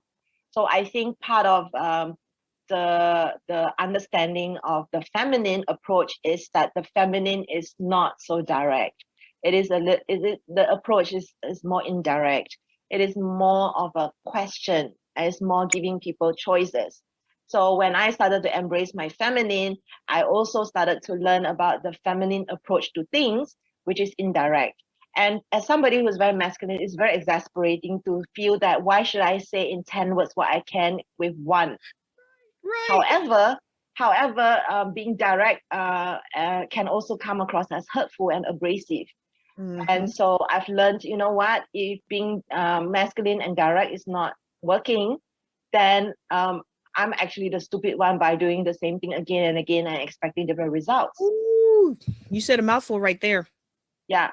So if I call myself so smart and I keep doing the same thing that doesn't work, then I'm not so smart, am I? I'm just being an idiot. I'm just being stubborn. And so I just started to focus on what is effective communication. Doesn't have to be the whole world, just with that person in your life. Mhm. Mhm. So And I yeah, so oh, go ahead. I do coaching with couples who feel that they're not getting through to each other. Um, and that's because they don't understand the concept of the masculine and the feminine. Well, that's So such an yeah, important topic. And I know like with me and my husband, it actually took me a couple years to realize that what he was saying about all the people in his life that he influences was really how he wants to be influenced. I'm a very direct person. I would much prefer you be direct with me. And he would always tell me, yeah, the way you handle this person is to, this at his boss or a coworker is to make them think it was their idea and make them think it was their idea. And finally, after about a year or two, it got into my thick skull. If you want to get somewhere with your husband, you need to make him think it was his idea. Totally changed it. And then there's other little things, that being in touch with being a woman can actually help. Like I have literally stopped so many arguments. My fellow ministers watching this are going to be so mad at me for saying this, but I have stopped so many arguments simply by changing my clothes, taking off my shirt and being like, "Oh yeah, honey. Oh yeah."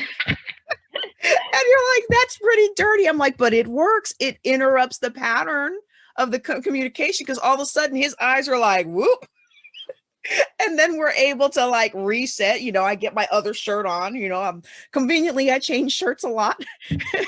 and and then we're able to reset and go. But it's all about learning how to communicate. If you'd have told me that 20 years ago, just try this, I'd have been like, oh, that's manipulation and that's guilt. But it's like, no, it's a way of communicating with the most important person in my life so that we can have a good life together.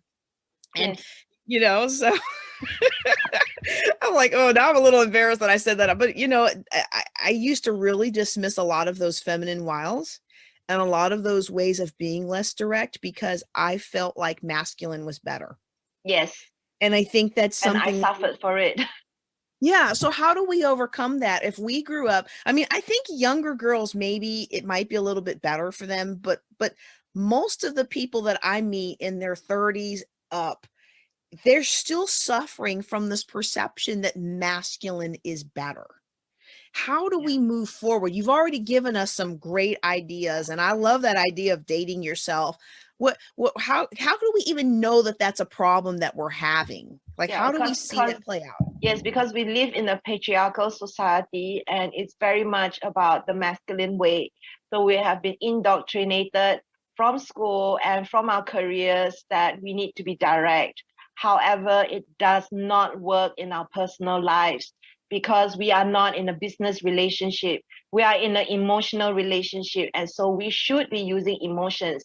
And our partners are wise enough, smart enough to know that they don't want to be talked to the same way that they are talked to at work. Mm, that's So, important. so by sticking into our guns and being very, very direct, we have reduced our relationship to just a transactional relationship. You do this or else. And that's not love. Mm, So, so how I got around learning to embrace the indirect approach is it's just more effective. That's all. I just need to let go of that whole ego around like that's not the right thing. Why should I do this? Just because I'm a woman, blah blah blah. That's also another area of not accepting. Like, you know what? Maybe I'm just too freaking serious. Like life can be just like a game. You can call it manipulation, you can call it whatever. It's just about It's just about having fun. Mm-hmm. If this doesn't work, try something else. Mm-hmm. And being open. And I think a lot of people try, and then they keep trying the same thing, and then they give up. And there's nothing worse than being in a dead end relationship and being with somebody who is emotionally unavailable, and being the person who is emotionally unavailable to everybody or to the world around us, because we are simply too tired of trying. We are just too tired because we have nothing to give, because we feel that nobody has given to us. We need to give to ourselves. We need to take responsibility for the fact that maybe there's nobody coming to rescue us. We need to rescue ourselves first. Oh, wow, wow, wow. Wow. That's a scary step. Yeah. So part of how I rescued myself was I went on the dates by myself. I pampered myself, sometimes with more money and sometimes with less.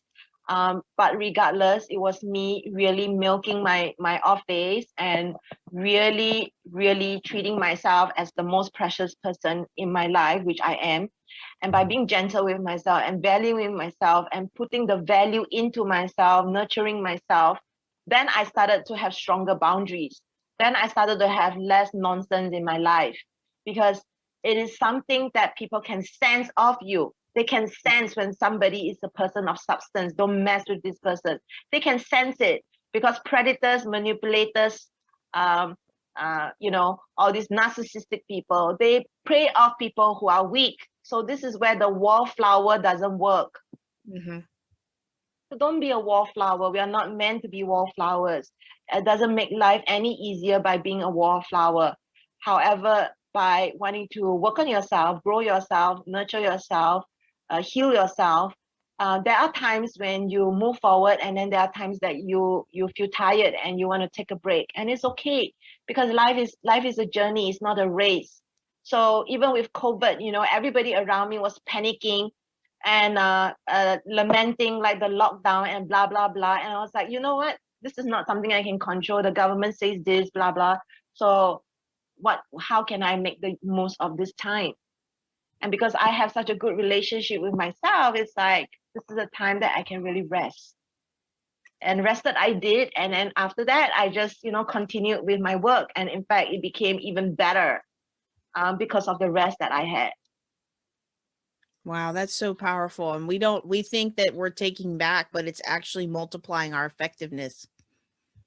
Yeah, what you resist persists. So if there are certain things that is futile being angry about, you're just making yourself tired.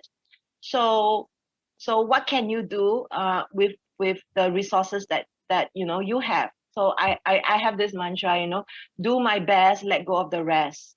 Mm-hmm. And anything that I can't control, it is what it is.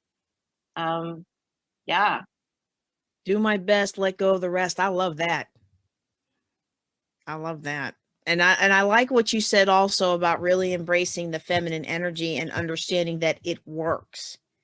And so many of us have been beating our head against the wall, trying to be masculine, trying to be a man at work and trying to be the man at home and prove that we're just as good. And it's like, wait a second, let that go and try a different approach and see if it works. Yeah. And I know I've been pleasantly surprised. I'm like, man, I should have had these lessons 20 years ago. Yeah, it took me a long time to learn these lessons as well, and I have two failed marriages, and I never want for anybody to go through the kind of pain that I've gone through. And we all learn, so from everything that I've learned, I wish well to all your listeners who are also, in relationships that can be very challenging, because a lot of times when you're in a relationship that feels one-sided, you do feel very alone and stuck. So when you don't get the love that you feel you deserve, it's the first thing is to love yourself first. Yes. Yes. And then we have to also accept that if we've spent 20 years being a certain type of partner, and we have allowed our spouse to fall into this rut of they don't have to do anything, they don't have to acknowledge us, there may be some reverberations from us taking back our femininity and taking back our power and really beginning to love ourselves. And we have to understand that there's some growing pains there. But Yes. ultimately, if we're committed to each other as partners, then we're going to be committed to growing together. And when you keep, I don't want to say this the wrong way. I have found that almost every issue that I have with my husband, not all of them, because he's a human too, but almost every issue that I have with my husband melts away or gets resolved when I take care of me. Not saying don't hold him accountable, but I find that when I take care of me and I walk in the energy of who I've been called to be, the other stuff with him works out without me having to be like, hey, you didn't take out the trash and you didn't do this and you didn't do that. Actually, I shouldn't say it like that because Chris is a pretty responsible guy. But we all know that in any relationship, there's always ebbs and flows, and there's always times when you disappoint each other.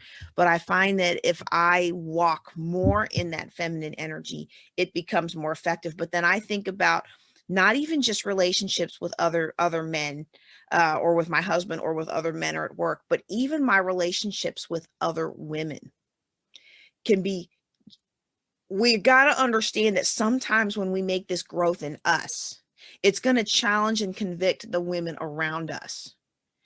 And they may not choose to be around us much more. Yes, when you change, your real friends will show up. Mm-hmm. And also, I believe that we are in a kind of energetic dance. When you start to shift, your partner will also shift. Maybe not immediately because they are wary, like what are you up to? However, they will get affected. So, like you said, when you change, you work on yourself, then things around you also change.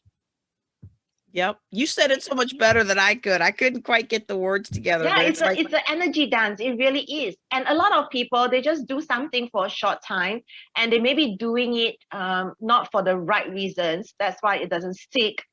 And then they say, oh yeah, I tried it. It doesn't work. You have to give it some time. I find that a lot of my clients give up after 1, 2, or 3 times when actually you need some time to start to change certain patterns. When you call out a bully, they don't change immediately. You do it a few times and then the message started to sink in, what you did is not nice, it's not acceptable. I don't stand for it. That's bullying, blah, blah, blah. I would appreciate this instead. It takes time for them to realize that, wait a minute, she's, speaking up. It takes time. It's a process and a journey. Yeah. Oh, And this is, don't go give ahead. up. Don't give up. Yes. Well, this has been fantastic. I know that some of our audience today is going to want to connect with you. And even though you're all the way in Singapore, you have definitely the website and ways that we can connect with you online. How can we get a hold of you? How can the audience begin to build that walk with you, or maybe even have you come alongside them in their journey? Yeah, so you can get in touch with me through Eros Coaching. That's eroscoaching.com. Yeah, thank you very much. I have different social media channels, but I do have 800 videos on YouTube, and they're all related to different topics relating to sexuality. So that could be like a good way to get more knowledge for a start. Oh yeah. We're gonna be playing some of your YouTube videos at our Reconnect retreat. just gonna be a group of us girls in there talking about these things in a very real, intimate way, and we are going to definitely incorporate some of your videos. So again, thank you so much for being here. Do you have any last tips for our audience before we go? Yeah, I think pretty much all the things that I said today, which is to really see as your duty as a human being to be all of who you are, because that is the way you're going to support the universe. The second thing is to really love yourself like never before. And one of the things that really helped me was going on a weekly date with yourself. And then I talked about the feminine approach, having more questions and giving people choices and being a little bit more indirect, and treat it as something playful and fun. And try. It's actually often more effective. Thank you, thank you, thank you so much. And for everybody watching, make sure you go out to eroscoaching.com and connect with Dr. Martha Tara Lee. Y'all take care and be blessed.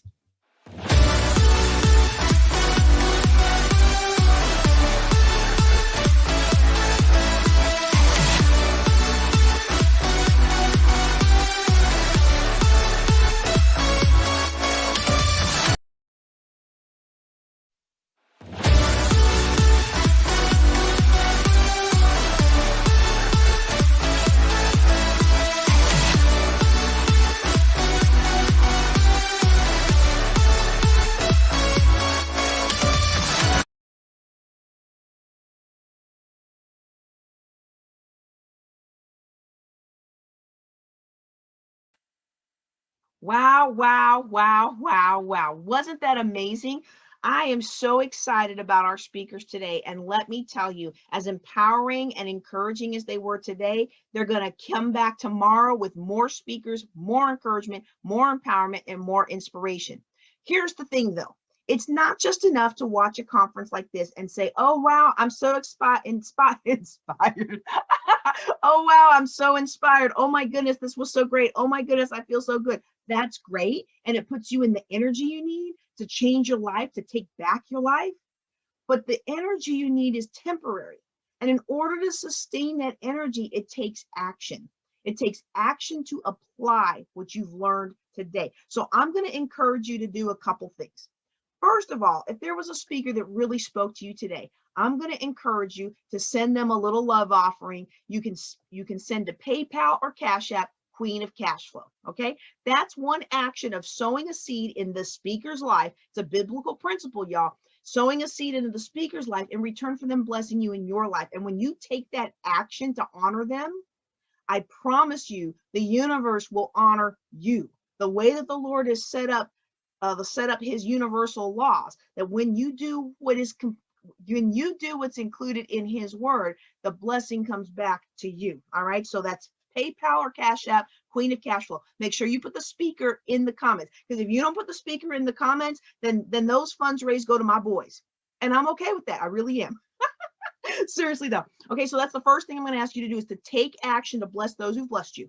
The second thing I'm going to ask you to do is to join us tomorrow at 5 p.m. Central, 6 p.m. Eastern, 4 p.m. Mountain, or 3 p.m. Pacific for a whole new set of encouraging and uplifting and inspiring speakers.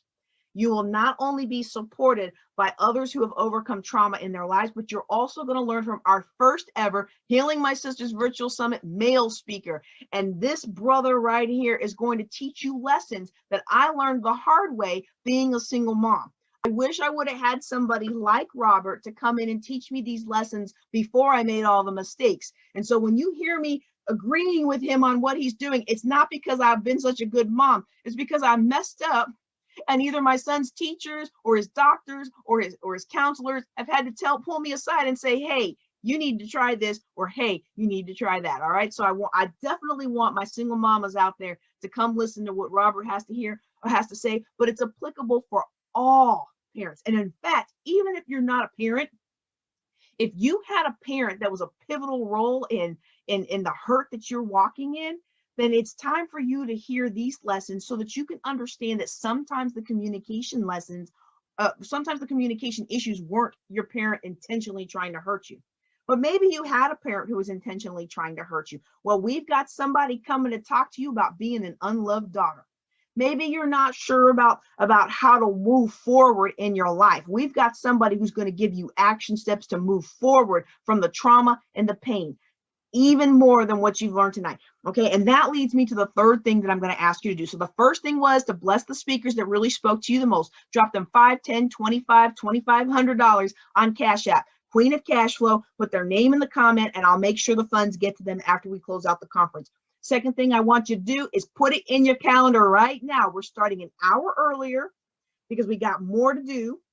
And so you want to be on the line tomorrow for the rest of this conference. And then the third thing that I want to do goes in line with taking action, okay? Because it's not just enough to be inspired. Don't get me wrong. Being inspired will help you move to the next level in your life. Being inspired and walking in the energy of the inspiration you got tonight will absolutely help you move forward, but it's temporary. In order to make that energy flow of abundance and healing permanent, you've got to walk in the energy over and over and over. And to help you do that, I have put together an upgrade, a VIP lifetime access upgrade that will not only allow you to download the audio to these sessions, be able to watch them whenever you want, but you will also get bonus content that is not live in the conference.